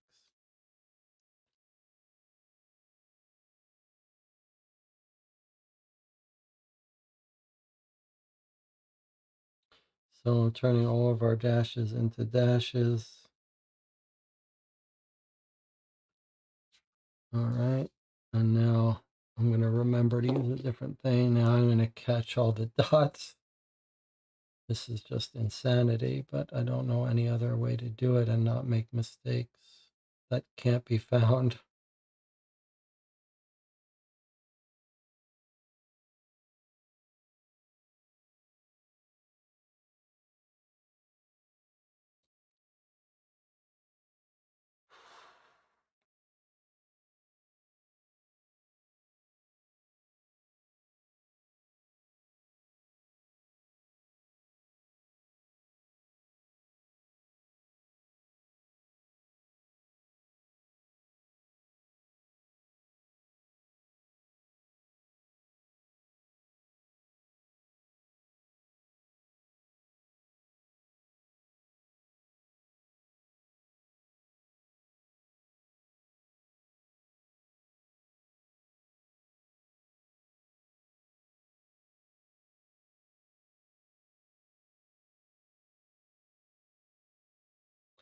maybe the way to, the purpose, the rationale for doing this, Jonathan's going to head out. Or maybe the reason to do this is to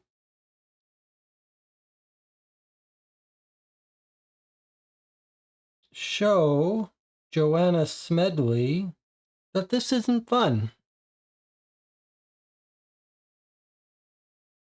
She can watch this. She can see how long we're spending doing this, how error prone it is, and see that maybe this isn't the best idea to give someone a 500 letter Morse code. Think about if you didn't have a computer to do the rest of it for you. How painful would that be?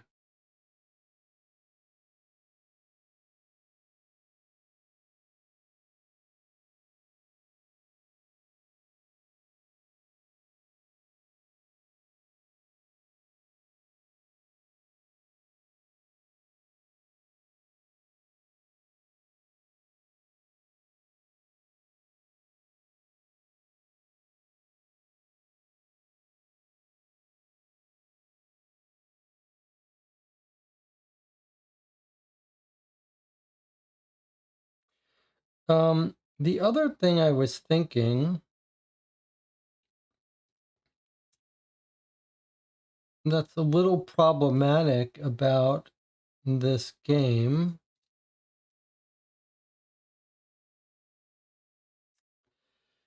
the fact that there are no assignments and checking between boxes.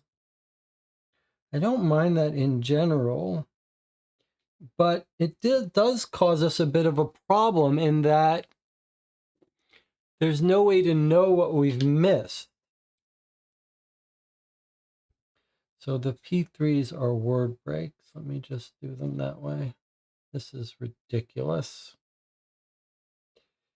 That's a word break. For some reason, when there's a sentence break, you get an end of word, and then you get end of sentence, and then end of word again. Seems a little bit unnecessary.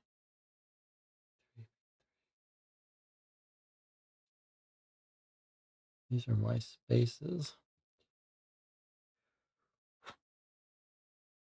I don't know if there's a better way to do this. So what was I saying? I was saying that without questions to answer, like most games we've played, when there's multiple boxes, each box has some end questions.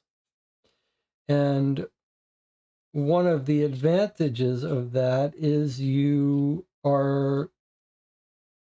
the game can check to make sure you're ready to proceed, because you can answer certain questions before you move on to the next box.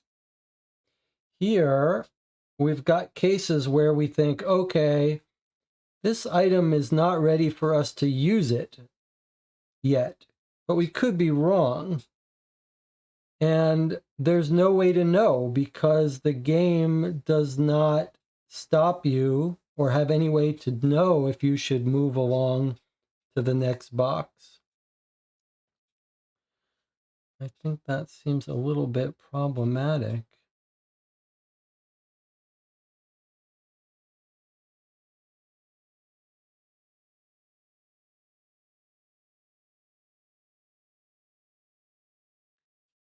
Boy, this is taking a long time. I wonder if it would have been faster for me to just get used to translating it on the fly by eye.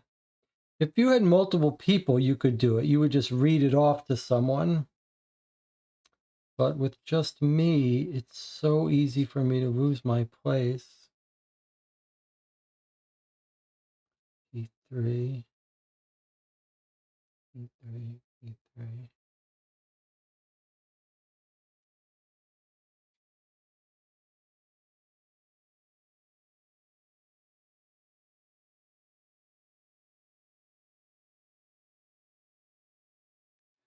Okay, and then here there were some.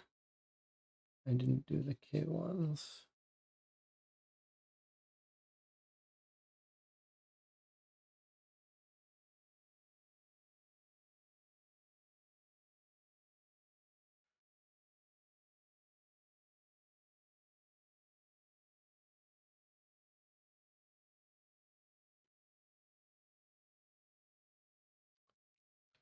Okay, so it said, must see you urgently, stop.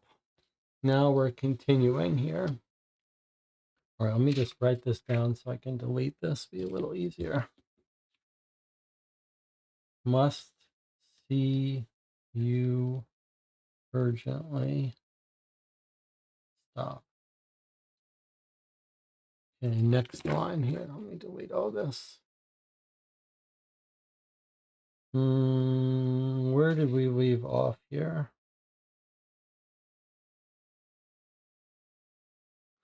We must have stopped here,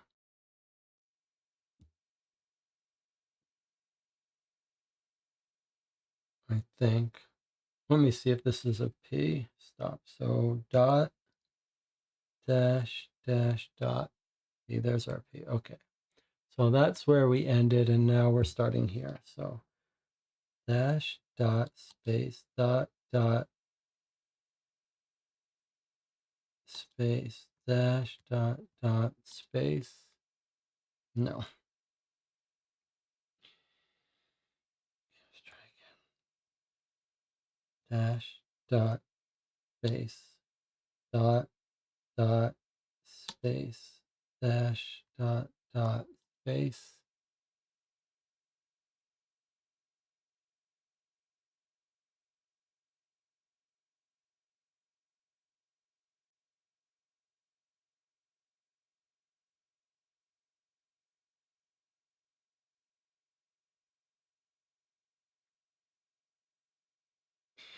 Dash, dot, space, dot, space, dot, space,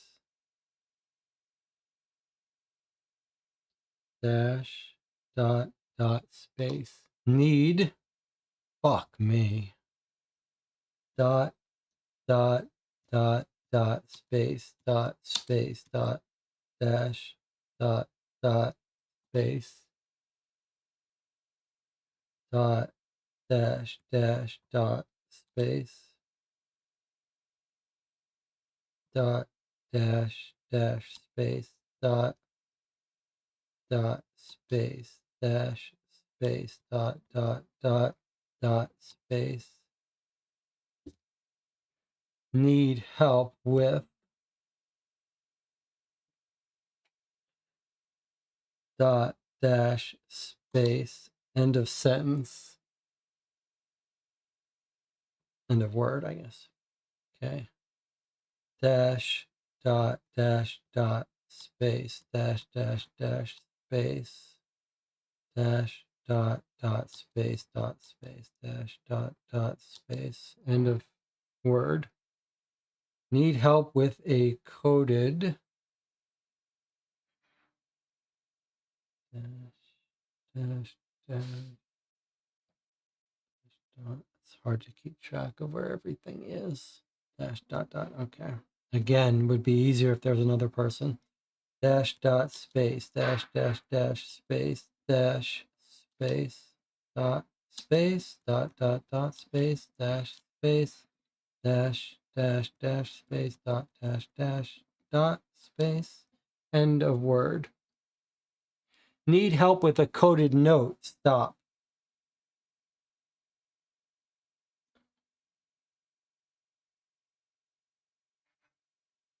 Where did we end up? Dash, dash, dash, dot, dash, dash, dot. Okay. I'll do one at a time. Dash, dot, space, dot, dash, space, dash, dot, space, stop. End of word. Dash, dot, space, dash, dash, dash, space, dash, space. End of word. dot dash dash dot space dash dash dash space dot dot dot space dash space. Need help with a coded note. Stop. Cannot post. We ended with a dash by itself. Cannot post. Okay. Dot dot dot space dash dash dash space dot dash dot space. Cannot post. Stop. Dot dash dash space dot space dot dash dot space dot dash dot. Cannot post. Stop. Will dash dash dot space dash space. Will get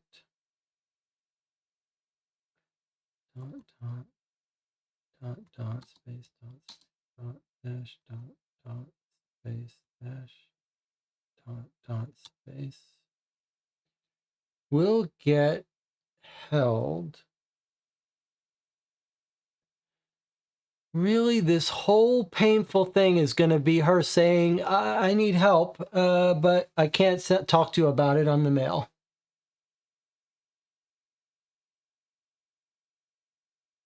Will get held. I think this is where I am. No, dash dot dot. That's where we are here. Dot dot dash space dot space. Will get held up. Dash dot space dash dot dash space. Will get held up by. This is it. This entire message is of no value to us. That's insanity. All right, there's going to have to be something at the end here that's going to make this worthwhile. Dash dot space dash dot space dot space dash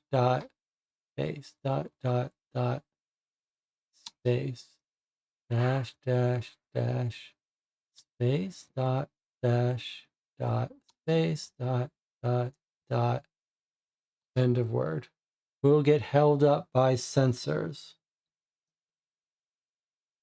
Dot dash dot. Okay.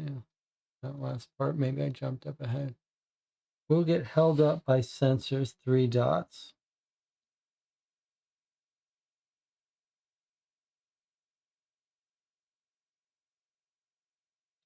Okay.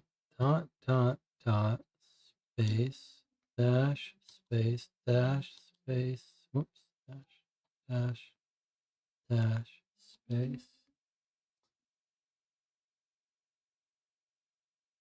Will get held up by sensors. We have to be there. Now we've got dot space dash space dash space dot dot. Well, that's going to be the word stop for sure, even though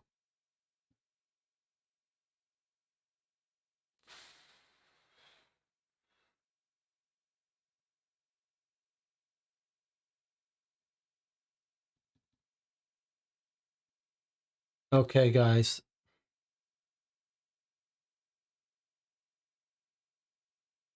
I'm doing this just for completion's sake. I'm just gonna try not to get too angry here, but yeah, this is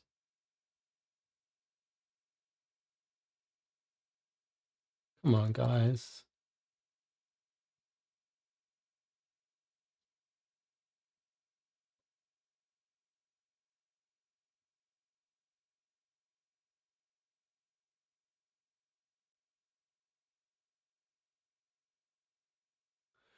Here you have it. A totally worthless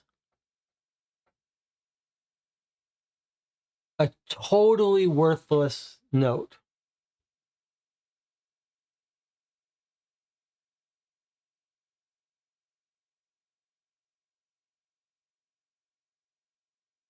that's just, well, let's not look at it that way. Let's look on the bright side of this.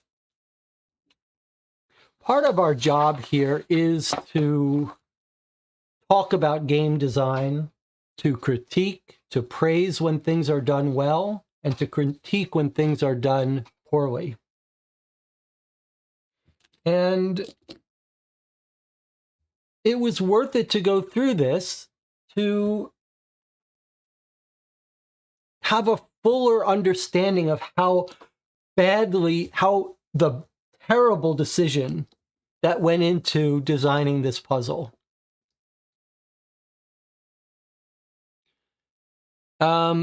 This is exactly how a cipher should not be used. This is exactly the wrong way to build a cipher, to use a cipher in a game. You've made a puzzle where we had a short period of fun when we figured out how to decode it, and then literally an hour and a half to mechanically decode it with the help of a computer, doing some very unpleasant, error-prone work. And the payoff for it is the message that says, can't decode a message, need help. It'll get held up by sensors, something she's written out in plain text lots of times already. That is just bizarre. That is just, you're in trouble too. Like the chat is saying, like, after all that work and effort, we should have a feeling of satisfaction and pleasure that we finally can read the message. Anna says, I mean, if you make a Morse code that's masked as a knitting pattern, you could really talk about names, secret stuff. After the third box, I would hope we have some sort of reveal or something to fuel you, something to feel good about. It's not just that, but it's kind of like, wow, you've now put us in you've put us in a position where we sort of have lost trust in the design of this. And now we have to struggle through these other codes with all of the motivation the wind sucked out of our sails for wanting to do this work. That's just crazy that the coded message says, it's not only that, but it's the second message. Right? Like the first code is in a previous letter. This is the subsequent letter. Like, if you were trying to get a trajectory, a pacing, an arc of a game, then you'd want, like, increasingly as we decode it to be like more and more exciting. And we've skipped ahead one of the ciphers, one of the codes, to get this one. Like, how are we supposed to find the motivation to work on the other code? What is the other code going to say? The other code's going to say, I will send you another message later. Is that going to be the contents of the code that we decrypt before this one? This is the trouble you go to say something you've been saying in plain text the entire game? She's been writing in every letter. The censors are going to stop this and steal this letter. Now she says the censors will stop it? My God, why would you do that?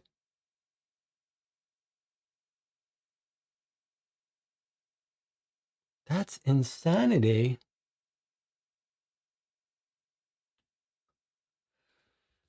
All right, well, the only thing that's saving me from totally losing it on this game is that it is set in World War II. There's the nature of this conflict and this world we're in here is all codes and ciphers. So You can't really say that you didn't expect some ciphers and codes. It's just, boy, when you make someone do that much brute force work, there really has to be some sense of satisfaction when you read the message. Never for a moment did I entertain the idea that the message wasn't going to be interesting once we decoded it.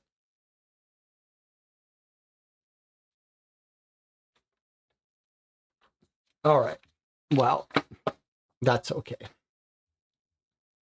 That's okay. Doesn't mean we won't find other things to love, but it certainly makes me less interested in spending time to decode this message, although this is the Russian message by the Russian spy, so I suspect this one will be useful. And maybe that message we just decoded should convince us that she can't do this yet without Penny's help. But this was in Penny's possession. So has Penny decoded it for us? We don't know.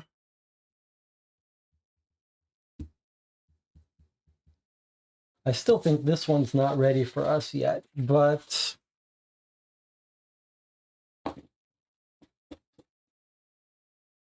it does feel like Antina says this letter uses stop. The other code has a 4-letter sequence, which is also at the end. That might mean stop. It is throughout the letter and in the end. That's a nice observation. You're talking about the other letter code. Which one is that?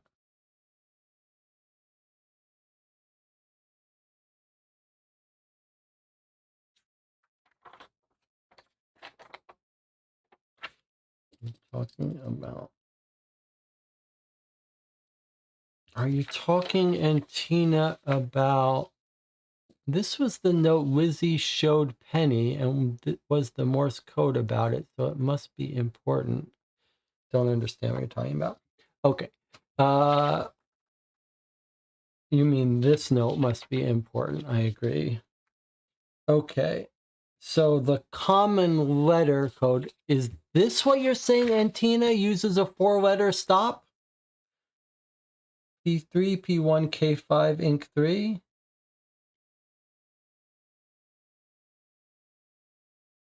I like this idea that we should be looking, if she writes all her notes like this, STOP.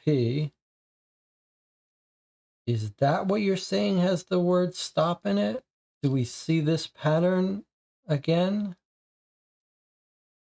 P3, or were you talking about something else? Yes, you are talking about this. Look, here it is again. Stop. P3, P1, K5, Inc. 3.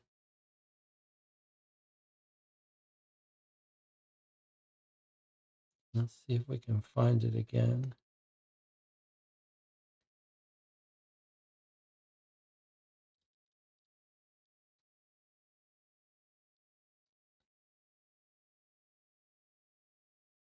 P3, P1, K5, Inc. 3. Okay, very nice. So I think Antina has figured out something quite important, which is how to translate what maps these 3. S, T, O, P. There's our Inc. 3, K5, P1, P3. Okay, now, does that help us? Well, S and T are next to each other in the alphabet, but jumped by 2 here. S to T going down. That's a little scary.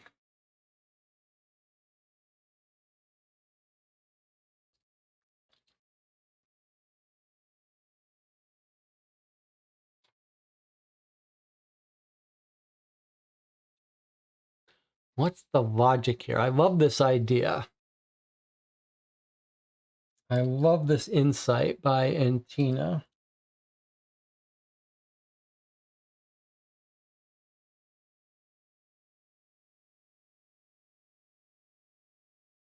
So we could fill in a bunch of these with these letters, but what, can we find some logic? It could be arbitrary. Yes, it could be. It could be. Don't feel like it is, though, but it could be. Well, with 4 letters, and knowing now that it's a substitution cipher, we might just be able to figure it out by finding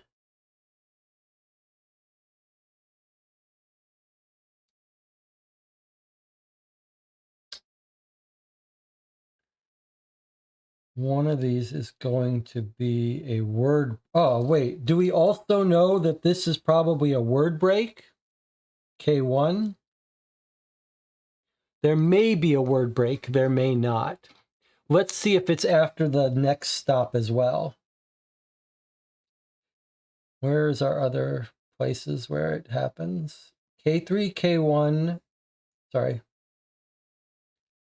We're looking for our P3, P1. P3, P1, K5, Inc 4, followed by a K4.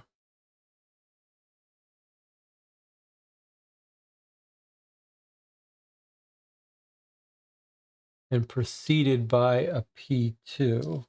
Whereas this one is preceded by a K1. Okay, so we've learned something else. There's no word boundaries.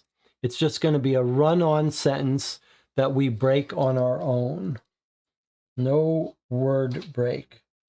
Probably. Unless it's punctuation, but probably not.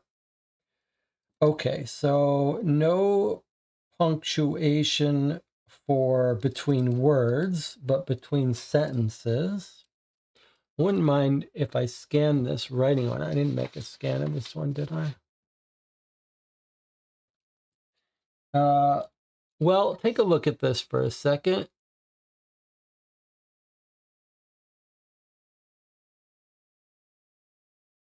If we look at letter frequencies, which remember our hint says common letter, maybe that is suggesting what is the most common letter here. And what do you think is the most common letter? I see lots of K1s. That's what Antina's thinking as well. K1 is an E. Well, I would rather make a copy of it to write on, but maybe we could get a, well, I can't, I need to make a copy of it to be able to guess at it. Would you really think it's arbitrary? I guess it could be. I guess the common letter hint suggests that it may just be arbitrary, and only by knowing frequencies could we figure it out. All right, well, 5.5 hours. Probably we should end the session here, but we're not going to, because I'd be nice to kind of figure this out and play with it a little bit. So I'm going to take an 8-minute break. I'm going to make a copy of this that I can write on, and we'll play with this as a substitution cipher a little bit, see if we can make some progress, and then we'll end the session soon. I'll see you in 8 minutes.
Okay, we're back. This is an unusual session for us today, not just because of the length, 5 hours and 45 minutes in, but because it's been so frustrating and because we probably should have stopped, but I didn't want to really stop on a frustrating note.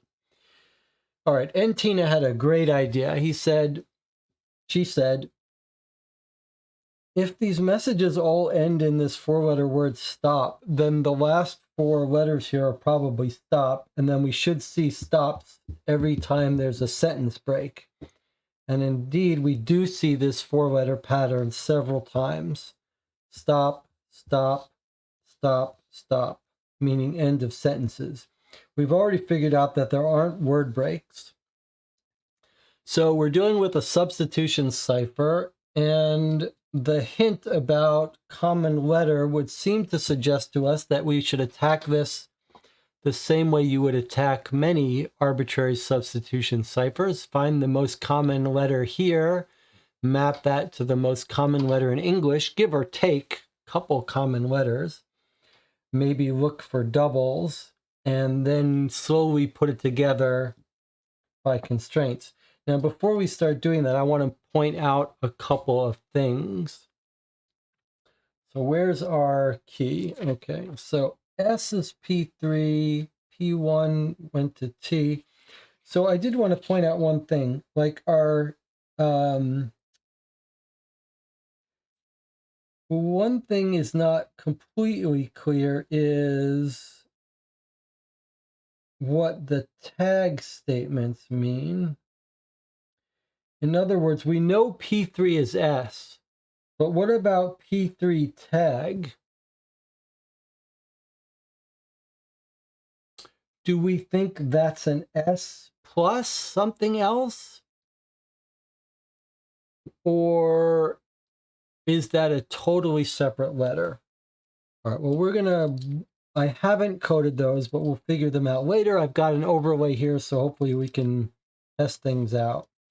So let's get our letter frequencies here. Here's our most common letters, E, T, A.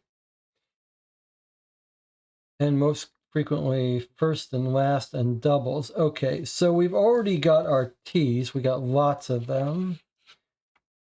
So if you just look at this by eye, you can see some common letters. I see a lot of K1s, lots of K1s. See quite a few K4s. K4, K4, K4. So maybe a little bit down in frequency would be K4, but let's try turning our K1s to E's and see what we get.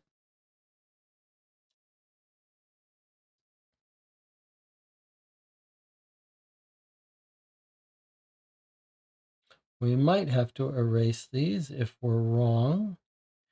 The longer the text, the more likely it's to be correct, and the more generic the text, the more likely it is to be correct.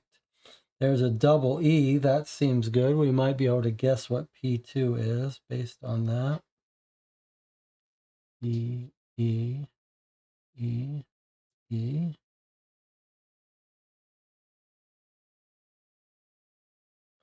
There's an E. There's another E if we're right. Okay. There's a tag K1 that could be an E. It'd be nice if it was, if those tags could be punctuation marks even.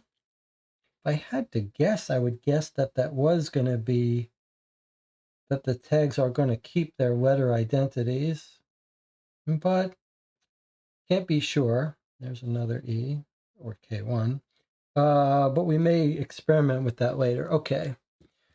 Anything we can make progress on here? What about this? Of course, we don't know where word breaks are, but you wouldn't have a word that starts out with EE, but the word break could be here. So you could have a word starting with E, or this could be SEE, and then a word break here.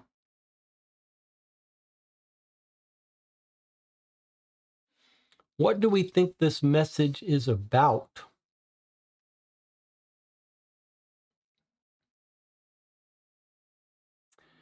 I'm not sure, but what about other double letters? We've got a double letter here. Of course, when you don't have word breaks, you don't know for sure that it's not ending one word and starting another. It have to be a double letter that had a T. That might suggest that this is going to be a consonant. You know it can't be T's. A consonant that has an E after it. Not an S, not a T. That really only leaves M's or L's. What if we made this? What if this was an L? What if the P2s were L's?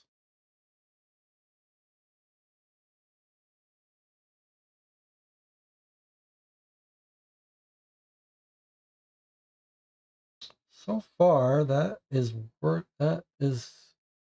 compatible with the letters it's near.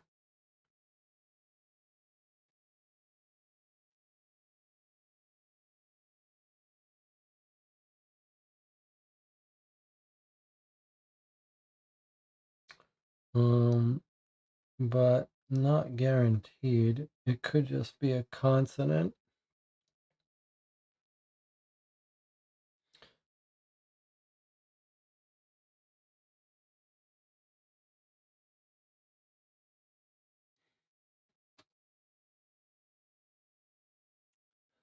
This bothers me a little bit. ELST. Oh, there's our stop. Okay, so wait, let's do this. That's a word break. That's a word break. That's a word break. That's a word break. That's a word break. That's a word break.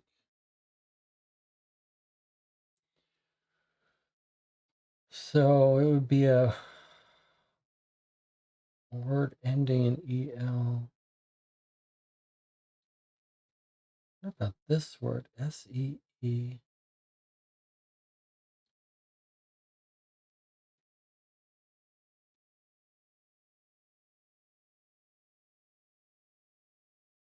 We would expect A's to be pretty high up in frequency.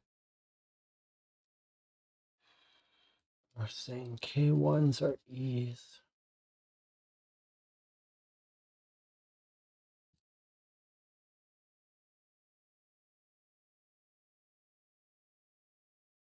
And it may be that our tags, if we got lucky,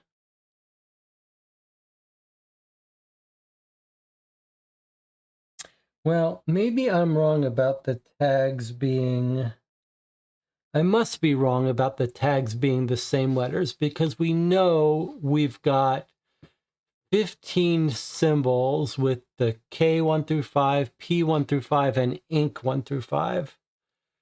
So we're going to need the different tags to be different letters. Okay, fine. So those aren't going to be the same letters. Those are going to be unique. But what have we got here? This is the end of a word in an E. That means this is going to have to be a consonant. And look at this, TST. That means we're going to have a word break here or here because no word has TST in it. So that means we got a word break here or here. So it's either something or something. It's either ST something or it ends in the S and this is T something. Let's see what the channel thinks. So could K1 be E? Well, that's what we filled out. DJ Moneycut says there are 21 symbols. Okay, 25 symbols. So Moneycut is agreeing with what I said before, which is that on consideration, the tags have to be independent letters. They can't be variations of it. So that's fine. They're going to be the rarer letters. But if we try to look for more common letters, we've got K2s are pretty common. K4 is pretty common. And I've hypothesized that the P2s are L's, but I'm not positive about it.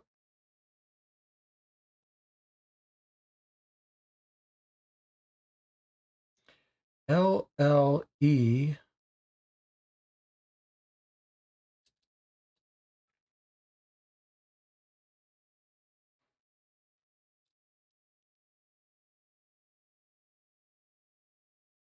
This is from Lizzie to Penny.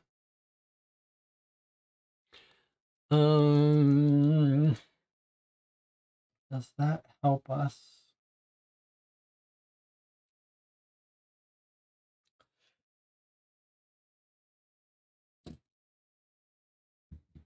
I mean, let's see. What words does she like using?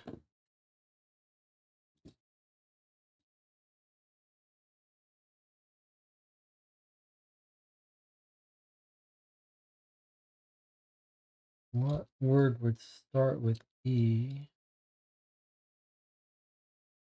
What about short words? Can we find any short words that we know about because of where the stop is?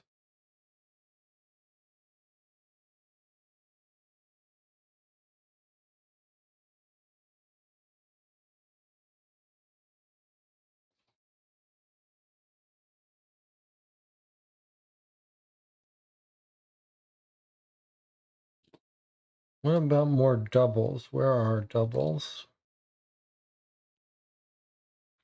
So we found one set of doubles which we guessed were L's, but probably they either have to be L's or M's, I would think. L seems more likely. Okay, here's another double. There and there. LO,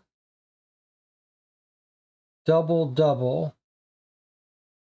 K5 tag, K5 tag.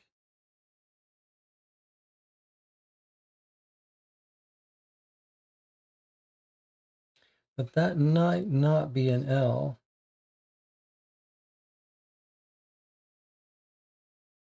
Any other doubles?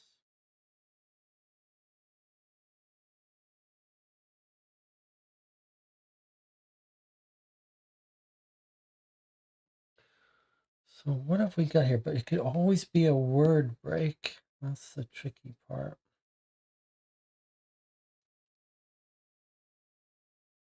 If that is LO, it's hard to see what that would be. Of course, it doesn't have to be an L. If those were double M's, then you would get MOLL, LOMM.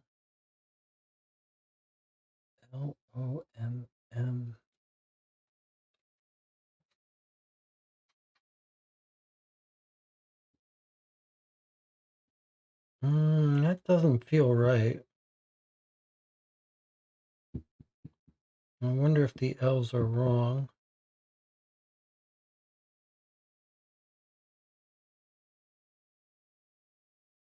I'm going to get rid of the L's. I'll try an M there. So what if the L's are here? And what if M's are the P2s?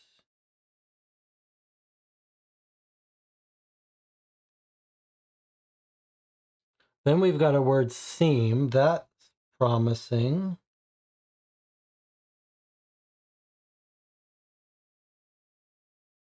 What are we looking for now? P2s. That was an M. That was an M.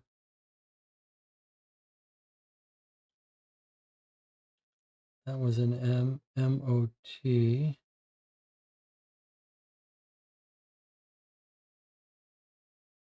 That was an M.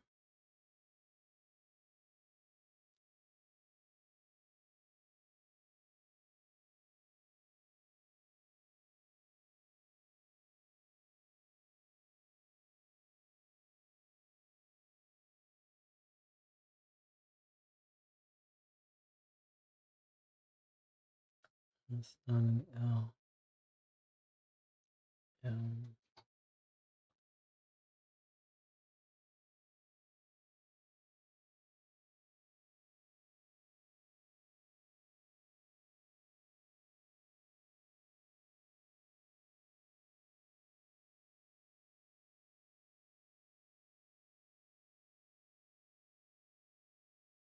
Hmm.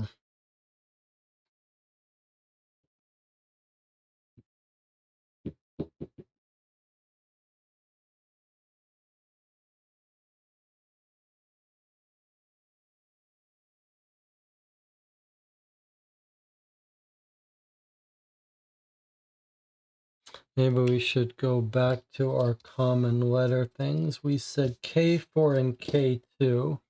So if those are common letters, we could try an A or an... Well, we've already got our O's. We might expect the next one would be an A. So either an A on our K4s. What if we do that?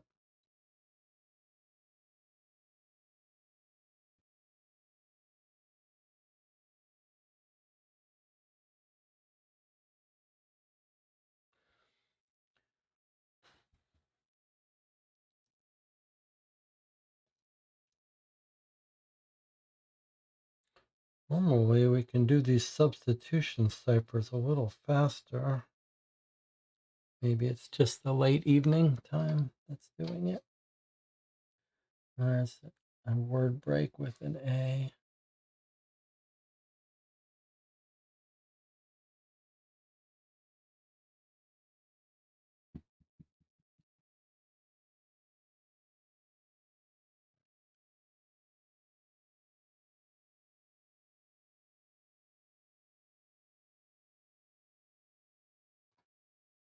Can this really be our double L? M-O-L-L?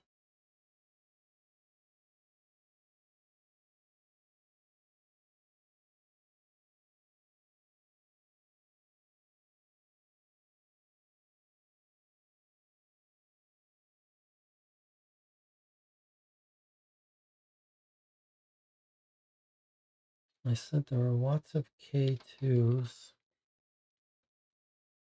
Surely she's got to be saying I somewhere, doesn't she? Hmm.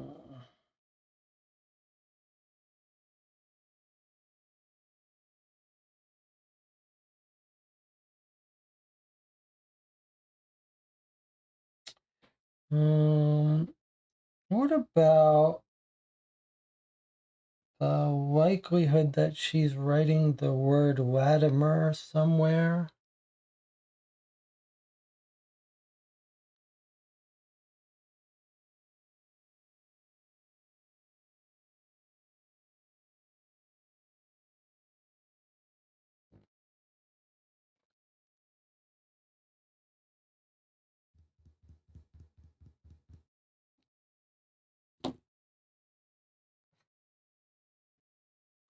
DJ Moneycut says, check my comment above. Okay, I've checked it. I don't know.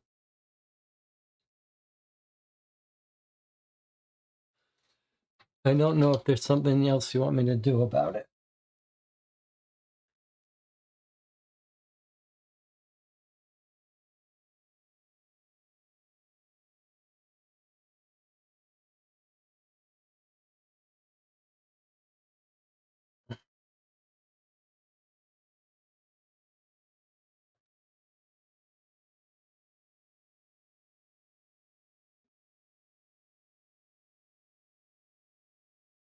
Uh,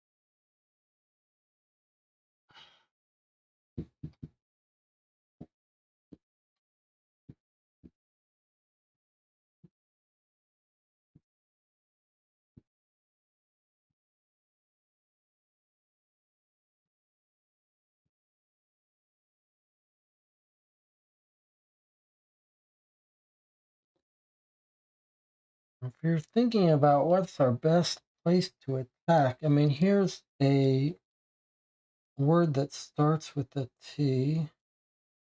You don't know that there's really an A there.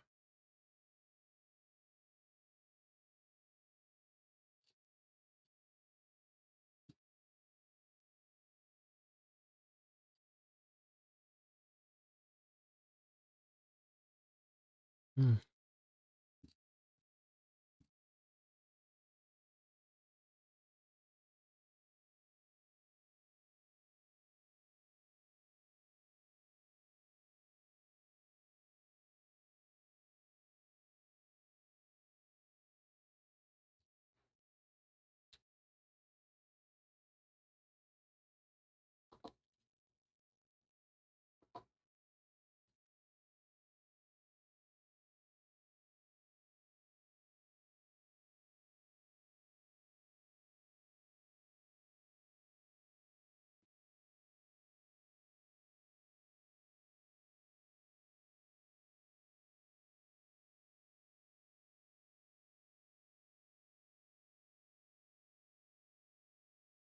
Anything else we know about what she would be writing in this letter? That's rough. Okay, maybe we need to try again.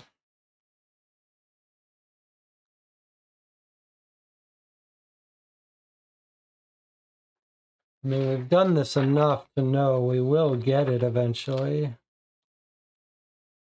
feel like maybe we're not operating at 100% here.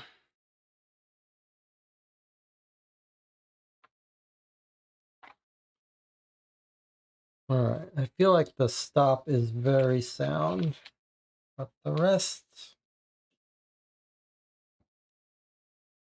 still feels like the most likely thing is the K ones are E's, but they could be I's.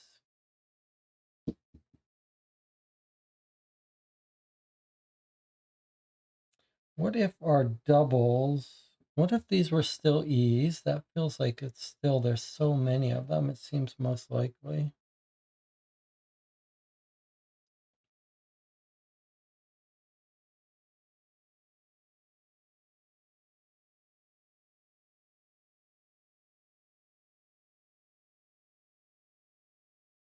And then let's do our word breaks, because that's important.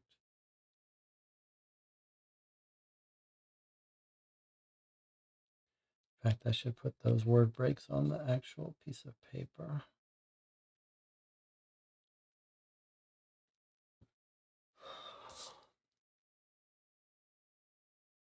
I still think it's very likely that the K1s are E's, especially with that clue.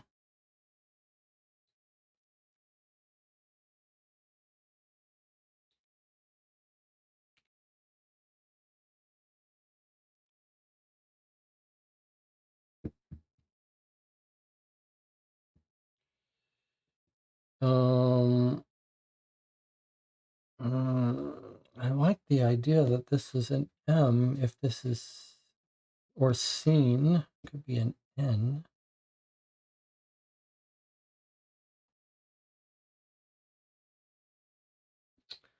There's our other word break here and here.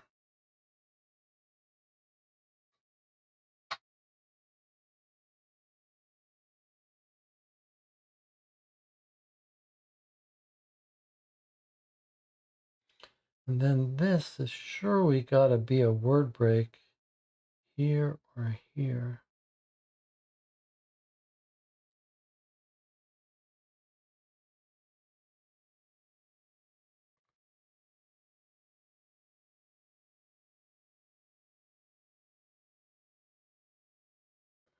Surely we can figure out what two letters go here as the last of her sentence. ST blank E blank E. DJ Moneycut says if ink 4 is an H, it would make the word the a couple places. If ink 4 is an H, what about if ink 5 is an H? H, H, H. Ink 5 seems like a more likely H, doesn't it?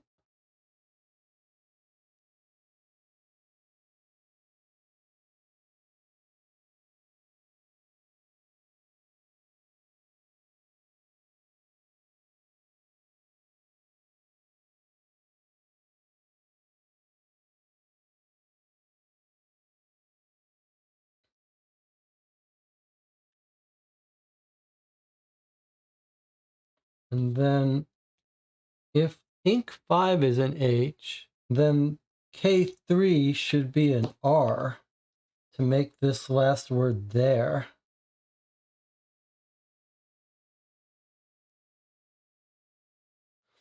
Ink 5 is an H. And then K3 is an R.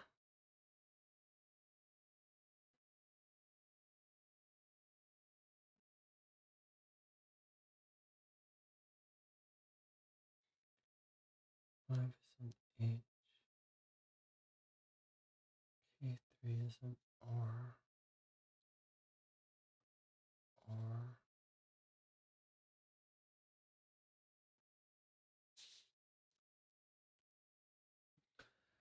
Something there.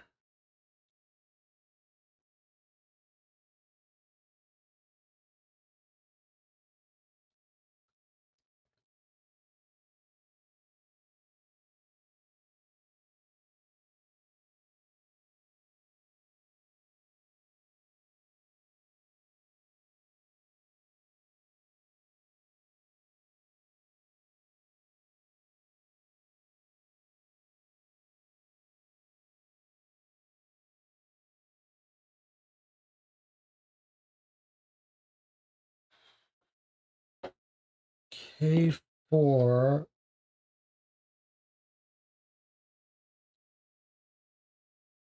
could be an A.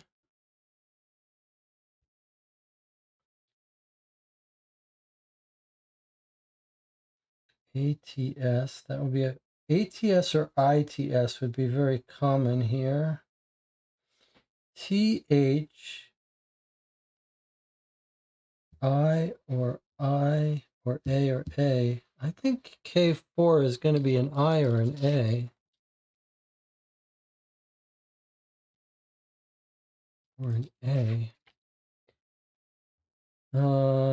But how does it work here? If the whole note starts with the letter E,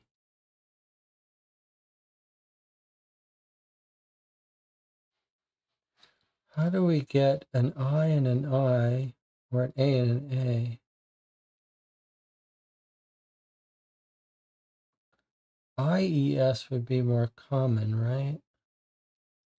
Let's try this with an I as K4 since it's so common. Maybe it'll help us if it's right.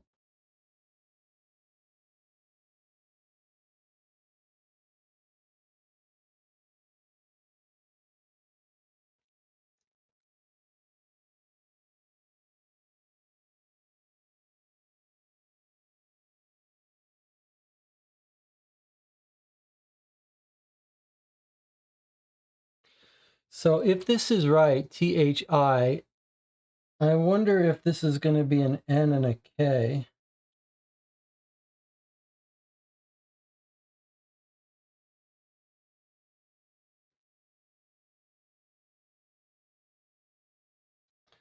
All right, let me make sure I've done all the K4Is. Here's another K1E. There's another I, if it is I.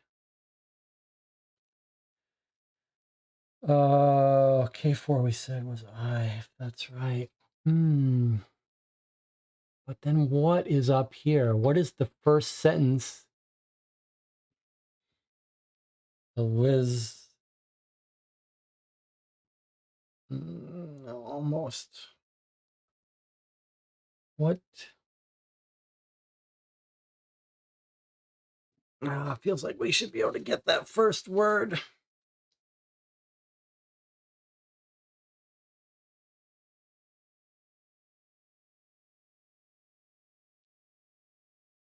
If that's an I, it feels like we should be able to get that first word.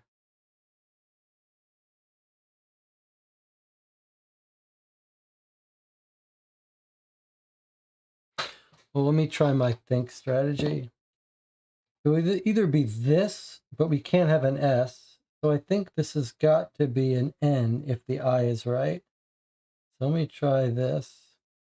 Okay, well, two N's makes sense as a double.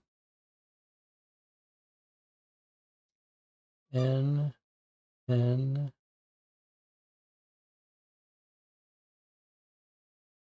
Looking for P2s to turn into N's. Well, seen, that makes sense.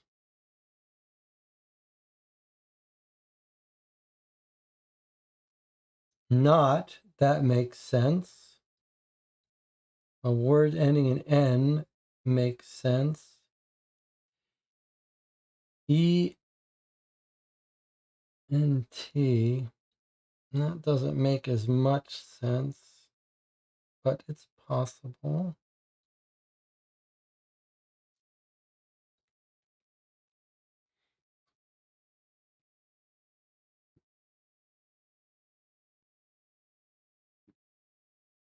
We should be able to figure this out now if this is right, which I have my doubts, but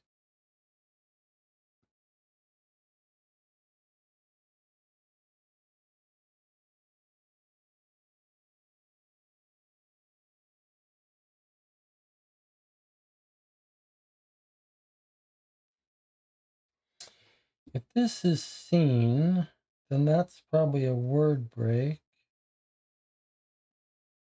But then what the hell is this? Is it a word break here?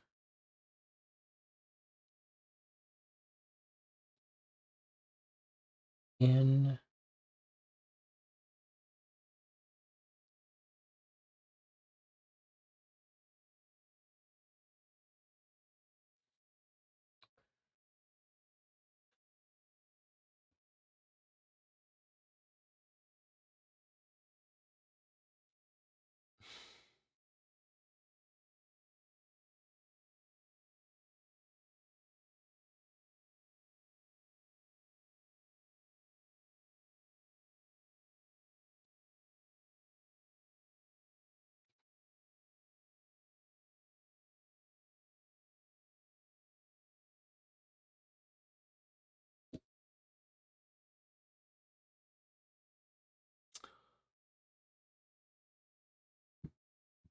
surely that first word should not be so hard.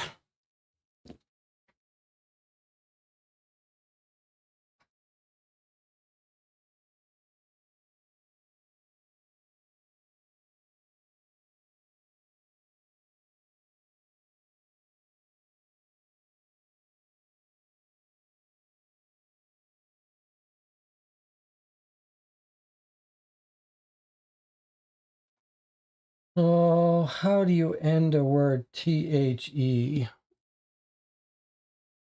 Then, but we've already got our N spoken for.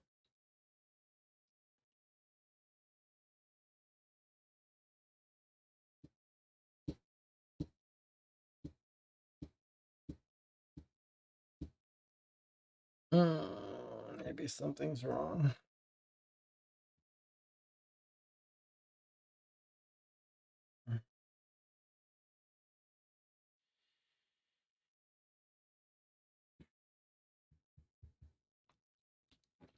M, that's not a bad guess.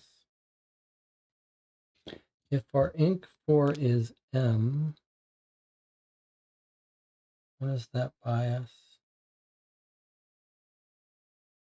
Like that.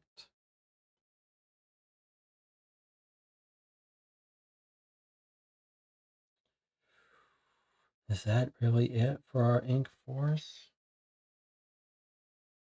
Ouch, that hurts. Oh, we still got some common things here. K2 is very common.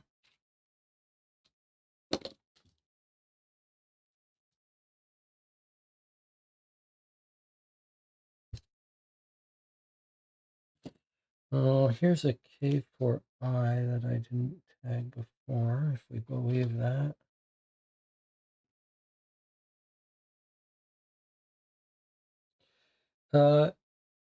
It's there. If it fits there, F. Okay, come on. If these are right, then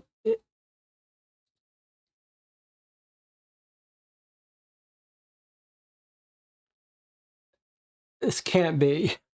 You can't start the sentence. It can't be.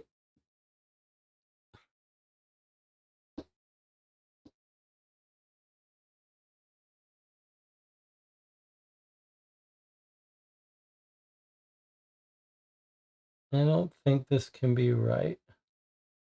Does any letter fit in there and make words? I don't think so.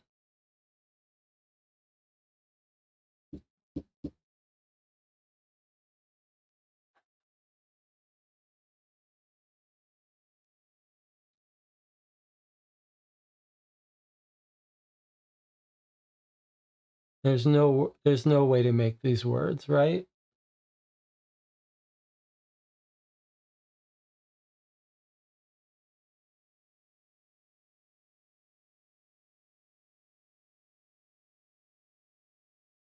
I don't think there's any letter to go in here to make these words, which means something's wrong. Oh.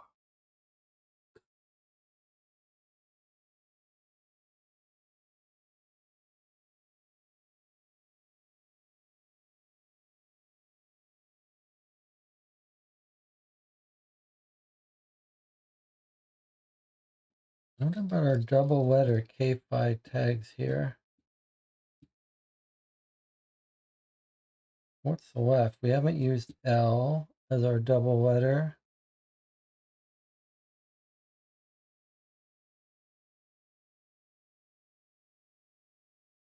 We've used our N's.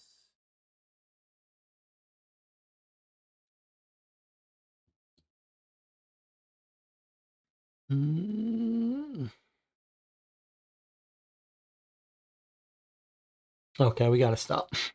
6.5 hours. Frustrating day. A frustrating session today.